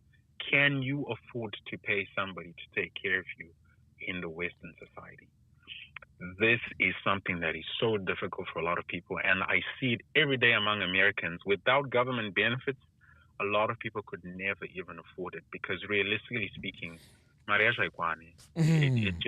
it won't suffice. So as immigrants, we need to talk about that. You know, in the Latino community, in the Indian community, they live together as an extended family because they've mastered the art of making things work like a batana. They just feel like you live on less money if we live together with the in-laws. Yes, it can be very difficult relationship-wise, but it's just a way of saving money. But in our communities, do we talk about that? Do we look at extended family as a burden or as a strategy to extend ourselves financially? So in my case, in response to your question, I really think we are supposed to have a conversation, especially with newer immigrants today, guys going to Poland, China, and so forth, to say, how do you make this work long term? Or is your game plan situating yourself back in Zimbabwe? Should anything happen to you, let's not even talk about retirement, a car accident, even a DUI, driving under influence in the States, can be such a huge penalty. You lose your car, you lose your license. If you then get hurt and injured, that means you can't even work. You can live off, you know, the government's benefits of unemployment. You can't make too that little. work. It's too little. It's too little. You know what I mean? Yeah. So I think zvakangokosha kuti panguva nema-solutions are available, not to, you know, bring in any negative, you know, realities of politics in Zimbabwe and so forth. South Africa right now is offering retirement visas. They figured out, Kuti, people who live elsewhere would like to live for less. And South Africa today, in South Africa, as long as you have a pension or an income of about, you know, $1,000 or so, you can get a visa to retire and live in South Africa. Why? Because $1,000 per month goes a long way over there. Right now, the president of Mauritius, I think the prime minister of Mauritius, again, he's advertising a retirement visa in Mauritius. As long as you have $15,000 coming into your account every month, you can retire there, because they know that it doesn't matter that you're in the UK, you're in Switzerland, you're in Canada, you're in the United States. When you come to the end of your life and you're not making as much money, or maybe you have money saved up, the idea is not to spend it, it's to stretch it. You know what I mean? Exactly. Yeah.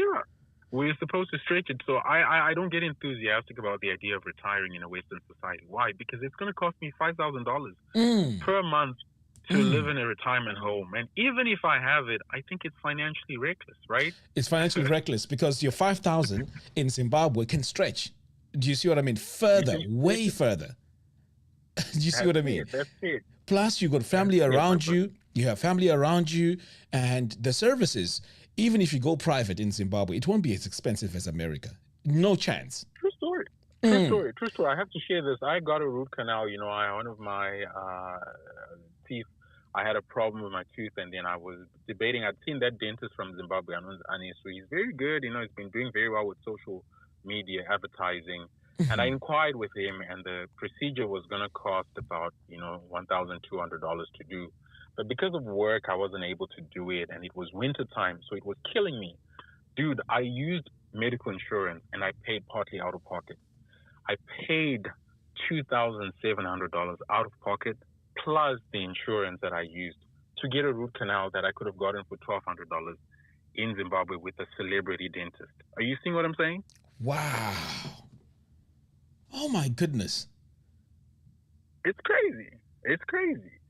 So these are the numbers that I think people should be very aware of. Yes, I have a good job right now. Yes, I'm living within my means. But should something happen, I'm talking cancer, dental procedures, heart disease, just birth itself, or complications with pregnancy, all these things, realistically speaking, even if you have some money, they will cost you so much that you will just regret, why didn't I have a backup plan? So the conversations I want to have, I coach a lot of young guys who come to university here because I came here to pursue aviation at a later stage in my life. I used to work in Africa.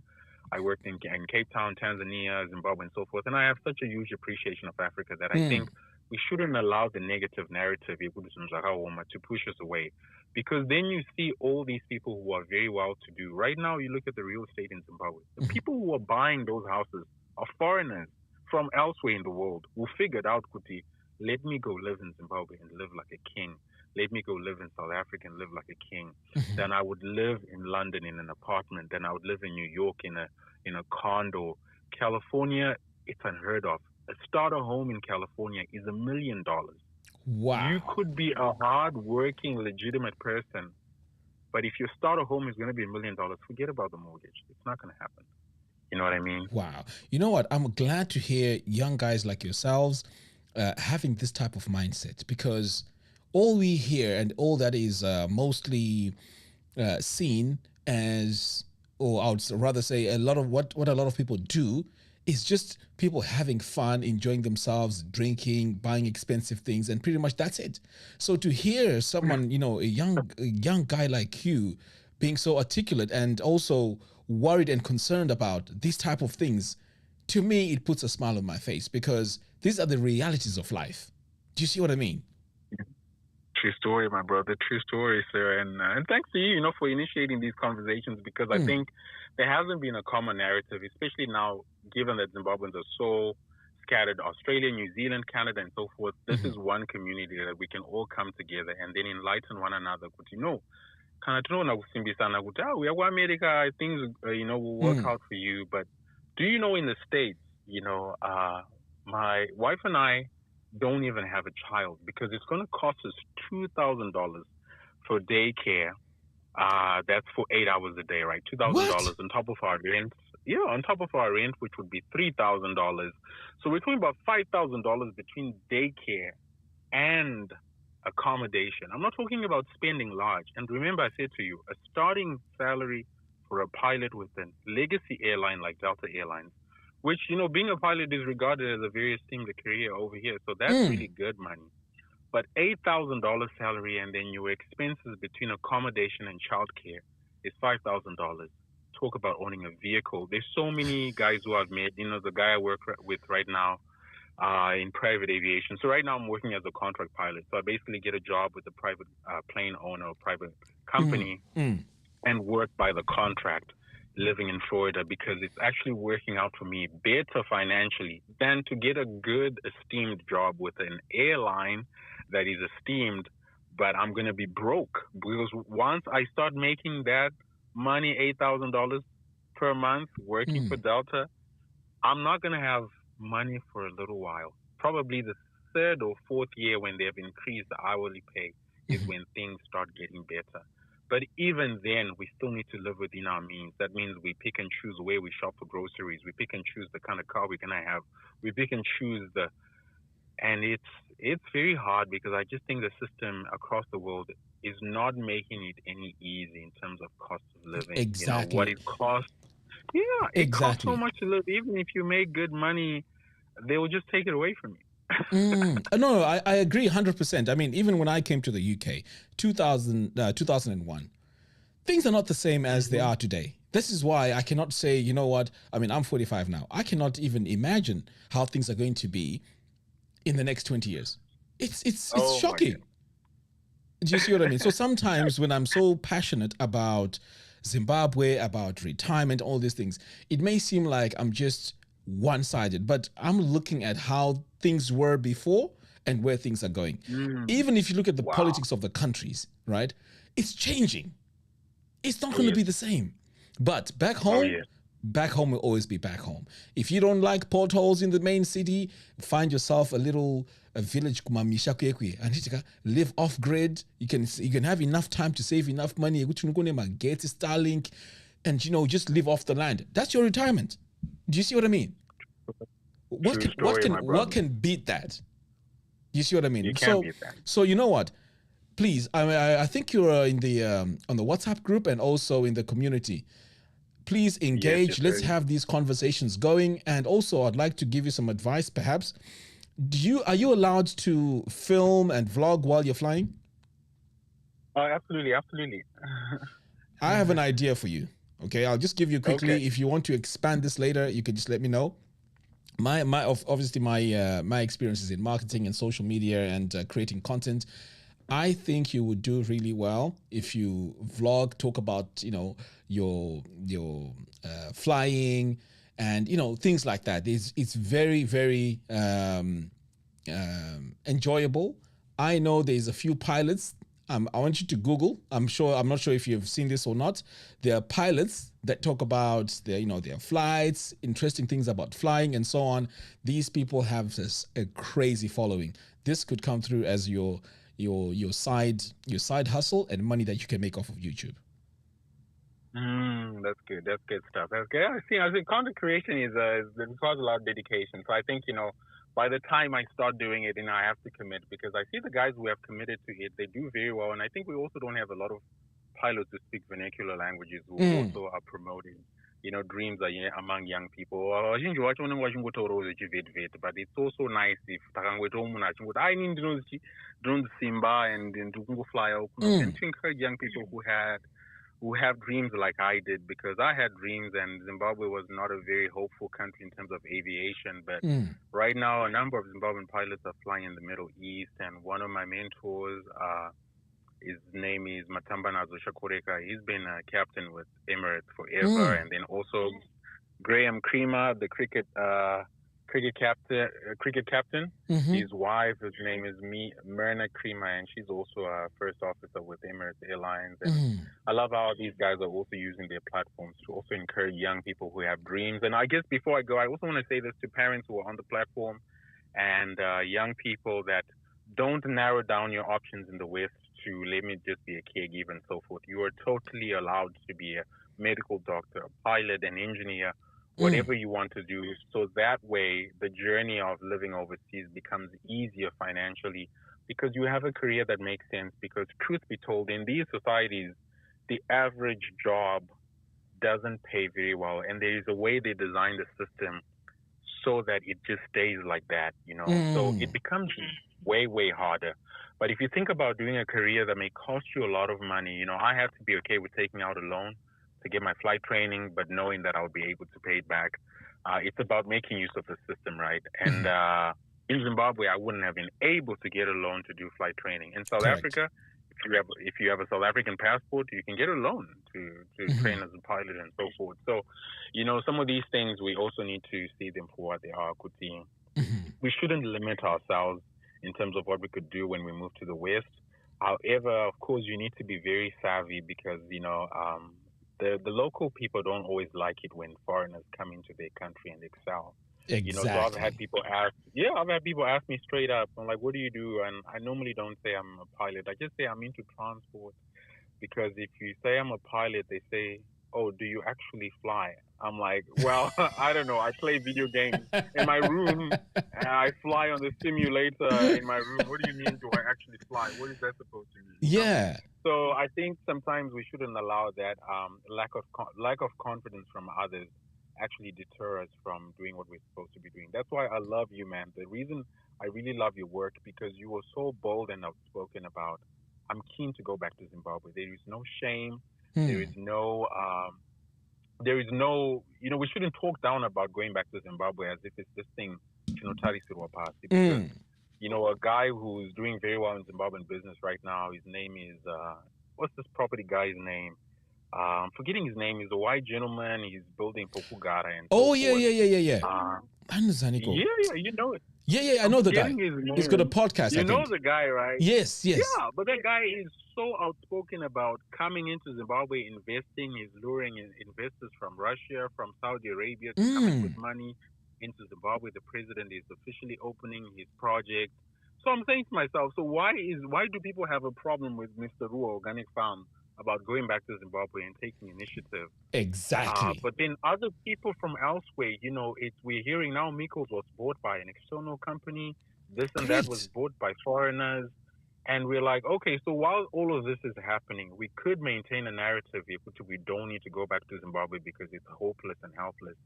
But we're lying to ourselves because while we are doing that, we're sleeping on the job. And so many people who are woke to opportunities are going to be seizing the opportunities that are in Zimbabwe and taking advantage of them. You know what? Yeah. The name has just been dropped in the channel. His name is Ken Sharp. Absolutely, that's the name. That's it. That's the guy. That's the guy. Now, young man, I want to tell you something very interesting. There's this narrative that in Zimbabwe, farming activity is not there. The white farmers are gone. None of that is happening. I want to share my experience while you're here because perhaps maybe you're not aware of this. I went to this Greek show. Okay, I think I've got some videos on my channel. Do you know that the companies that I never thought would be in Zimbabwe were there? But behind the scenes, I wanted to speak. I mean, I'm talking about Victron, John Deere, Isuzu, you name it. I mean, they were all there, right? They had beautiful stands. So I was shocked because here I am, I'm looking at this and I'm saying, on one hand, I'm hearing Zimbabwe is gone. Zimbabwe is nowhere. It's not going to progress. There's no farming. So what I was doing now is I was trying to understand what is happening. And behind the scenes, I was asking, okay, farming in Zimbabwe, what's happening? Do you know that there's a lot of white farmers still farming in Zimbabwe, but they're not outspoken? Yes. We are lying to ourselves that, Zimbabwe is not Zimbabwe's farming is gone. No, they are farming. They are on the down low. They're not outspoken. They're in their little communities of farmers. And it's not like it's necessarily white. If you're there and you're the right mindset, you can be a part of that. And it's amazing. That's it. Anything in farming is there in Zim. If you want those dams, you want pipes, there's drip tech, it's there in Zim. So we sometimes lie to each other that Zimbabwe is dead, we can't even go there. But when you start looking and you start joining the dots, you'll be amazed how things are progressing. You mentioned Ken Sharp. Do you think that guy is silly to be putting projects that are putting Zimbabwe on the map? Do you think he's stupid like that? No, he's a smart guy. Smart. Yeah. Exactly. So I agree with you 100%. We're not supposed to be one of those people that just put a narrative to say things are bad and they're bad and they're bad just because, you can't do it. Do you see what I mean? We need to provide more positivity and also solutions to all the problems. And that's what I hope that I can bring to the table, and I want to be an example. This is why this Ruwa organic thing. There's certain times where I thought to myself, I've got my background in marketing. Why am I even bothering with this farming? But I realized that completing this journey is going to give hope to people that things can look so messed up, but I have managed to follow through. Do you see what I mean? Wow. Yes.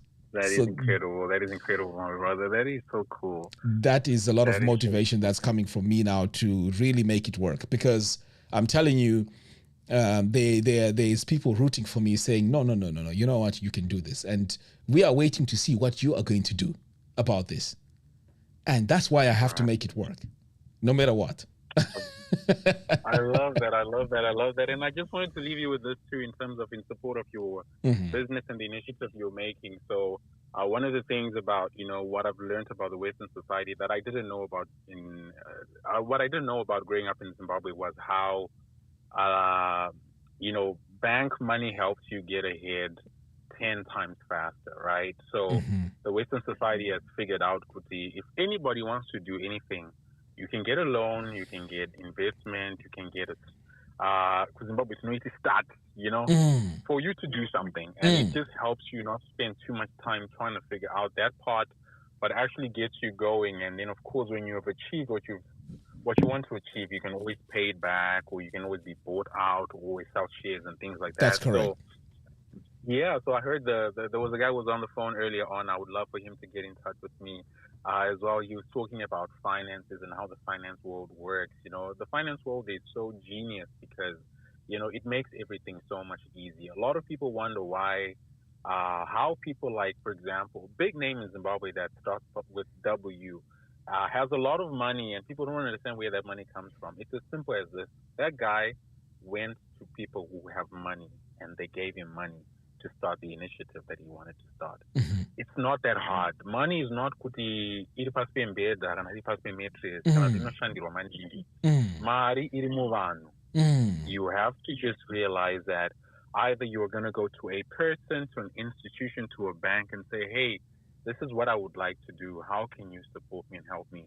And as long as there's trust, you're able to actually achieve and secure that funding that you need to get to the next level. And Mr. Ruwa Organic Farm, I'm going to say this in front of everyone on this platform.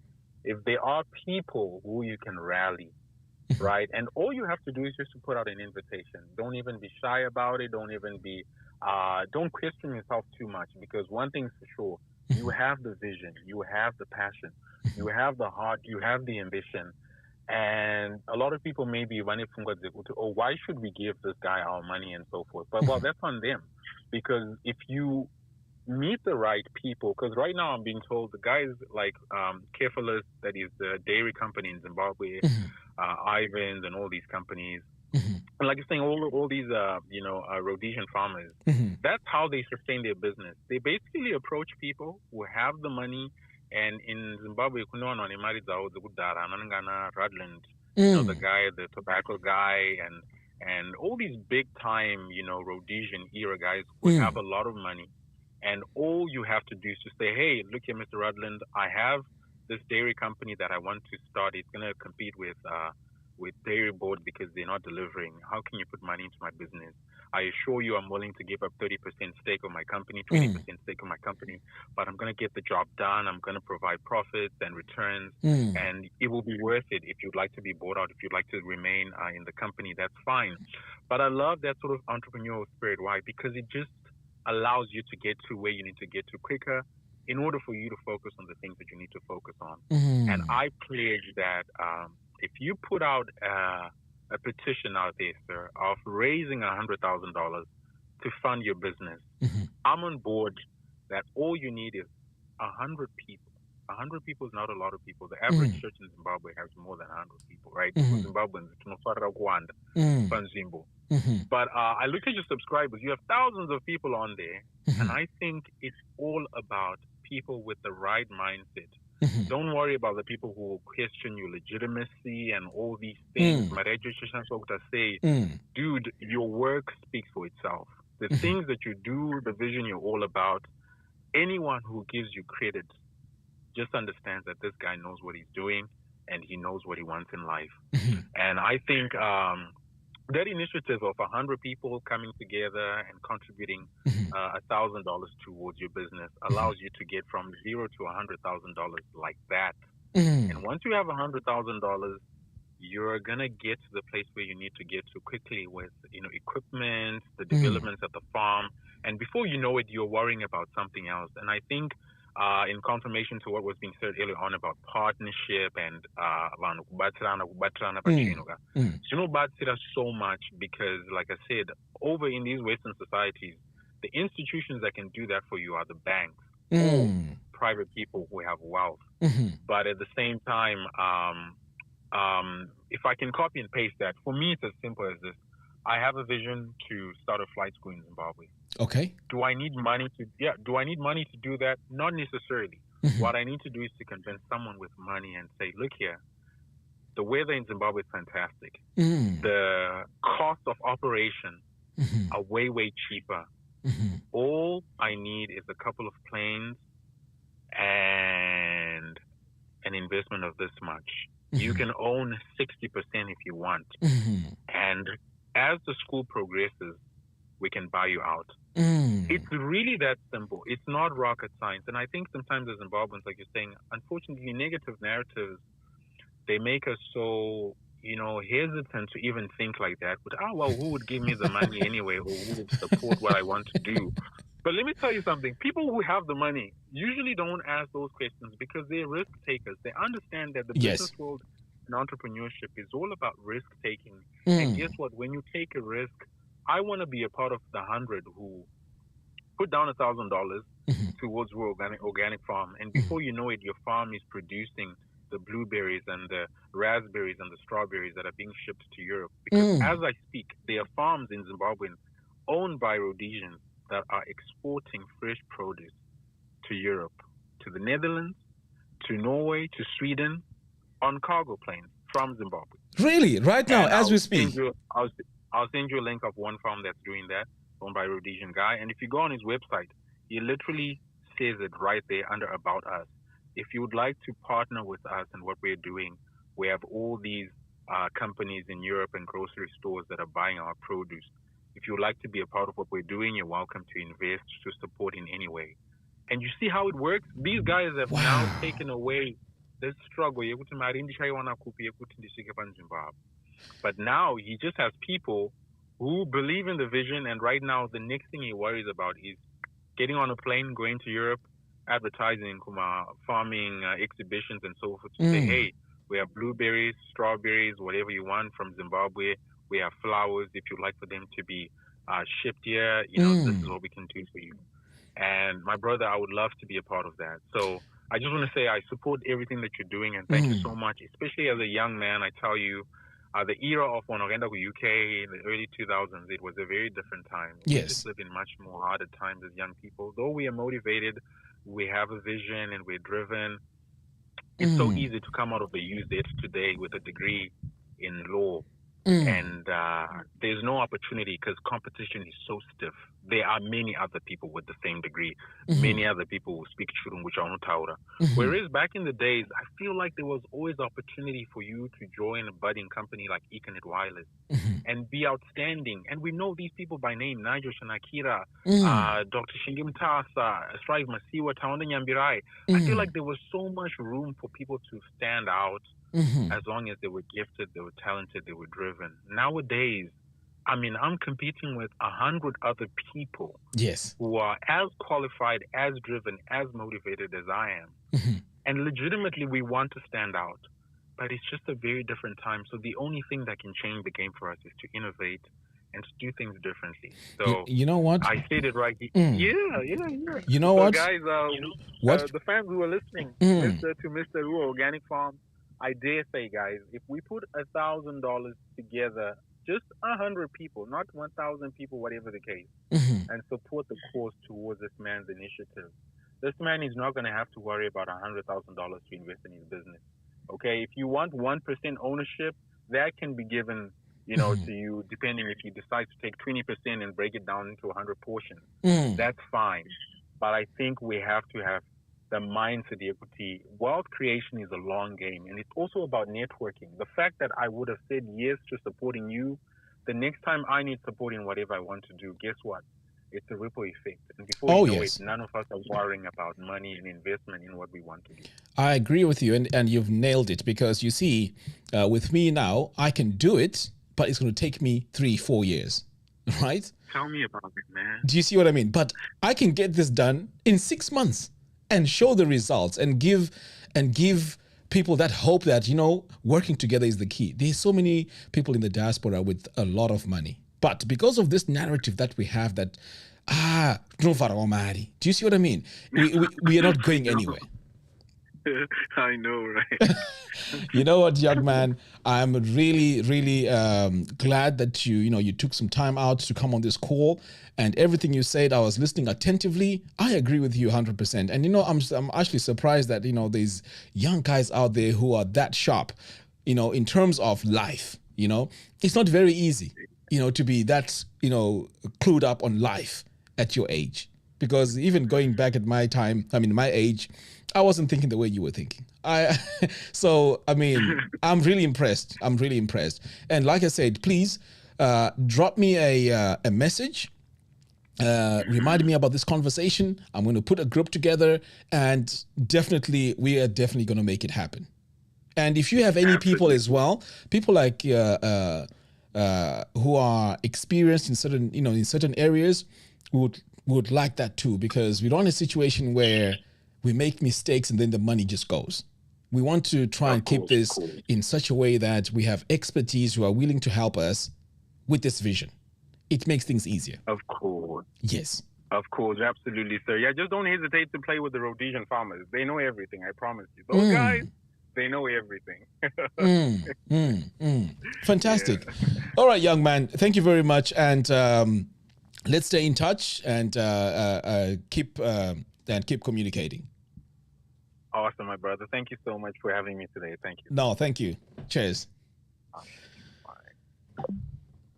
Right. The Chosen One. I'm not sure if the Chosen One is still available. I know he's been trying to call me. And who else? Farai. Okay, let's start with the Chosen One. Hopefully.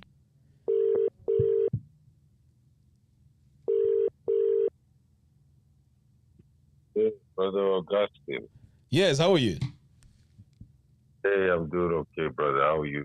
Not too bad. Sorry, I know you've been trying to call, but there's been a lot of calls coming through. And as you can see, there's a lot of knowledge being shared here. It's really, really, motivating and exciting. So talk to me. Share with us your story. What's your name? And yeah.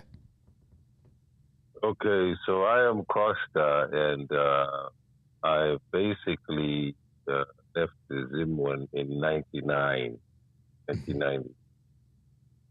So I was always the one that I wanted to see the world. I didn't know if I was ever going to come back, even thinking about retirement. You're young, you've just finished your A-levels, you want to see the world, see what happens. So fortunately, I was one of those ones. I got a scholarship to the U.S. to play basketball. And again, my own thing is I just wanted to have fun and see the world. And I had no idea what was going to happen.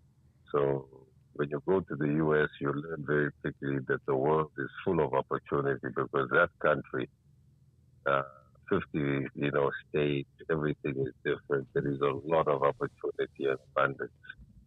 So you learn very quickly that most of what we learn, especially in Africa, most of those things, it's complete nonsense, because the world is full of opportunity. And then the wonderful thing that you really learn about America is that most of those people, they live, they'll study in one state and then with their family, and they grow up the same way, we would have grown up in Zimbabwe. Maybe you grow up from Chitungwiza or Blawayo, Tare. Then from that point, you go to university. So most of them, they'll go to another state in university. And when they get there, they will learn new things, new ideas. And then, so from there, they'll then get a job, they'll work in another place.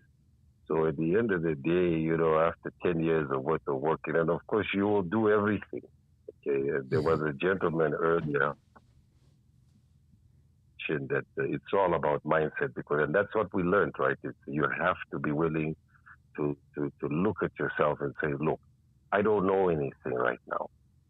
And this is a big problem with a lot of the young people, is they go onto these social media sites or these websites, and they hear all these things, but those things may apply to them, but most of the time it's not customized to you.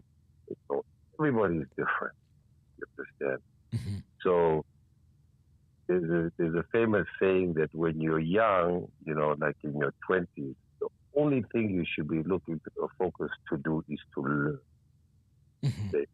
Learn anything, learn about people, learn how to sell, learn how different languages, learn a sport, learn a hobby, learn how to interact with people, right?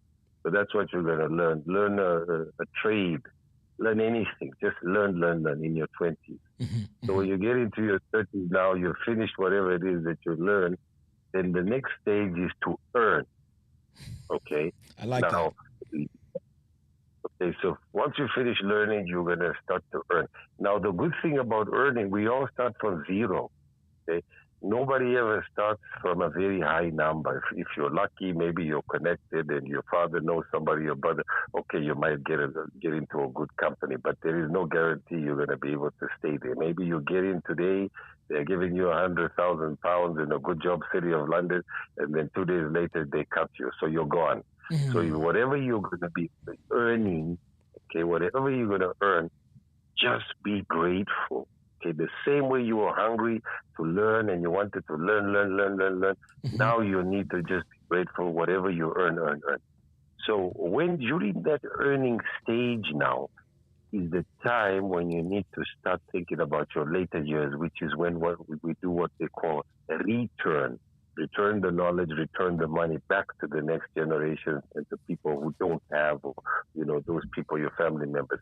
So I was always bad for black tax because I always had this mentor, and of course this is one of the people which I met in the U.S. They were mentored me. He really said, whatever it is that you're earning, you have to be selfish during this time because the time for you to give will come. So the good thing now, by 42, I was retired. I had earned enough money and assets to generate enough money for me that I don't have to have a job to work for someone else. You understand? And that's to me, that is the definition of retirement. Okay. So I have, you know, enough money that if I was living the life of an average person, I can earn $3,000, $4,000, $5,000 coming in from the assets which I have put together. And I'll get in a little bit about the assets, you know, just later, so that I don't have to work for somebody I don't want to work for. And if I want to try a business, if it fails, okay, at least I know that I'm still going to be generating. You don't have to have millions, okay, to get to that. Okay, what you need to do is you need to have to think again during that earning stage. Which assets can I buy, okay, or invest that are going to generate an income which is sustainable for a long period of time? Somebody asked how the Rhodesians do it, and that's exactly how they do it. Business is risky. Okay, it's risky, and plus it's not for everybody. Farming is not for everybody. Mining is not for everybody. Okay, but one thing is for sure is if you buy the right property, okay, in the right location, there's going to be somebody who wants to live there, who needs to live there, rent from you, and you'll be able to generate an income from that. So, you know, for 10, 15, 20, 30 years. Okay, that's one. The second thing is that we have to change our mindset about what is invested. When I was listening, most of the people, they keep talking about land. Okay, very important, and I understand why the concept of land is very important, especially with us because of what's happened with our country. But if you really, really, really, really think about it, okay, and if you look at most of the billionaires or the millionaires or whoever it is that those young people are looking towards, most of those people, their main asset is not land. Okay? We're in 2025. I can understand in the 70s and 80s and 50s and so forth. I can understand during those times. But today, what is it? Elon Musk, that's technology. Okay. Bill Gates, that's technology again. Some of them, Warren Buffett, financial services, which is money and investing. Robert Kiyosaki, books and Robert Kiyosaki, if people know him, Rich Dad Poor Dad. This is the guy that he's an author. A lot of people today, they know how to read, they can write books that are inspirational. He's just an author at the end of the day, and then he gets money from selling books and a recurring revenue. You understand what I mean? So now, if you don't have the land, okay, not everybody is going to have the money to buy the land. So if you don't have the land, but you still have something in your head, you can write a book. Okay, you can start a podcast. You can do a YouTube.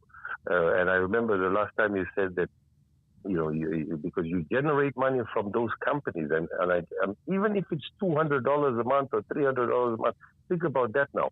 $200 a month, somebody's income today, Zimbabwe. Wow. And they're raising children. And those people are raising children on that money. So you have a podcast, is generating you $200. Now all you have to do is think about how can I scale it, right? Because we're in the 21st century, we're in the technology age. Okay? We're in that age. Yeah. How is it that everybody knows what Wick Naughty is doing? Okay? Because they're watching it. Watching it. Wow. You know what, brother? When you put these, when you say this, when you put it across this way, right? It just makes a lot of sense. Even to me, who's already like in the digital marketing space, right? The way you've put it across is so amazing that it then becomes accessible to a lot of people. You know, like what you're saying. If you're an author, that book can make you money. Just that one book. You just have to create it once, and that's it. Yes. You're a consultant, right? In your retirement, you can be talking about, let's say your area is medicine or whatever it is. Just as a consultant, using a website and YouTube, you can make money, and Zoom. But we are always thinking of land. I'm going to rent my house out. That alone is just being so narrow-minded. And I'm glad you're bringing this up. Carry on. Sorry, I had to interrupt. No problem. I'm going to give you two real examples. One guy I graduated with. All he did is he's an IT guy. So he went online and he researched. Then he found a hosting company, web hosting company in America. I'm pretty sure the requirements were very minimal. Maybe he had to put $50 or £100 or whatever it is for people in the UK. That's how you set up your business. All he has, and all he did is he went and he started telling people, I will make a website for you for free. Because his money, he makes from hosting. Okay? Now, maybe his profit is $1 or $2 per host per month. I don't know what the numbers were. This is many years ago. $1, $2, $3 per host per month. So then your first thing is then you need to find 100 or 50 people who need websites. So if you go to church, you're definitely going to get your first 10, 15 clients. And remember, you're giving them this website for free. Yes. This is your thing. You're giving them this website for free. Now, if you're smart and if you know how to, just do a little bit of selling, you say, okay, I'll charge you $50 or $100 to do the website, okay? Most people are not going to complain. So now your church pastor needs the website. That's already your first customer. So they start paying, you're getting $2 from that. And then that same church pastor is going to have a blog, he's going to have his other businesses. So just him alone, he's going to give you $10 profit a month, which is recurring. Yes. Then after that, you have his wife, she has a bakery thing, selling cakes, so she's going to give. So then you get your 100 people. Now you're making $200-300 again per month, every single month for the rest of your life. Okay? This is in addition to your 9-to-5 hustle, whatever you're doing, you're working, you're doing care, you're working in a garage. I don't know what it is that you do. And just to add to that, because that's the field I'm in. Okay, these web hosting companies, sometimes they give you $100 just for referring one customer. Can you imagine? There you go. And I didn't even know that because I was always wondering why the guy was making more money. I thought his profit was a lot less than. No. You make a lot of money. I mean, in fact, even right now, it's just that I have got too many things that I'm working on. I actually create tutorials showing people how to design websites. In fact, my idea right now was for me to give to the community to say, look, if you have any kids or you want to do a side hustle, I was going to do like a 2-hour workshop where I teach you how to design a website from scratch, and just give it, to the Zimbabwean community as a gift, because that's how I made my money. And what you're saying is bang on, 100%. You are 100% right.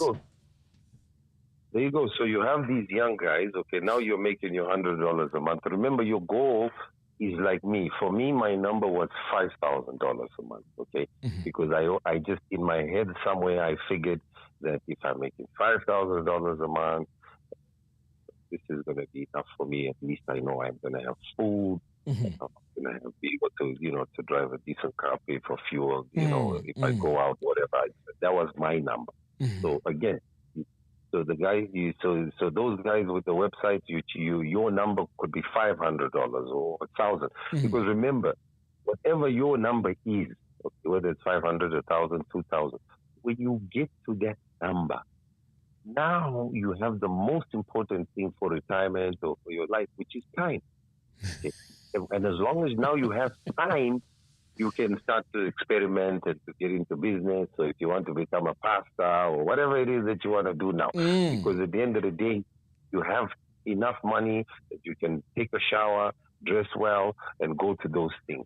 If you get to those things, you have enough money for you to buy yourself a small lunch or whoever you're having a meeting with a lunch.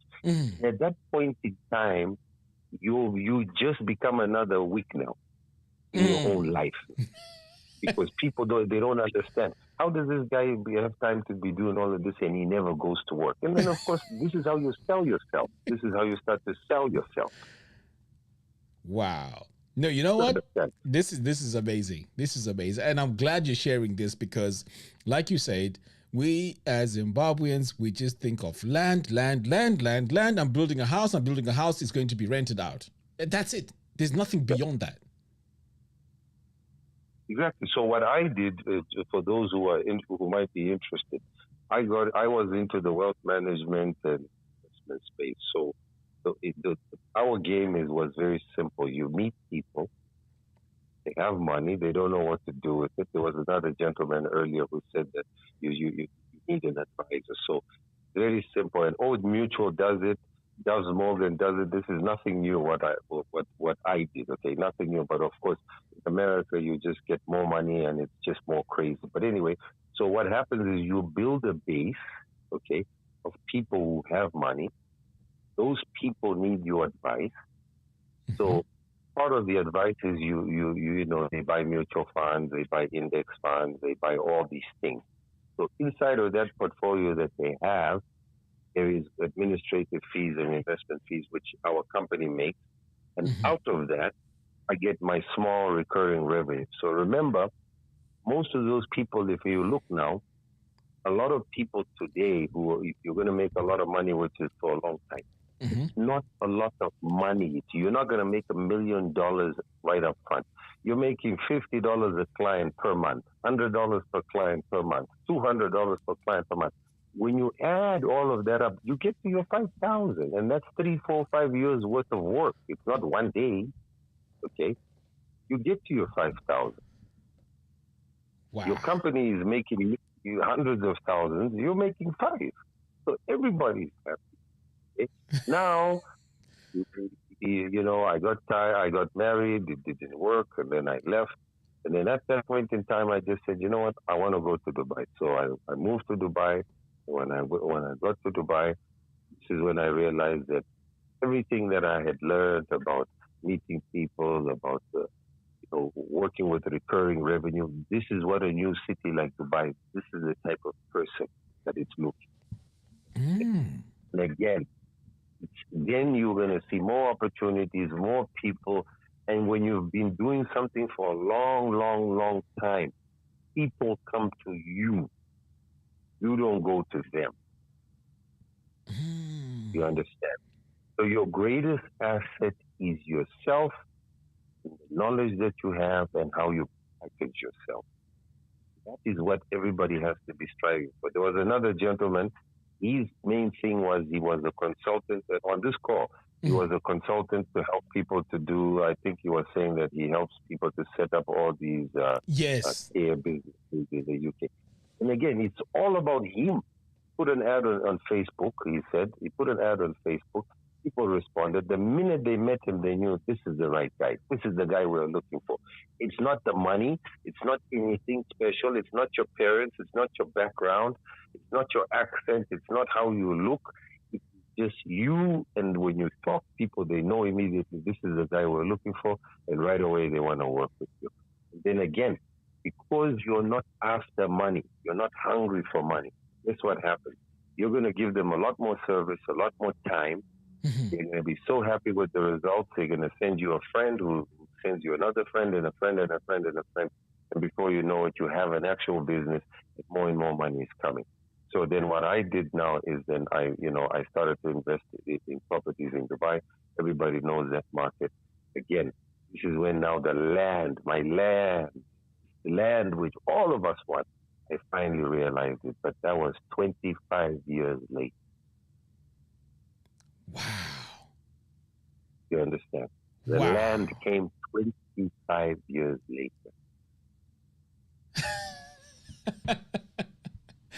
You know what? Just you explaining your story, it's really amazing, because you see, there's a video I put out there, and it became very popular because it had a lot of comments, because it was about mortgages.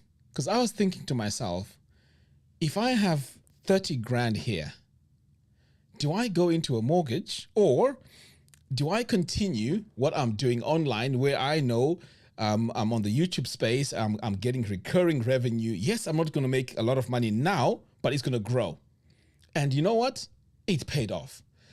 And what I realized in the comments is a lot of people don't get it, because they're thinking my house is going to be worth 500,000 after 30 years. And I'm thinking, no. My 30 grand, if I put it in YouTube ads, if I even make what I'm doing right now even more professional, attract more companies that I can work with on a recurring basis, then this money here is going to come quicker than the 30 years down the line. And you know what? It paid off, because this setup that I had has allowed me to then purchase the farm. Do you see what I mean? It wasn't like I got the money and it went straight to the farm. No, I put it into the current business now that makes me generate money on a regular basis. So hearing it coming from you now is just a confirmation that I was on the right track, and it's just amazing. Yes, now think about it. Drive Masiwa, how does he make money? When you buy airtime, $1, that's not profit. That's revenue.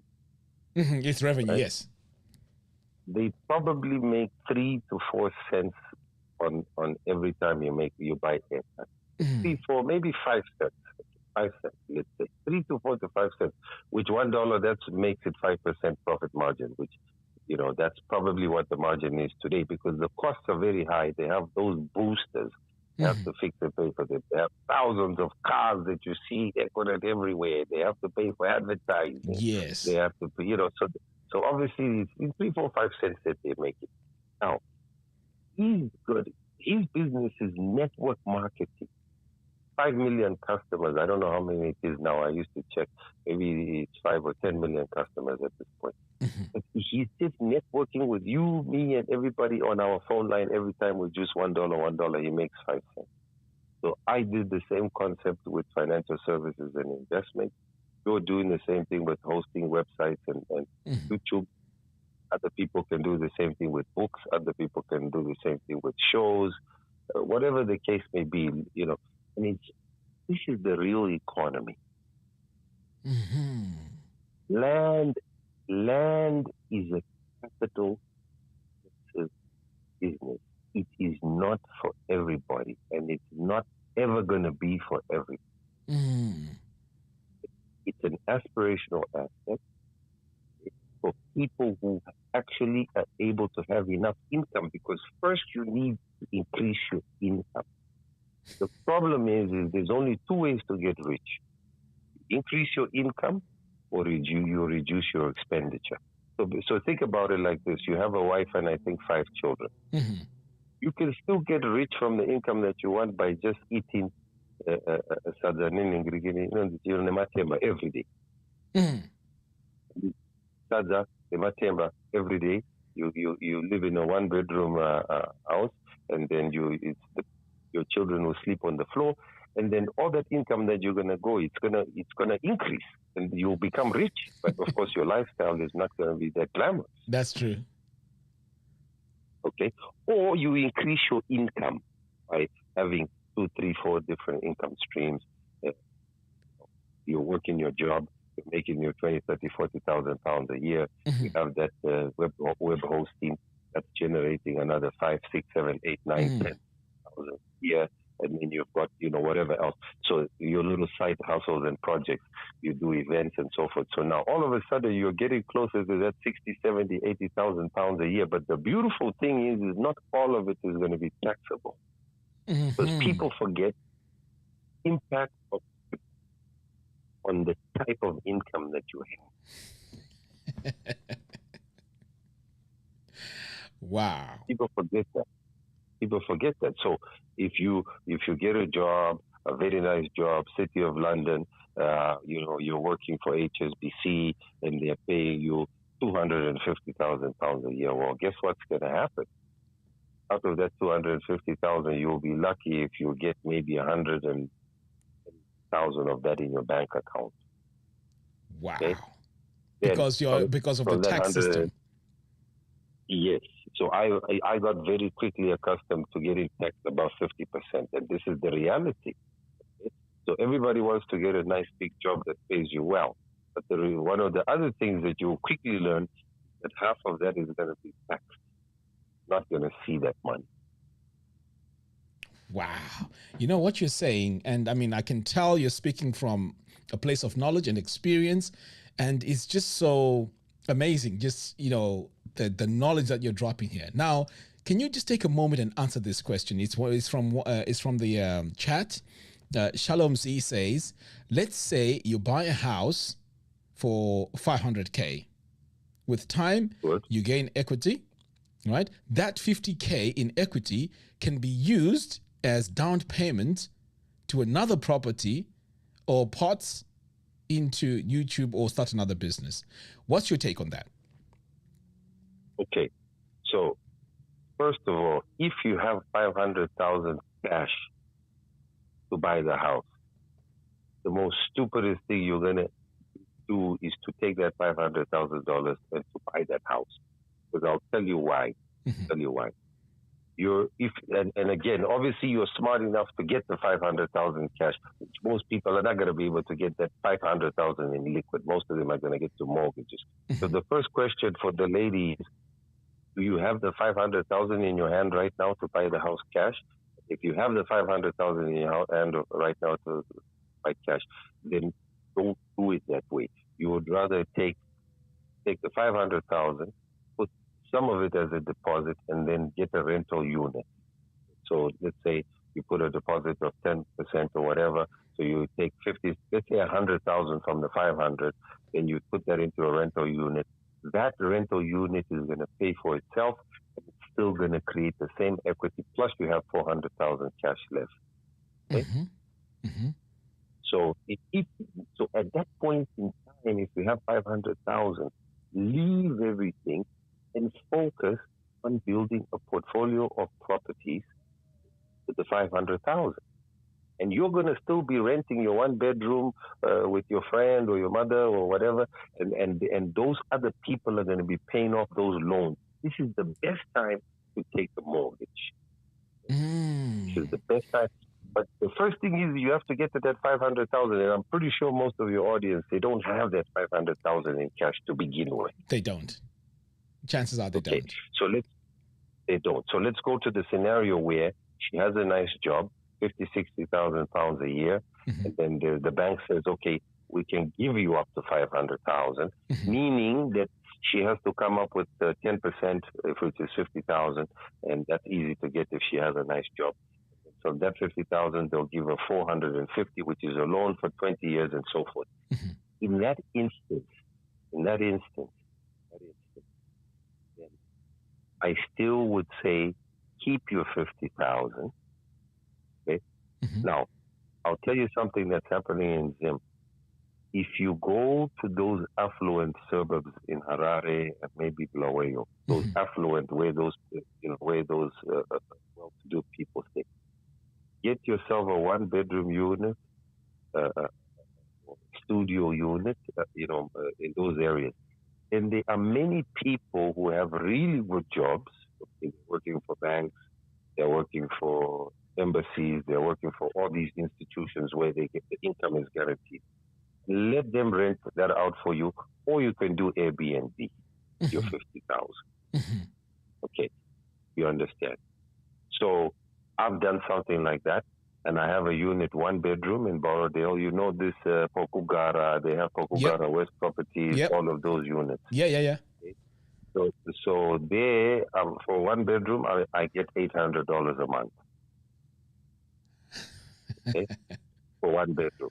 But I would never, ever, ever have done it, okay, if it wasn't in those specific areas.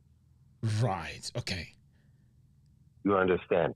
I'm not going to go do it in waterfalls. I'm not going to. There's specific areas where you know that these people, they want to live.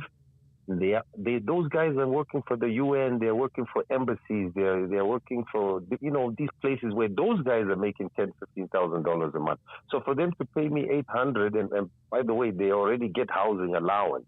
Okay, so for them to pay me $800, it's close to their office. It's a nice area. There's a lot of amenities there. We have security 24 hours in those places. So for them to pay me $800, they still have it's easy for them. You understand what I'm saying? But I would never do it anywhere else. So it took me a long time. I was watching the market until these sorts of products came into the market. That's the time I entered the real estate market in Zimbabwe. I already had real estate in other places. So it's about time. So it's about timing as well. Is that correct? Location, and business model. So what is your business model? Remember, real estate in Zimbabwe very, very tricky. So remember Jinimbi. Jinimbi has a beautiful house, okay, but that house is worth nothing. Because of the location. It's in Oboshawa. Yes. Who are you going to pay that kind of money to buy that house? No. Even if I can afford it, I wouldn't. You're not going to do it, okay? But my unit, it's small. It's a 1-bedroom. It's at a nice location by Groombridge. You're going to want to live there. You're going to do Airbnb. There's a lot of things because it's convenient for you if you're working, especially, you're the banking executive. You're making, $2,000-$3,000 a month. The lady who's staying there now, she actually works for a bank. So it's very close to her office. So, so everything works out because of the location. That's the time you do real estate. Now, if you know for a fact that you love farming, that it's your thing, then yes, buy the land, put the money into the farm. But then again, as far as I'm concerned, run it yourself. Because when you run it yourself, first of all, you don't have rent costs because you're living there. You don't have food costs because you're growing your own food. So basically, that land, okay, is a real asset because it's basically taking care of you. Remember, assets have to generate for us an income. People forget this.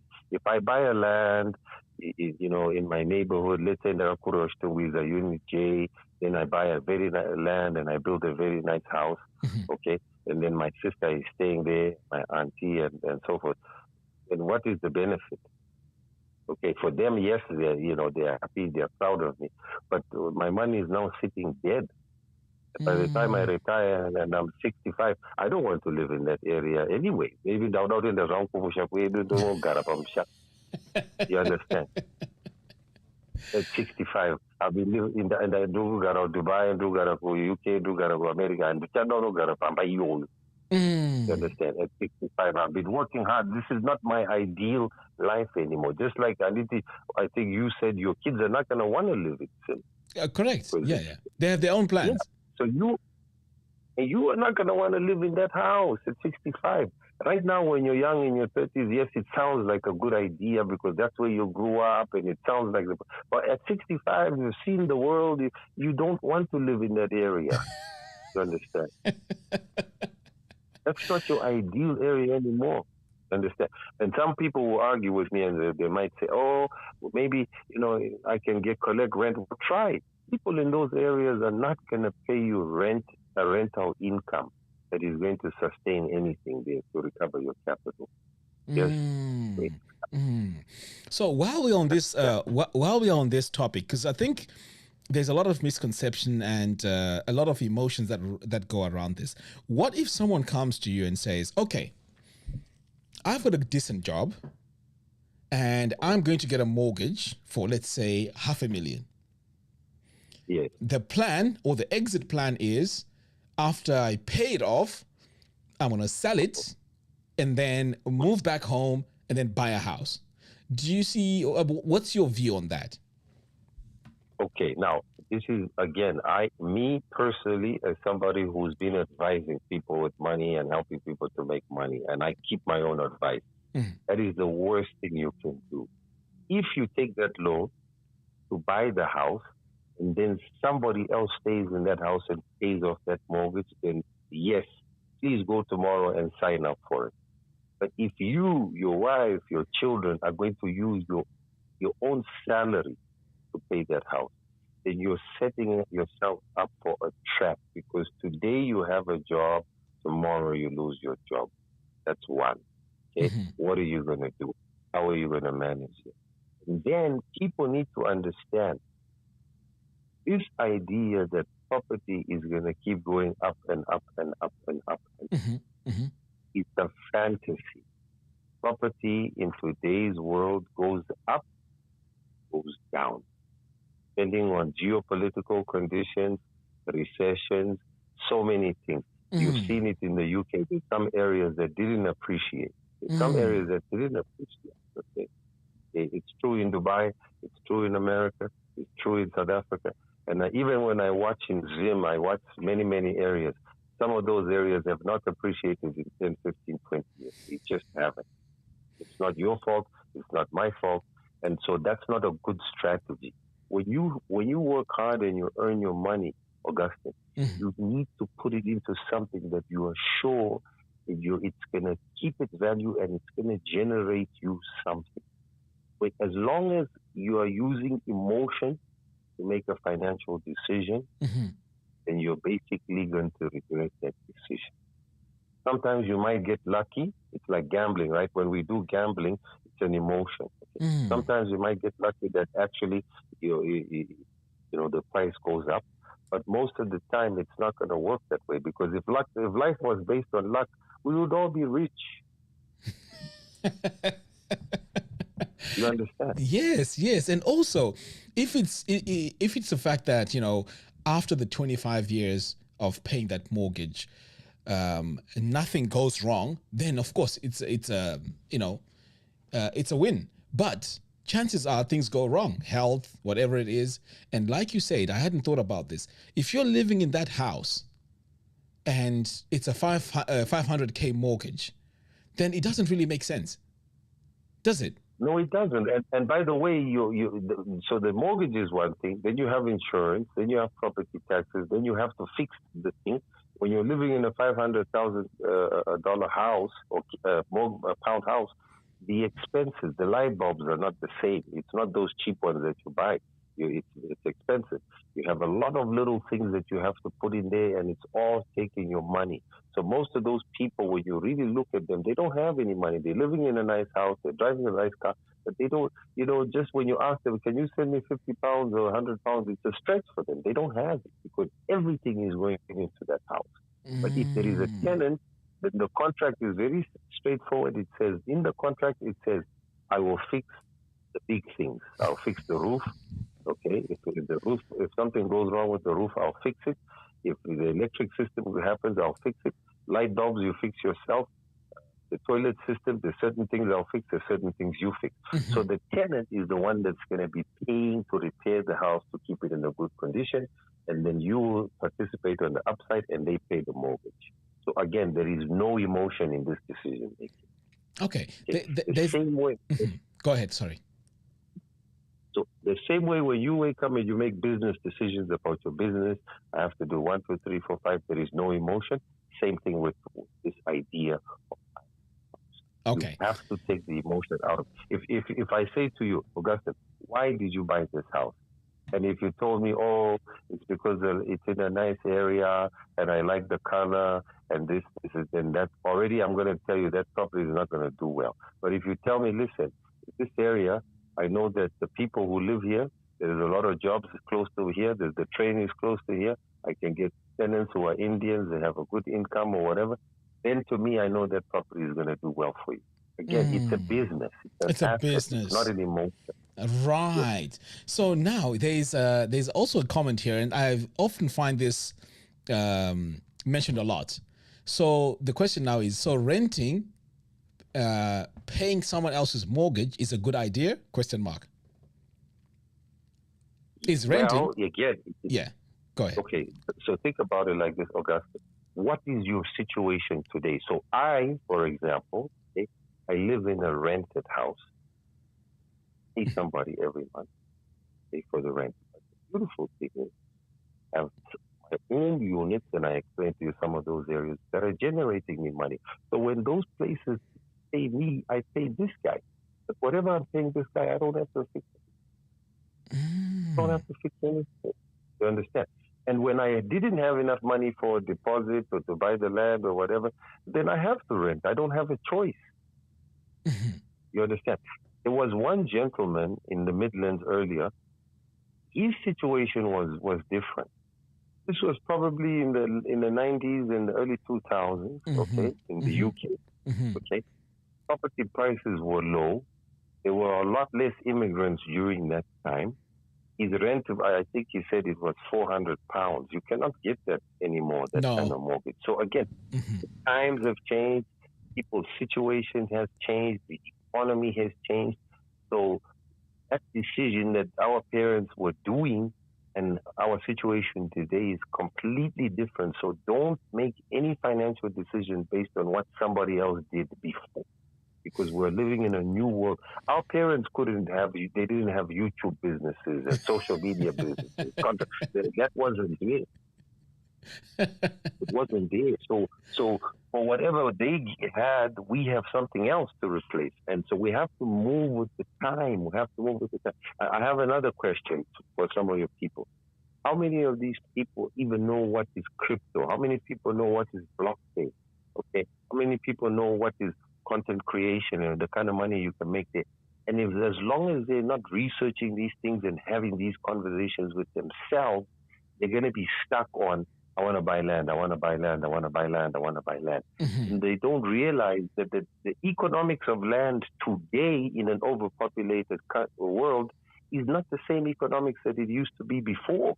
Okay, I'll give you one final example about this idea of land and property going up and down. A lot of people in the U.S. invested in malls. Okay, they bought these big lands, they took loans, and then they built these malls, like a mall, a shopping mall, like Joina AI and it. They built them, and in the 80s and 90s and early 2000s, they were making a lot of money. They had tenants and companies. But today, because of Amazon and all these online shopping websites, what's the value of those properties today? Those people are giving those properties away for free. Because of the loans. Wow. That is a fact. Even here in the UK, in the high streets are in trouble. So if you put so much money in the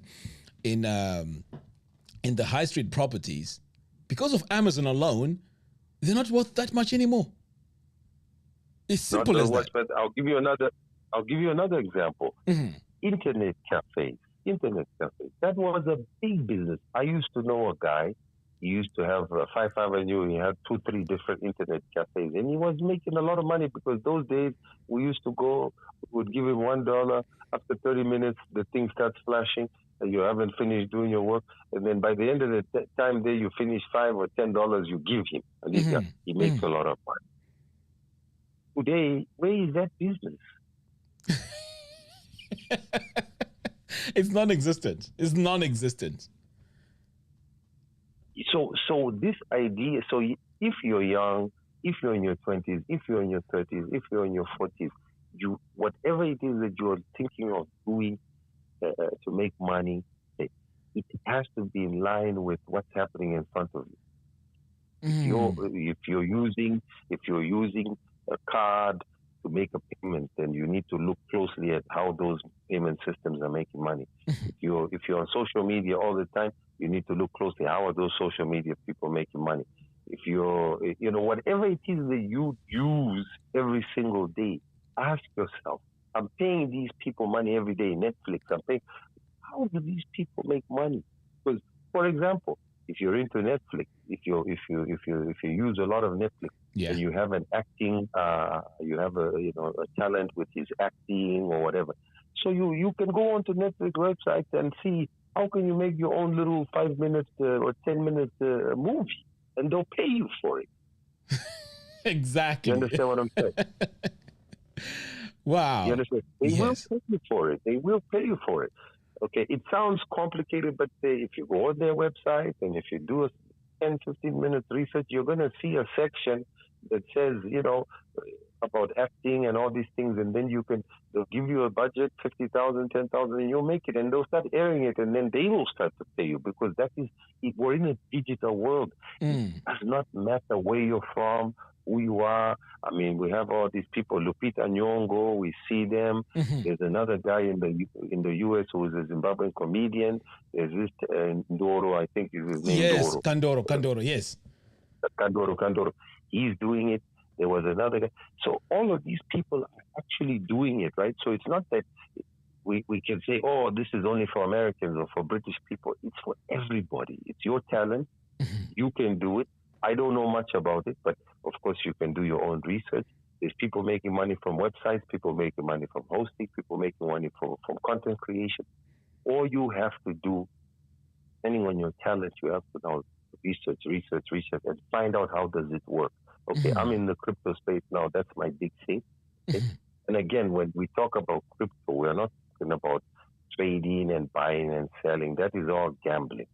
Right.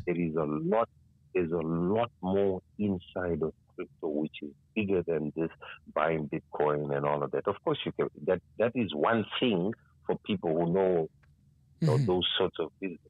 But there's more to it. You can make your own crypto. Wow. So for example, my project is I want to create what they call a stable coin. So it's a gold back. So that I can send it to you, you can send it to me, and then we'll be able to bypass all this reserve bank and all this nonsense. So if somebody wants to send you money in the UK, they send you my crypto, you can cash it to pounds or you can keep it in gold, your wallet, right? So so there's a lot of people can make their own crypto. You can make your own crypto. If you're into IT, you can do development. There's many things, and I know a lot of these young Zimbabweans are very smart with all these IT things. They are a lot smarter than me. The point is that you need to be asking yourself, how does Amazon make money? How does Facebook make money? How does YouTube make money? How does TikTok make money? Because people forget that those people, those companies, they make money from you and me. Exactly. I mean, I'll give you a quick example here. This podcast has been going on for 4 hours now, right? YouTube makes money by putting ads on this video because it's got engagement, it's got all that. Do you see what I mean? And I agree with you 100%. We need to see, this is the future. This is how the direction of media is going. I don't know about you, but I don't watch TV anymore. Your traditional TV. No, my TV is the YouTube. YouTube. I don't watch TV. Yes, me too. I have my channels the same way, by the way, and we are older. We are in our 40s. I don't know what you're. But 45. I'm 45. I have my. You're same age. So I have my Ruwa organic. That's one channel. It's the same way. The same way we used to watch. Because you are my. Coco on the Beats. All of them. My channels on YouTube. In my channels, Ruwa Organic is one. I have my crypto channels. I have cruise channels. I have my entertainment channels. Those are my channels. And they entertain me and they feed me with information. So now imagine somebody who just got to the UK there in their 20s and 30s. So they'll have a channel for nursing. How can I be a better nurse? How can I be a better carer? And maybe they're interested in crypto, so they're going to have their crypto channel. And maybe they're interested in being a content creator, whatever. They'll have that channel. So that's what this is about now. You don't have to have buy DSTV and all that. Even Netflix, for example, I wouldn't recommend for anybody to pay for Netflix unless you're into that acting, movie, entertainment type of business, or you want to get into that kind of a career, okay? Because you're just going to waste your time and your money watching things you have no business watching. I would rather spend 4 hours watching you, listening to you, where you can have practical things that make sense to me and it makes sense to you. So you are my Denzel Washington now in this way. Yes. I've got a comment here from Lynn N saying, Ruwa, you are now going back to Diaspora Kunoita rent. Imagine if you had bought a property, value in Ingiatoita increase. You see, again, I've addressed this so many times.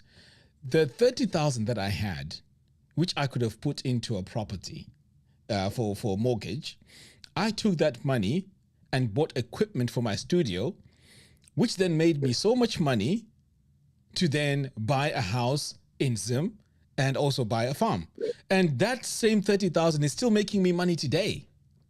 So how? By the way, I want to challenge them one thing. Everybody says that the price has gone up.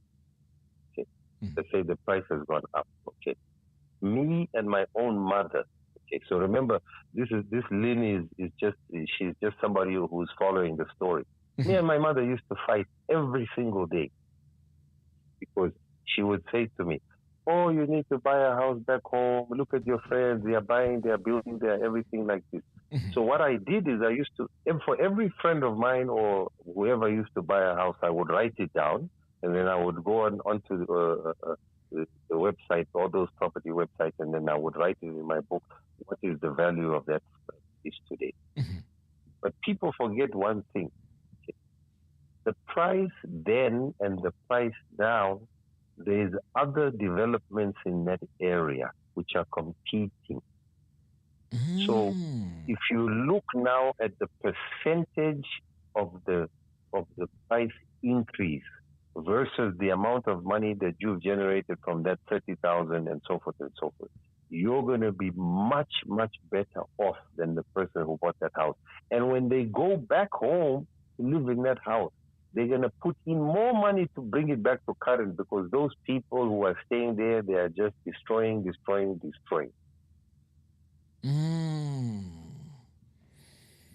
No, but you see, understand? But the thing is, she didn't mean buying the house in Zim. She's talking about diaspora, yes. Okay, fine. Even in diaspora, again, it's area specific, okay? It's each person has, how much money are you earning? How much would your mortgage have been? What other options did you have? So again, it's not the same way. Not farming is not for everybody. For example, I would never be able to get into poultry farming and chicken. That is not for me. When I grew up, my father had a farm. We used to do that. I hate the smell of chicken. I used to kill them. They wouldn't do that. That was my job. Right. I can't stand it. I know. I don't ever want to do it. The only thing I'll do is come and support you when I buy. That is the maximum I'll do. I don't want to have anything to do with that smell because I hated that thing from when I was a young age. So farming is not for me. But if you want to talk about mining, that is different. It's another discussion. We can go into that sector and discuss. If you want to talk about media and online, we can talk about that. If you want to talk about finances, we can talk about that. So some people are into nursing. For example, there was a guy who was talking about buying a machine, and which is all great ideas. Okay, I have no idea about what is a mammogram machine and radio. I have no idea, and a lot of UK people are well suited for that because I noticed that there's a lot of healthcare type jobs in the UK, right? Mm-hmm. So, but I don't have any idea what anything about that. Mm-hmm. Mm-hmm. Yeah, so I mean, not only am I. Not only is he not going to get my £1, I'm not going to put my £1 in that. He's not going to. The only time he's going to see me is when I want to use the service. You understand? Yeah. But if we can talk about mining opportunities, okay, we can talk about that. So the same way people want to do farming, there's a certain type of person for that. Then there's a certain type of person who should be looking and getting into mining. That person knows about engineering, know about the minerals, they know about that. And again, to get into a mining venture, you can start with $5,000, $10,000, $15,000. If you had $30,000 during that time, and if you knew me, we can get into a gold mining project, and you would have made much, much more money from your $30,000 if you got into a mining venture. Yeah. So because from go ahead. Yeah, go ahead. I was gonna say, Lynn says, good for him. We were just sharing thoughts because he made a video saying getting into mortgage was a bad idea. Right. I mean, I think I addressed this mortgage thing. In fact, I even went on to say, let's say you are earning a lot of money, maybe you're on a 5K take home and your mortgage is $1,000. It's comfortable. It's okay. I'm not here to say, okay, mortgage is a bad idea. If you can handle it and you have no other options to go into, I mean, there's nothing wrong. You can go ahead with it. I'm not here to say mortgage is a bad idea. It's a bad idea. It's a bad idea. If you think it works for you, then go for it. But for me, it doesn't work for me. Where I disagree is when people say you should have done this because your money would have doubled and so on. Because I'll tell you something right now. I can go to Zim. I'm not saying this out of bragging, but because of the nature of the job that I invested in or the work that I've invested in, I can work from Zim. I don't even have to be in the UK. I can work from anywhere where there's internet. So for me, personally, it was a good move that I put the money into my studio than a mortgage. Yes. Your studio and your farm. Yes. And by the way, I'm a big fan of mortgage. But not only if that mortgage is going to be generating an income. You understand? So if you're going to tell me, I want to take a mortgage, I want to buy a house, I've calculated that if I buy a house, they're going to pay me £500 a month. From that 500, I have to pay the rent, the bank 200. Then I have 300 left over. That's £3,600 profit every single year. I'm all for that. Plus, you have your capital appreciation. But if you say, I want to live in that house and I'm going to pay the bills, and what happens if you get injured, you cannot work? What happens if your wife loses her job? What happens if this? What happens with that? What are you going to do? And when you want to sell, the market is not going to be up. The market will not be up when you want to sell, especially when you want to sell because of trouble. Usually when people sell because of trouble, the market will not be up. And that's why you see people go in and they buy what they call distressed property. Distressed means that the guy cannot afford it. Understand? Recessions are coming and going. Job losses are coming and going. And maybe in the UK it's different because, healthcare, maybe the income is stable. You don't have job losses. But in America, you have a job today, you get fired tomorrow. And it's very easy to get fired in the US. So in certain countries, very, very easy. Wow. Look, I mean, it was great having your insight. I was listening to a lot of things that you said, and to be honest with you, I've learned a lot from just my conversation with you. Today. Now, if you don't mind, are you in the community, in the Ruwa Organic, and also the WhatsApp group? Feel free to add me so that we can talk about the crypto. And again, we can do an episode where I'm just telling I like for people to start thinking about these things. What is crypto? What is blockchain? Not online trading. Okay, what are the opportunities in it? So these are some of the things that people really need to be thinking about this, because if you're not thinking about this, you're going to be left behind. The U.S. now, they're putting crypto as a currency for the government. Wow. Donald Trump is going to buy Bitcoin for the U.S. as a government. What do they know that we don't know? Yeah, all these opportunities. So definitely, I'll add you onto the group. I mean, thank you very much I could have gone on for another hour talking to you because you've opened my eyes to a lot of things. So thanks a lot for that. So yes, I will be adding you to the group. Thank you so much. Thank you. I love your show and keep doing what you do. Fantastic. Thank you. Cheers. Thank you.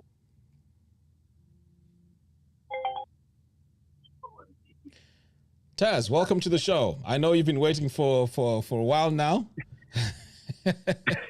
Oh man, brother, I tell you, this is like. Can you hear me? Yeah, loud and clear. Okay. This is like trying to call Radio 3 back in the 90s, trying to win a T-shirt. I am feeling like finally, you had to hang up and dial the number really fast, and then you got like a small window to make that call. And if you don't make that call, it will like somebody else's call got in. So I really appreciate you taking my call. Thank you so much. Okay, cool. All right. So I mean, start off by telling me your name and what you do, your experiences, and yeah, I'm eager to hear and learn. Yeah. Okay. So yeah, definitely appreciate that. Again, thank you so much for taking the time. I'm hoping that I won't take too much of the time because I know there's a lot of people out there that are waiting to get through. I feel like I was watching your live last week. Oh, sorry.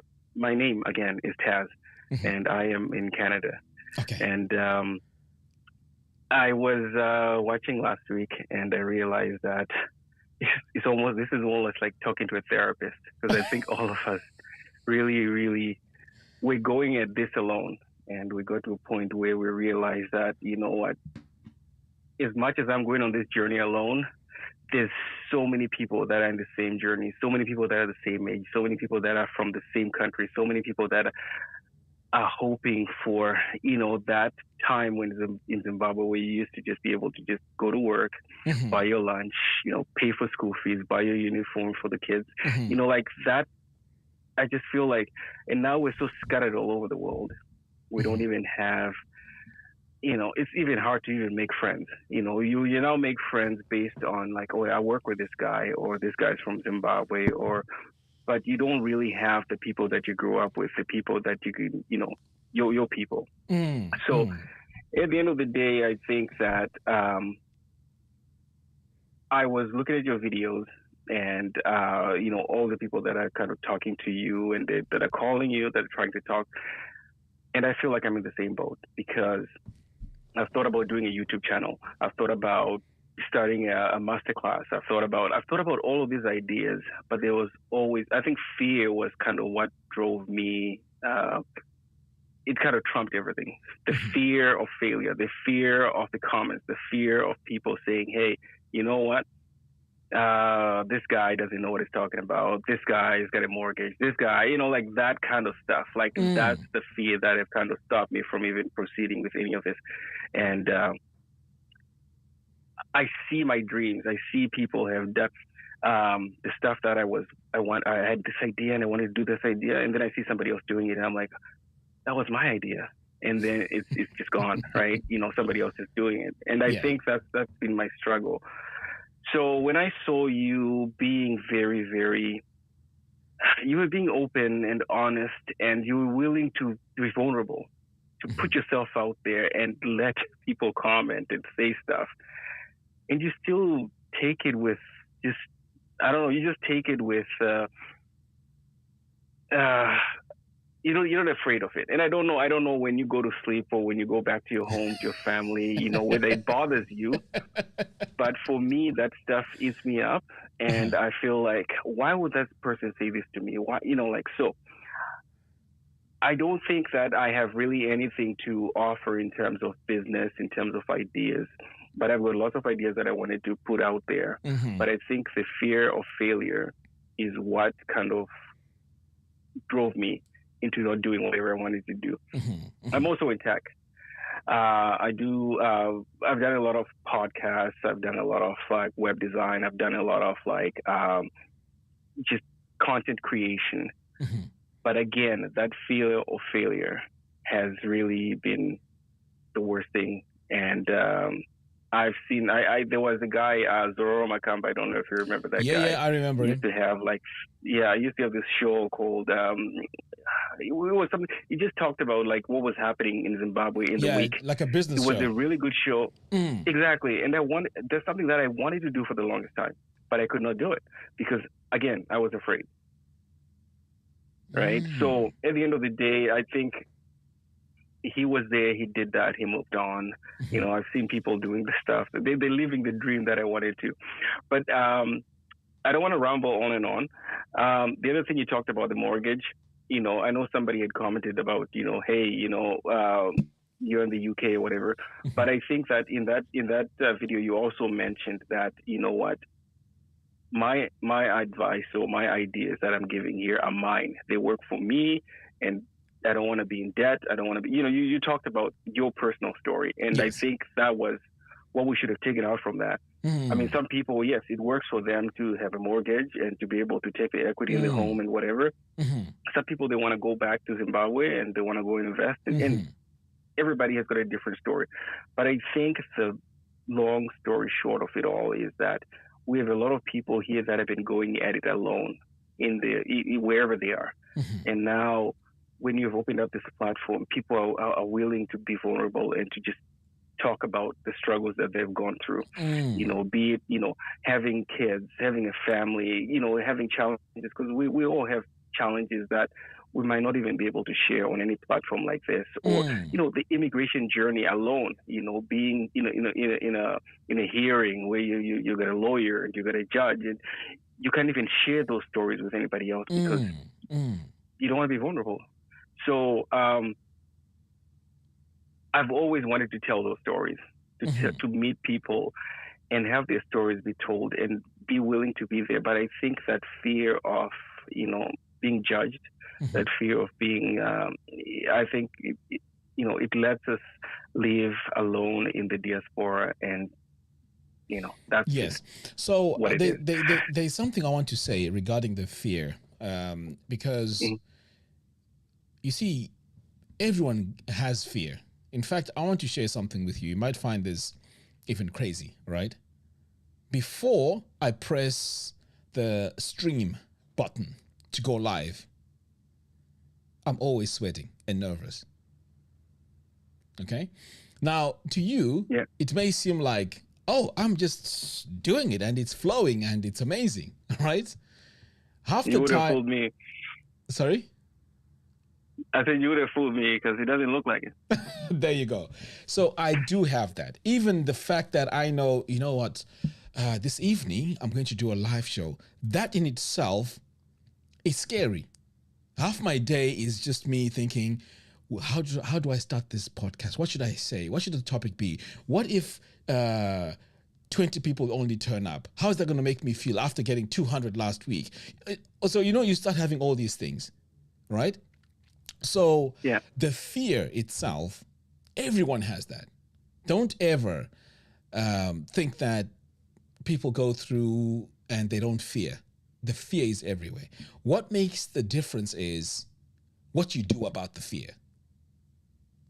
Do you fear and not do anything, or do you fear and then still do it?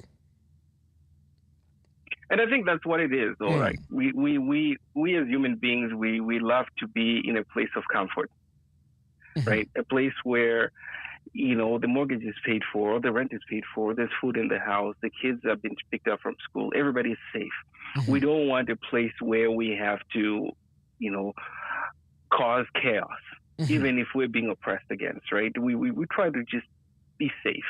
Like it's a human nature, right? Going back to the cavemen, you know, we want to be safe in our cave. We don't want to be out there, you know, fighting tigers and, you know, like stuff like that. So I think that's kind of where it stems from. And you're right.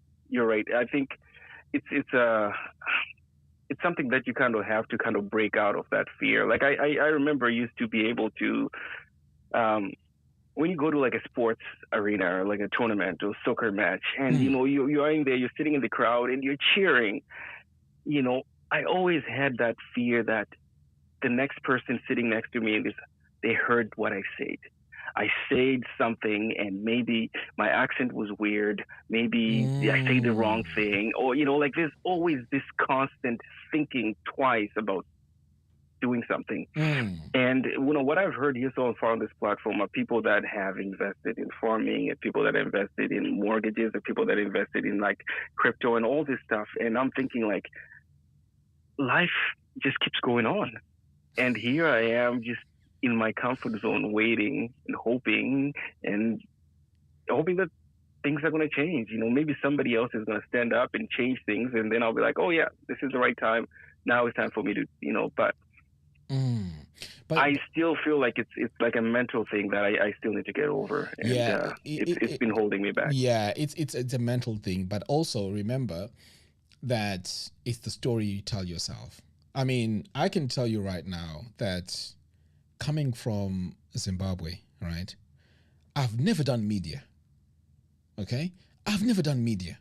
I've never done marketing officially, like at university. It's all self-taught. Do you see what I mean? Yeah. What I'm doing right now, if I wanted to know how this microphone works, I would spend a week finding out how to tweak it, how to make it sound nice. I would find out what this mic works with to bring the better sound. I would find out what best camera is. I mean, in fact, today, can you see, this is not the graphics we had last time, right? Now I have this device where I just press a button, and now I've got this WhatsApp thing showing, I can press another button. Now it's just me on the screen. You see what I mean? All these things, I managed to work on it, and just to improve the graphics. Next time, who knows, I'm going to have some graphics which are spinning, and it's more like a proper live show now. Do you see what I mean? It's all self-taught. Do you see what I mean? So I like that. Now the thing is that how do you balance that what do you paying mean? Rent and like with everyday else, because there's things that you have to do in life to get to get the kids to school and make your breakfast and fight traffic and still learn how to be able to make the graphics thing. You know what I mean?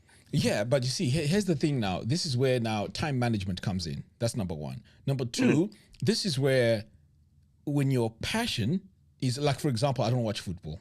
I don't have anything against anyone who watches football. If you're a Manchester football fan, it's all good. I'm not here to say, I'm against football. I had to cut so many things out of my life in order for me to achieve what I'm achieving. Do I feel like I've lost out on things? No. Do I feel like my life is not full because of this? No. I mean, I enjoy learning, and I enjoy finding out things, and I get a thrill when I get something to work. Like I have a blank template and then something works. That gives me a thrill. Even me, look, we've been here for 5 hours now, right? There's 106 people watching. And I'm saying to myself, wow, this is something that is definitely people are enjoying, or people are really getting out of. So why not push the extra 30 minutes? Why not push the extra hour? Do you understand? Because if I can do it, maybe I can inspire someone else to do it. I don't do this for the money. I could be putting ads on this. I could make this a business model. I could say, if you want to come on my show, pay me £100 to be on my show because I'm giving you exposure. I'm not any of that. I just enjoy this, and I'm at a time in my life where I can share what I've achieved, but it's not easy.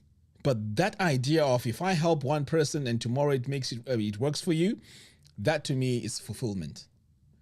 But for me to get there, I have to break through the fear. Do you see what I mean? Imagine. I appreciate that. And yeah, go ahead. Imagine you're from Zimbabwe.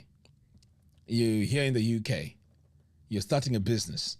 You're in a boardroom full of white people. Do you know how much fear you have like that? I think there's a video where I spoke about the first time I did my web design. I was teaching web design. Yeah, I watched that. You watched that? Yeah. That was one of the most scariest things that I've ever done. I just threw myself into the deep end. It doesn't mean that I've got experience now and it's easier for me to do it. No, every time I do it, I'm always conscious about myself. Am I doing this right? Am I this? Am I that? So all those voices that you get, I get as well. But I push myself through. anyway. Do you see what I mean? Even the comments that come in here, sometimes I get crazy comments.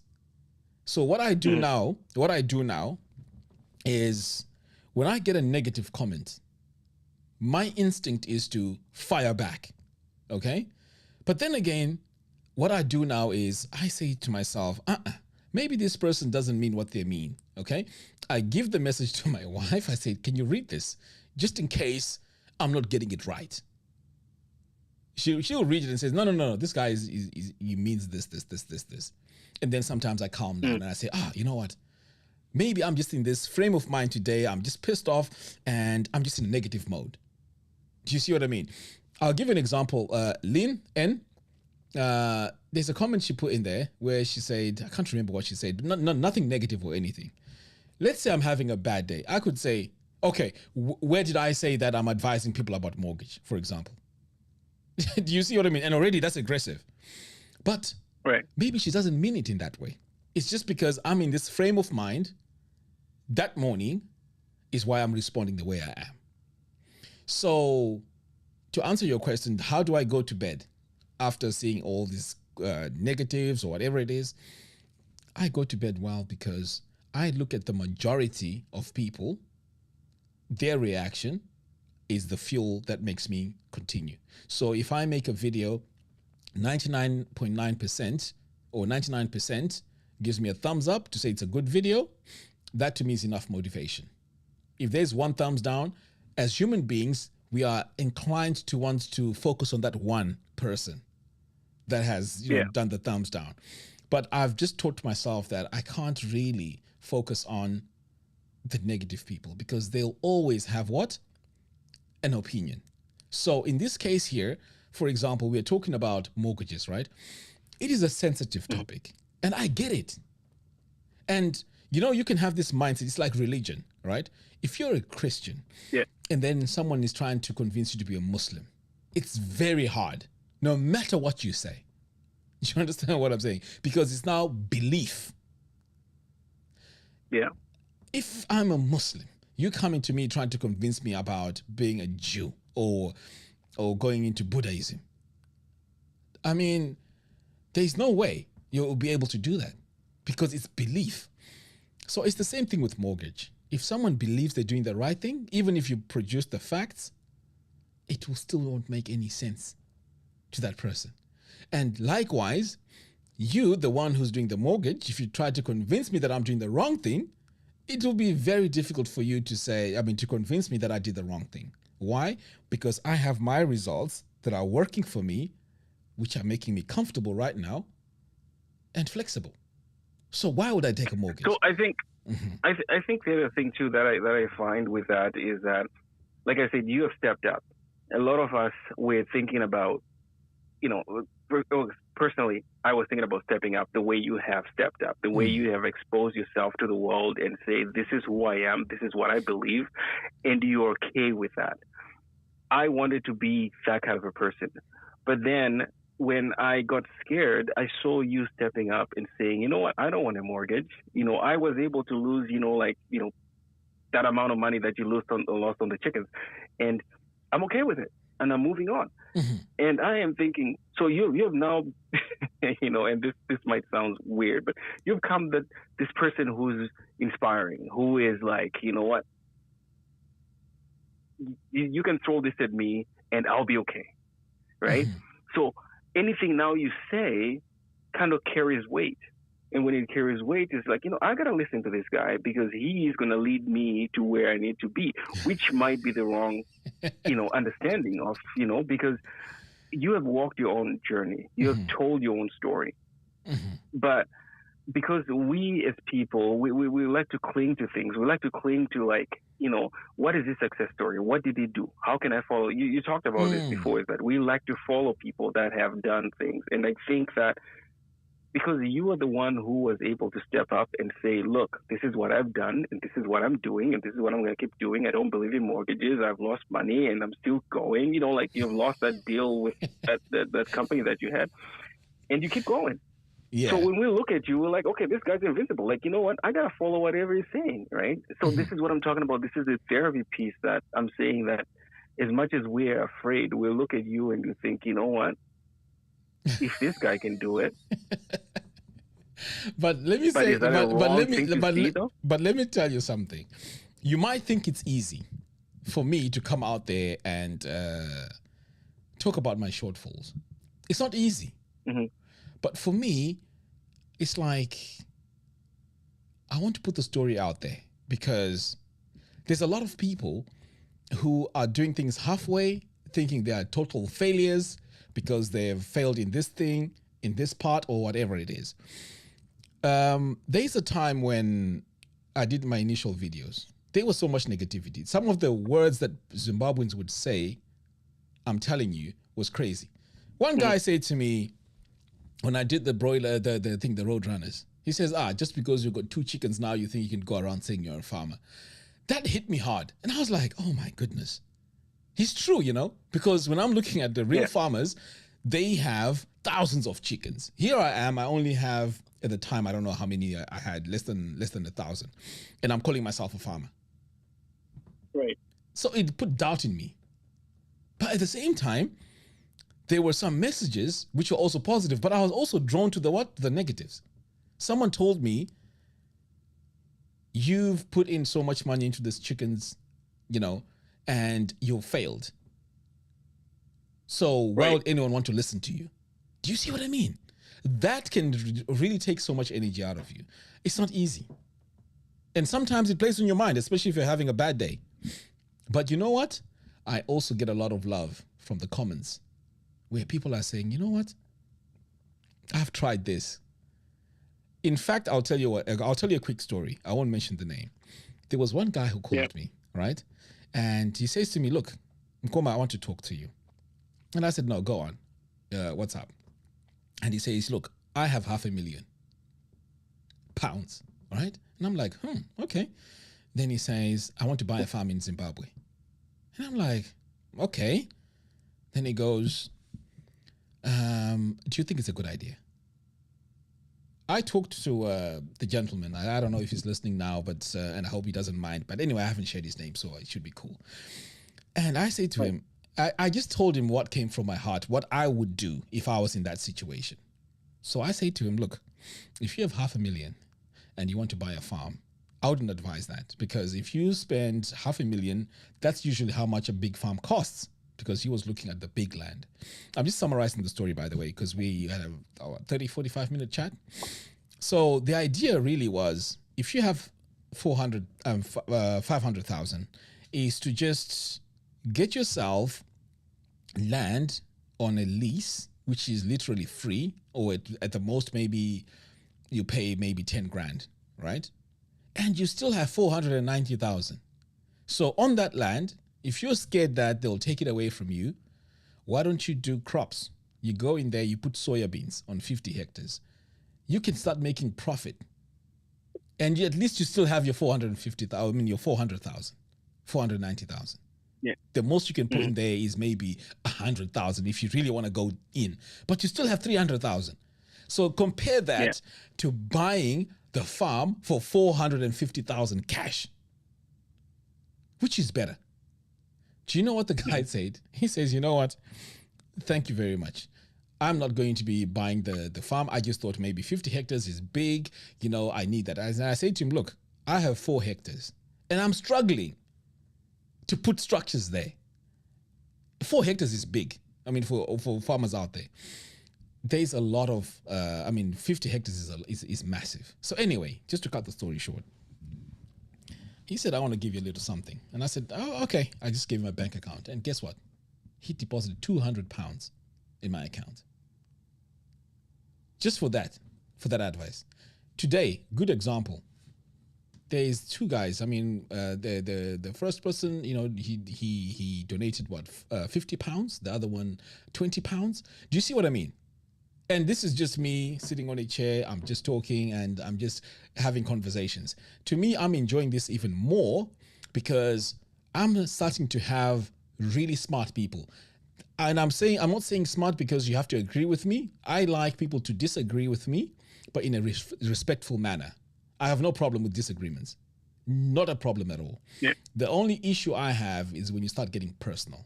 You're stupid. How can you do this? You're crazy. You're this, you're that, Then we have a problem because now you're attacking me personally, right? If you have your point, I don't have a problem discussing that. But anyway, it's not easy doing what I'm doing. And sometimes I do get crazy emotional and all of that. But for the most part, that's about 1% of the time. 99% of the time, I'm enjoying it, like I am now. I mean, look, we're still going. 105 people are watching. Isn't that crazy? Well, and I really, and I think that's what I wanted. I think I wanted an opportunity to be able to actually just connect with you and just kind of hear, because like I said, most of the dreams that I've had in terms of doing things like this, especially things that involve the public, have been kind of shrouded in fear and distrust and just being vulnerable, because, you have a backstory, you have family, you have siblings, you have people like, and when I see people like, Nagara Sanamaititi and all those guys, going out there and putting themselves out there, and then there's that pushback on people that are not even a part of it, that are their families, that are their, their parents or their grandparents. And I just don't want those things to kind of come back to me because I enjoy a conversation like this. I enjoy comedy. I enjoy skits. I enjoy all those kind of things. But I just don't want them to kind of blow back on people that are not a part of them. So when you talk about, you don't want someone to target you personally and start disrespecting you in that way. And I think that's kind of like where my fear is. And also my job, like I have a job and I work, for the government, and I just don't want a situation where, somebody would say, oh yeah, we saw this guy, on YouTube or on Facebook, saying, these things. So I really appreciate taking my call. I know that there's a lot of people waiting, and there are a lot of people that just want to kind of get this stuff off their chest by just talking to you. And I would appreciate, you take their call as well. So I don't want to take too much of your time, but I really appreciate you taking the time. And and if I may say, you're a very, very positive guy. I don't know if there is any kind of bad side of you where you get angry or anything like that, but you just seem to take everything with positivity, and when people talk to you, you just seem to be very, very, nice and listening, and I think that goes a long way for the person that you are. I appreciate that. Thank you. Thank you so much for your kind words. Really appreciate it. Okay, so all right, you take care. Okay, take care too. I'll continue watching. All right, fantastic. Thanks. All right. Okay, bye. Right. Do we have someone else who was going to speak? I know I have Farai, but the question is Farai still up now? Right. I also had someone here saying good morning from Zimbabwe. Was that correct? I think so. Yes. Eros Bora. Well, thank you for joining us. Okay. Let me try and call Farai because he tried to call, but I'm not sure if he's going to be around now. Let's have a look. Okay, so he's not available anymore. Anyway, guys, I mean, does anyone want to call in? Maybe we'll make this the last call because, boy, this has been 5 hours. This is crazy, guys. This is just amazing. All right, so I'll take one more call, and if I don't get a call in the next 5 minutes, then we can call it a night, and we can continue again. I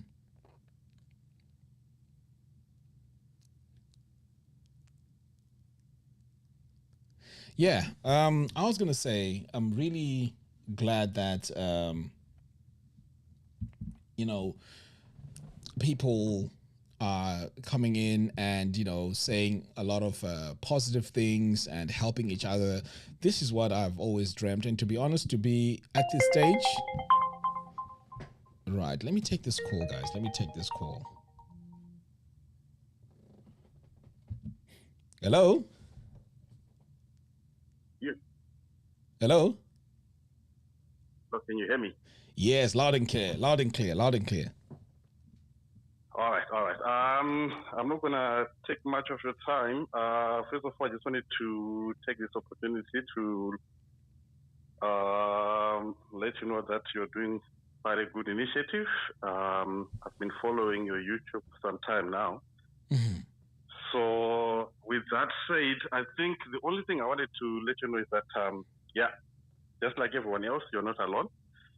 We're all trying these things. I'm down here in Australia, and I've been trying to do some farming in Zimbabwe. I've actually have put my own 2 hectares in Zimbabwe that I'm actually farming. But it's not land that I own. So that's where my question actually comes in. I just wanted to come in with a question. How are you guys accessing this land? Because some of us, we have to rent. Are you guys buying freehold title? Are you guys leasing? Because it seems like the situation in Zimbabwe when it comes to buying land is not really clear, and a lot of people have lost a lot of money. Right. Very good question. All I wanted to hear from you. Okay, that's a very good question. Right. In my case, what happened was when I made quite a bit of money around the COVID time, after buying the house, we decided, you know what, we need land, right? So our motivation in buying the land or in getting land was to have land that we can pass on to the children in a family trust. Okay, that was the motivation. Yeah. The idea behind it was not necessarily the farming part. The farming was the secondary part. The bigger part was so that our children will have something to fall back on. And farming, it's one of those things which, you know, if you take it serious, it can take you far. So that was the motivation.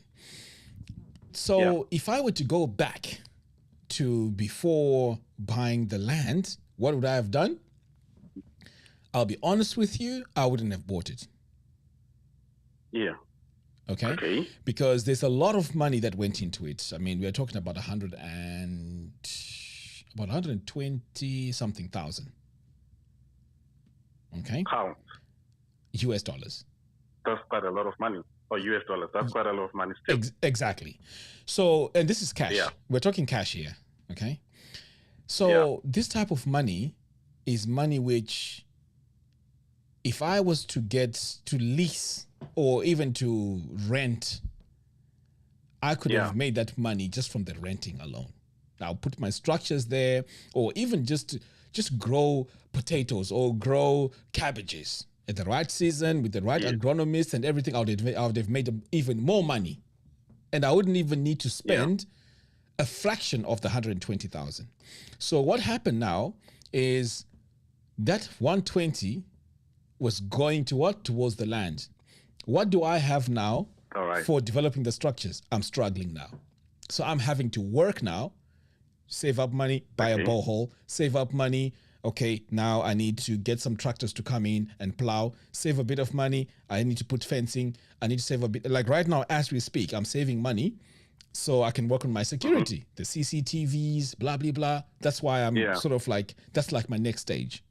So but on the other side of it, you should look at it from the point that now you've got an asset of land that also might appreciate with time. I mean, as Zimbabwe comes up, as the economy comes up, it might appreciate. It does have a market value, especially if you've got title, which is actually the basis of my question. How are you guys accessing this land? Because some of us, we've been advised not to even buy land in Zimbabwe because there are scammers throughout. No. Look, when it comes to buying land, of course, what happens around the farming land and what happens around the commercial land is different. Okay?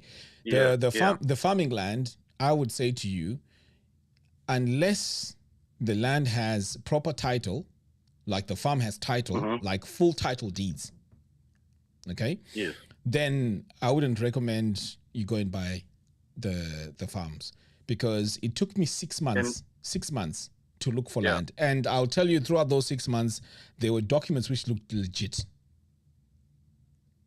Exactly. They looked very legit. So I had to pay a lawyer. I think I featured him on my channel as well. He was doing the due diligence because farmland has a lot of hidden things. Okay, especially there's a lot of documents that's needed to make it legit. So someone can show you a title deed, but maybe they haven't shown you the certificate of no present interest from the government. Because, do you see what I mean? That certificate is important. I guess you've actually just come exactly where I wanted us to. I think we might have to have another podcast just so that for the benefit of your listeners, so many people would really benefit from knowing that when it comes to land dealings in Zimbabwe, there's a lot going down. So I've actually resorted myself to just renting. So I just pay someone like for the season. Then I just do a bit of farming. I started off with a 1 hectare. This season I've got 2 hectares of maize, which I'm about to harvest. So now I just thought, for someone like yourself who's got something going on, Ruwa organic, and you're so confident about it, there are ways, but now you're telling me that you're working with lawyers. You have to work with lawyers. I think a lot of people will have to benefit because I've heard a lot of people losing money. I guess that's exactly what I wanted to hear from you. Okay, I know. Don't go and buy it straight up. If someone says to you, I'm selling land, here's my papers, I'm going to... No, there needs to be due diligence. You can't buy land like that. Yes. You cannot buy land. Due diligence is very, very important. And I'll tell you, 99% of the time, you'll get scammed. Don't even do that. Yes. So I guess for the benefit of your listeners, this is something that is very important. A lot of people are getting scammed. Absolutely. Yeah. Okay, great. So, I think go ahead. That's all on my side. Yeah, I didn't have much to contribute. Just to say, okay, we are following you. It's a good initiative. You're opening our eyes, especially with all these conversations. Keep going. We are behind you all the way. No, thank you very much for calling. And don't forget to join the communities. I've got a WhatsApp group and also ruwaorganic.com. If you have any questions, let's share ideas and everything in there, to help each other. I mean, I don't know everything. Just because I have this platform doesn't mean I know everything. As we can see, I make a lot of... we are all learning, Yes. Yeah, that's one thing I like about this community, really. Yes. We're all learning. Absolutely. I'm not a farmer myself. We just grew up doing the Kumunda thing in Zimbabwe, and that's all. Exactly. No, fantastic. Thank you very much for calling. I really appreciate it. Thank you, mate. All right, cheers. I guess yes. Right, guys, I think I will have one more call and we'll call it a day. What time is it now? Let me check. Oh my goodness, 2:30 a.m. in the UK. Do we have one more? Yeah, it looks like we've taken most. Okay, there's a caller coming in. Hello? Hello. Hello? Hello, can you hear me? Loud and clear. How are you? I'm doing well. Am I still in live? Yes, it's live. I'm a little bit behind, so I couldn't hear. Yes, you're live. Okay, so what's your name? And let's. We would like to hear your story. So I'm Tinashe. I'm in Asia. Okay. So it's a little bit interesting because I'm hearing a lot of people from UK and their experience every single time is like UK to Zimbabwe. So it's a new experience to hear anything from Asia, in particular China. I don't know if you have heard people from there as well. No. You're the first one. Which makes it interesting because for me, I'm an artist. I'm an acrobat. So normally here in China, they don't have more of IT people and all these kind of professions there. Mm-hmm. So for me, I actually want to open something like what you have opened. I always have this mind of doing a podcast, video content, and all this kind of stuff. But my story was what the idea I will be speaking about, because I can speak a lot. I speak a lot. So much people complain about that. So I wanted to monetize it. I was like, okay, you're having a problem with it, but I will try to monetize. So the idea which I would like to do it, as I can see, no one is actually doing something like what you're doing with the UK. No one is doing it with China. Okay. So that's the first thing I would like to try. I don't know much about social media marketing and all this kind of stuff, but I would like to try. If you would assist me, also I'm also part in the group. You've been doing great. You're doing a good job in this social media stuff. So that's another thing I would like some help with. If you might help. Okay, so first of all, if I got you correct, you said you want to do something similar to what I'm doing. Are you talking about just YouTube, talking about your experience, or are you talking about the live show? Which in particular? I would like to venture more in the things I know more, like my experience in China also, because it's a totally different world. Believe me, really different world. I would like also to talk about the experience us as artists, how are we being treated, and how the experience are like for foreigners, especially Africans in particular. It's a little bit some interesting stories happening and all this kind of stuff. So this is kind of a thing I would like to discuss with people. Okay. Get to know the experience further. Okay. That's not a problem. In fact, I do encourage a lot of people to share their stories, to go on, just use social media as another way of actually making money.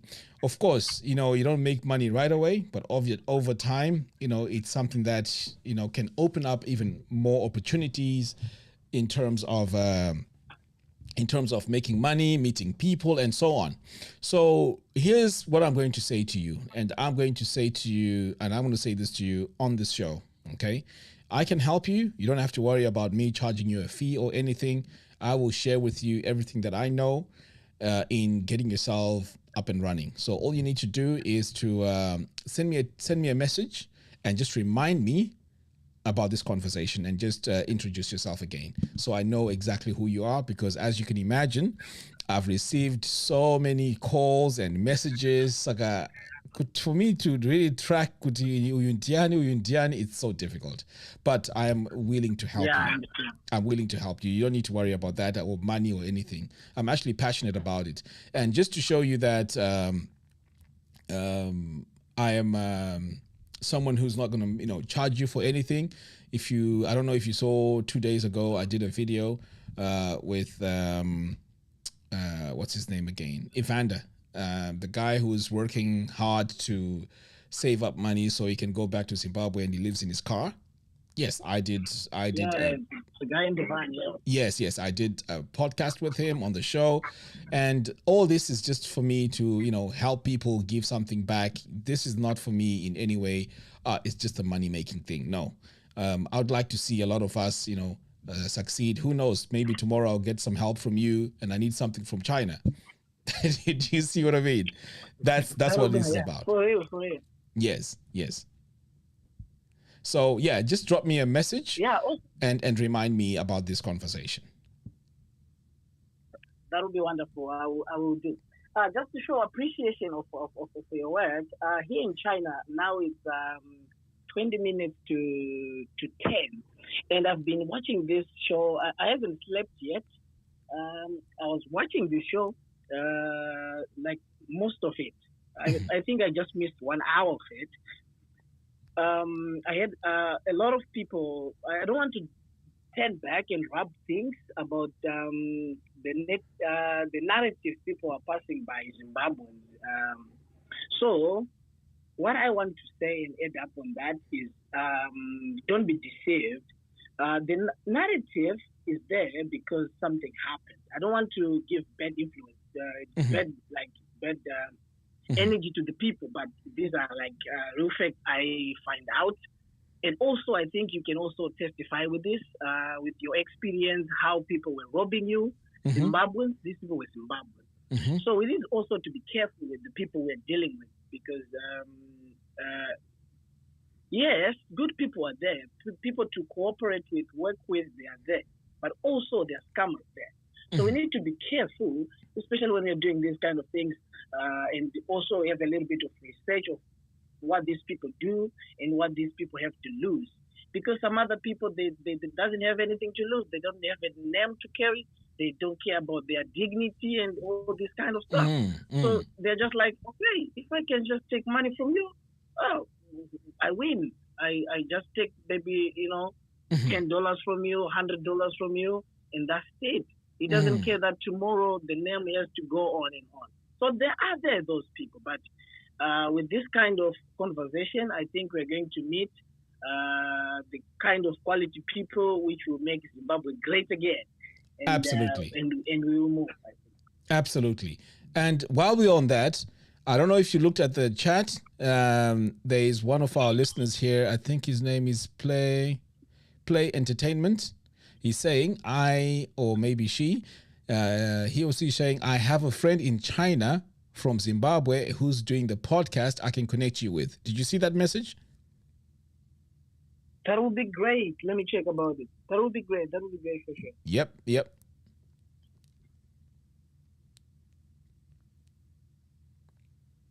It's in the comments.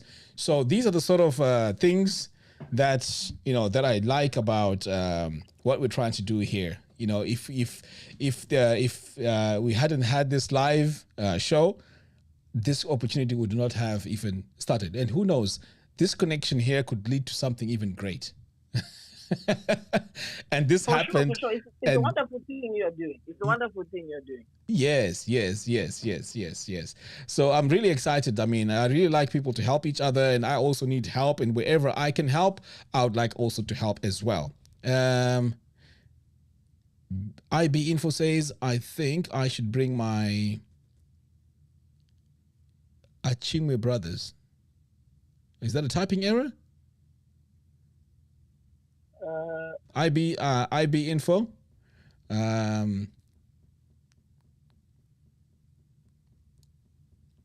Okay. Anyway, did you see the message?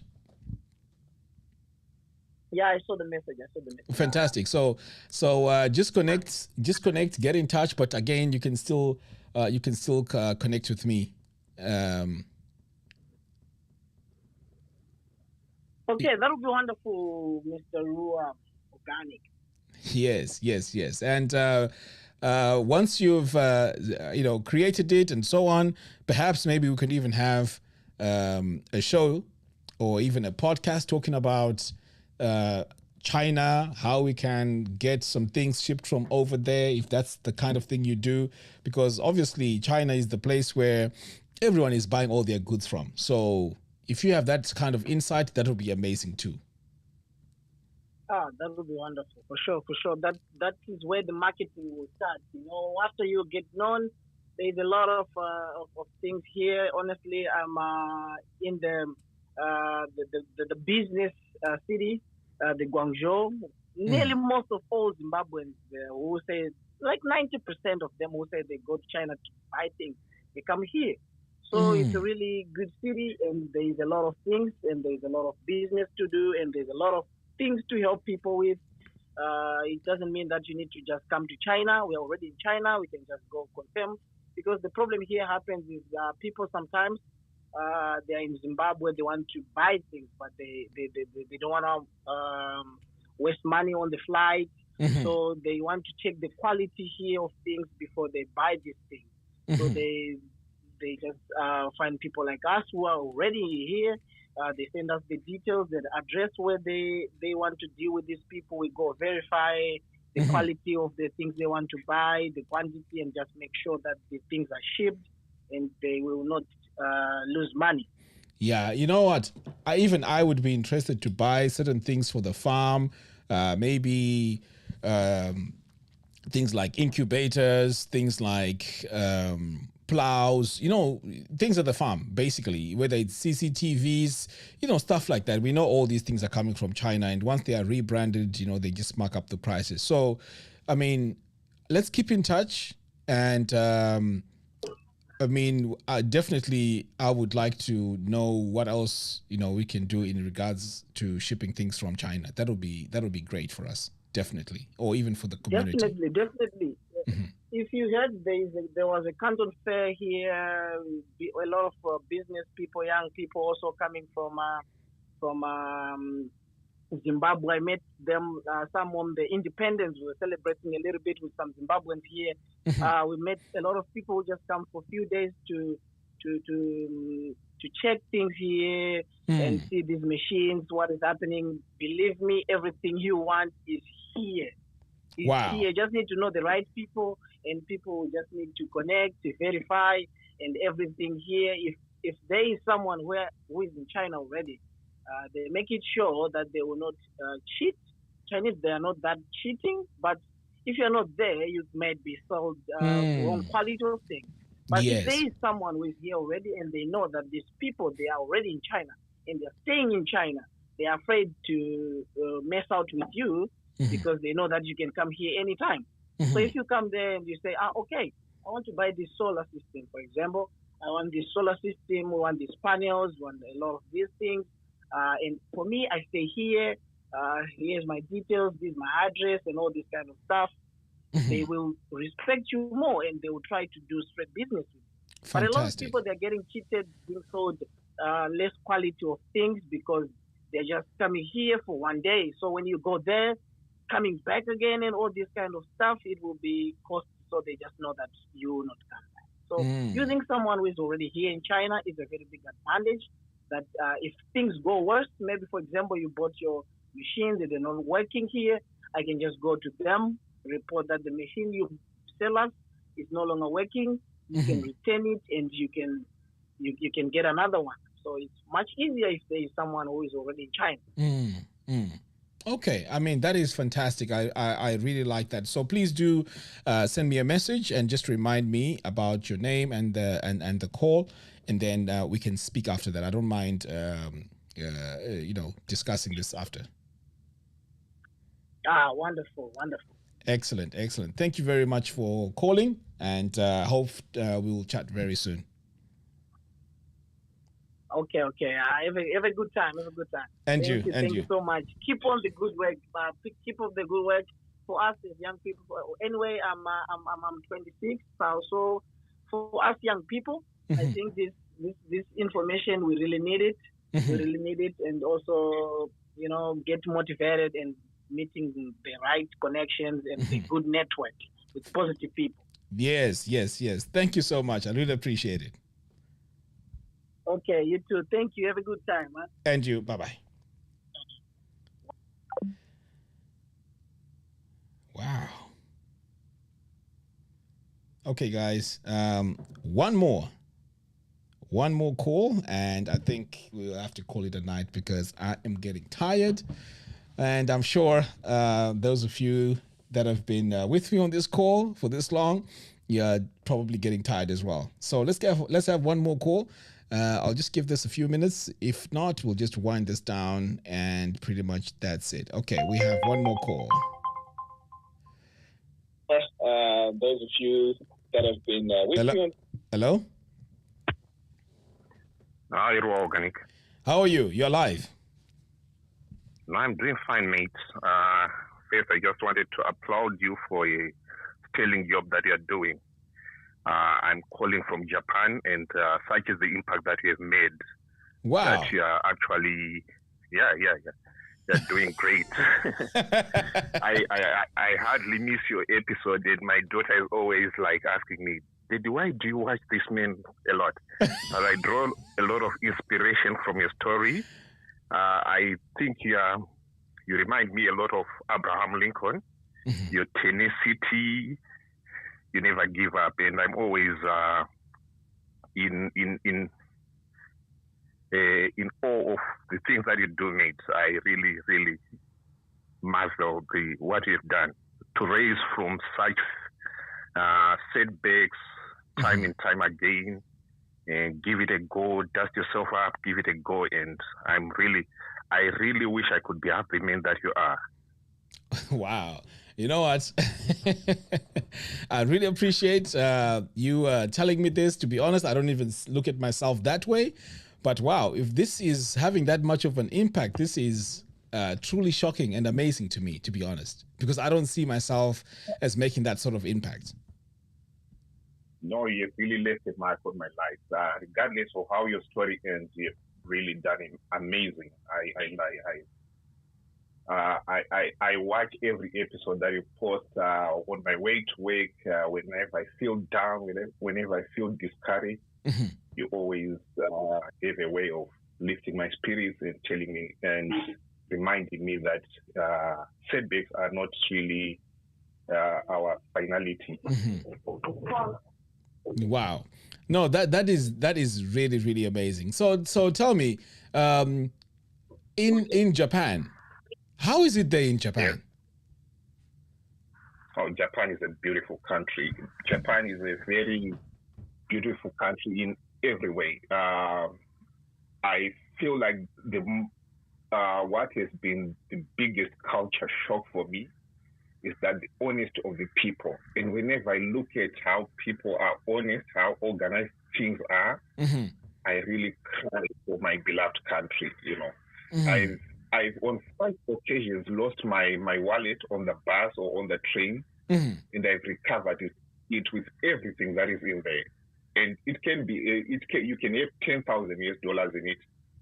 You will find everything intact. You know, the people are so organized, and the honesty that comes from Japanese people is something that I always hold dearly to my heart. Wow, 10,000 in a wallet, and pretty much it's okay. No one will steal it.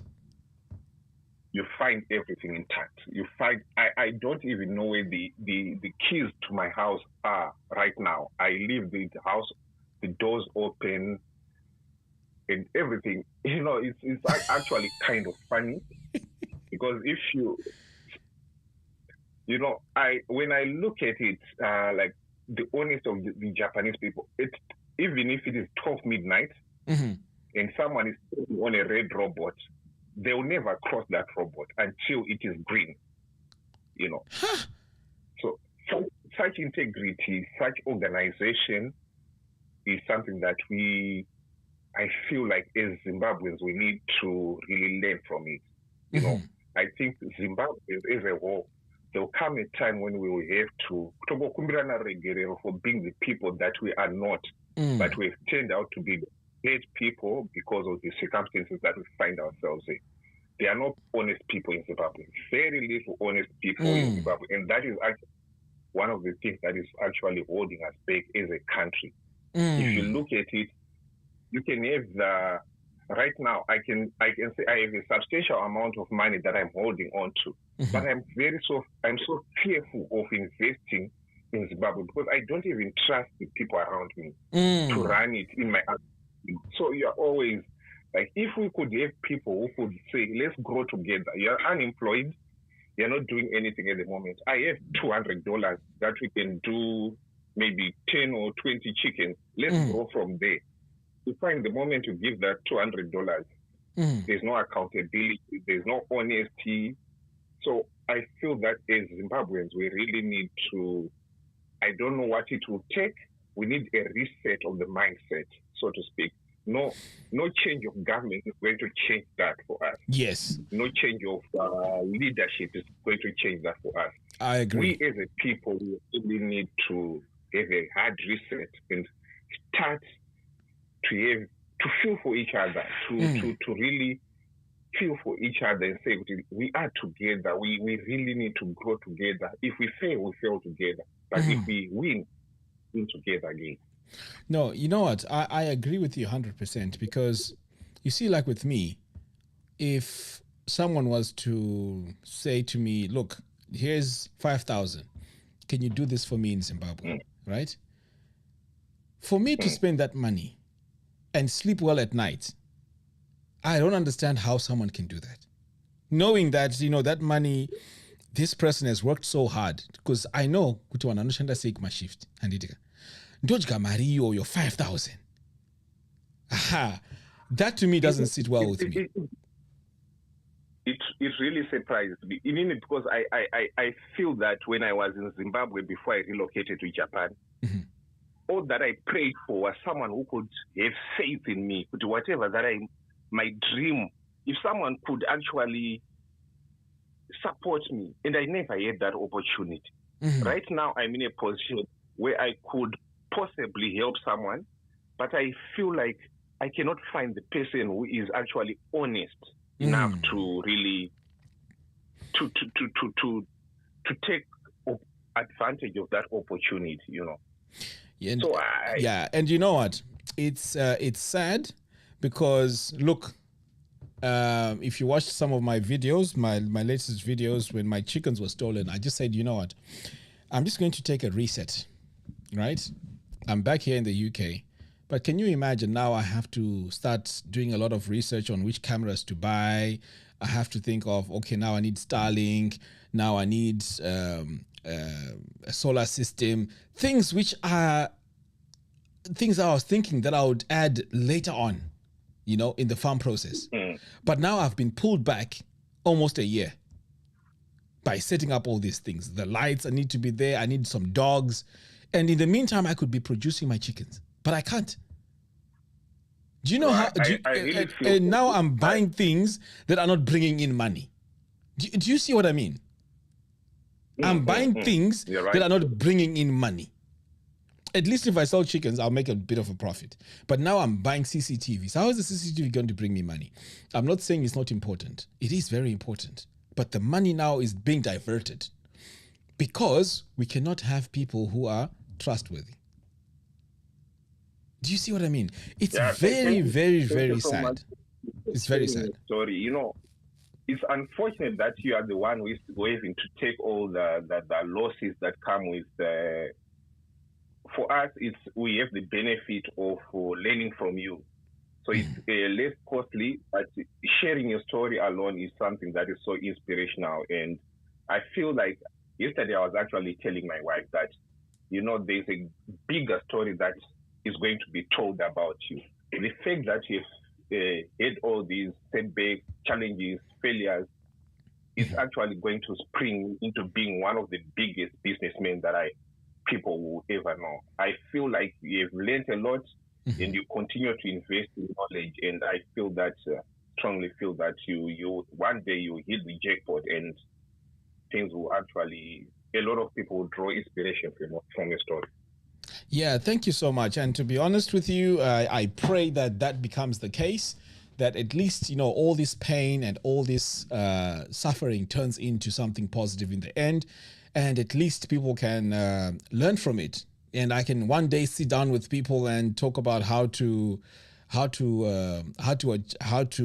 on this type of things, I definitely pray for that too, because, I've gone through so much. Do you know what my family has to go through with all these setbacks? It's crazy.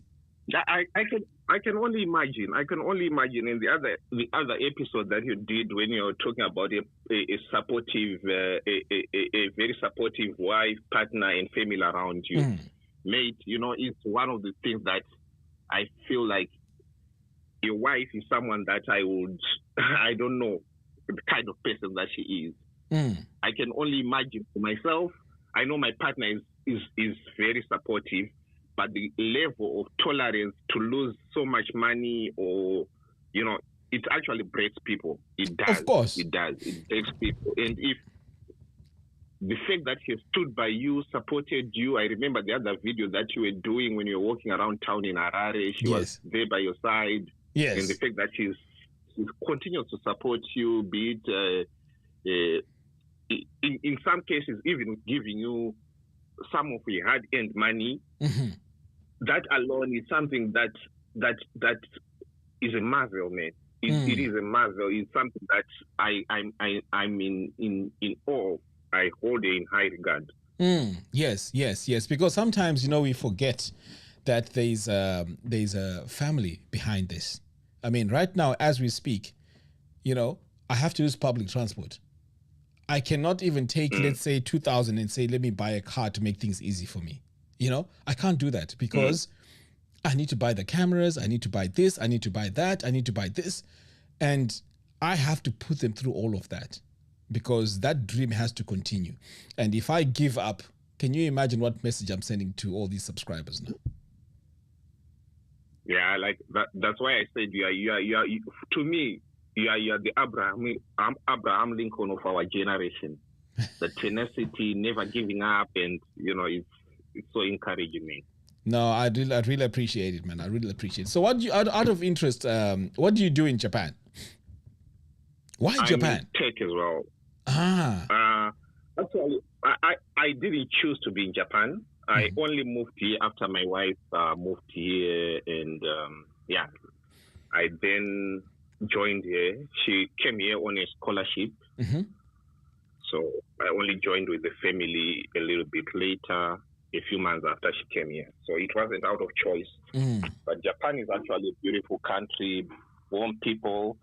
The only challenge is the language barrier, but with time you get to, if you live here long enough and you learn, you start to learn the language and you acclimatize. Yeah, that's fantastic. So tell me something. Do you have plans to then retire in Zimbabwe or move back to Zimbabwe? What's the situation there?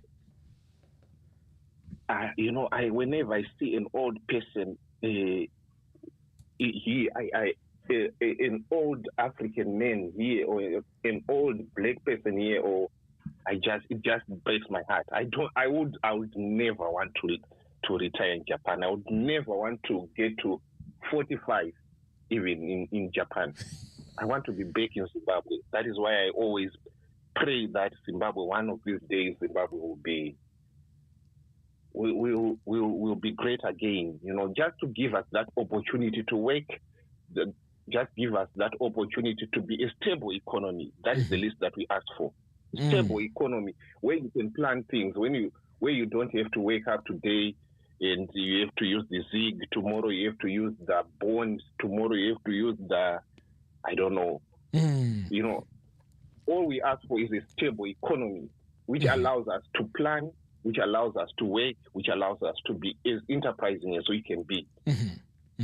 Of course. I mean, that will be way much better for, for everyone, definitely. But of course, like I always say to a lot of people, don't let that stop you from moving forward and making plans, because, you have to plant the tree now. And then you're right. And then enjoy the fruits later. Maybe that economy thing we're talking about today is going to happen in 5 years' time. But today we need to plant the tree. Let's not plant the tree after 5 years, if you know what I mean. That's powerful. Yes. We need to do what we can now, so that when the economy gets better, we ride the wave with it. Yeah, that's true. Thank you so much for allowing us to learn from you, mate, and sharing your story. Fantastic. I mean, thank you so much. And be sure to join the WhatsApp group. The links are in the video description. I've actually done that. Fantastic. I've actually done that. I don't know why I hadn't, but I've actually done that. And I hope to be part of the community, share ideas. Yes. And Fantastic.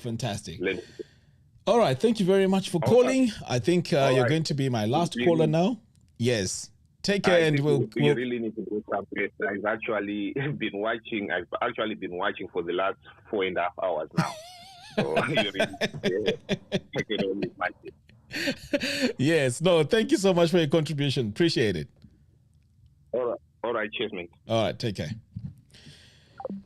All right, guys, you know what? I am super tired now. And again, this was a really eye-opening episode. I'm sure you can agree with me that this has been really, really, really powerful. The things that I've learned today, I might need to go back and chop it up a little bit and share pieces of these calls. because there's a lot of things that were shared in this and super powerful. Anyway, guys, once again, I'd like to thank you so much for tuning in. It's not easy to listen for 5 hours, or 4 hours, whatever it is. So I really appreciate your help. And also, it is you who is making this channel grow and who's making this channel, as amazing as it is. It's not just me.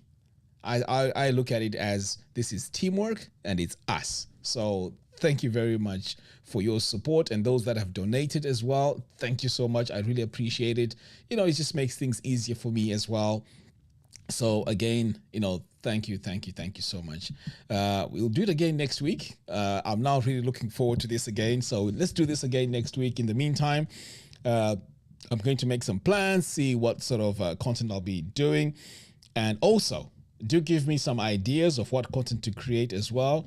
And if you have any people who are interested in this farming sector or someone who has any knowledge that can benefit all of us, please drop me an email so I can have them on a show. We can do a podcast, on one-to-one podcast, so that, they can also impact some information on us. Anyway, guys, thank you very much for watching the show, and I'll see you again next time. Take care.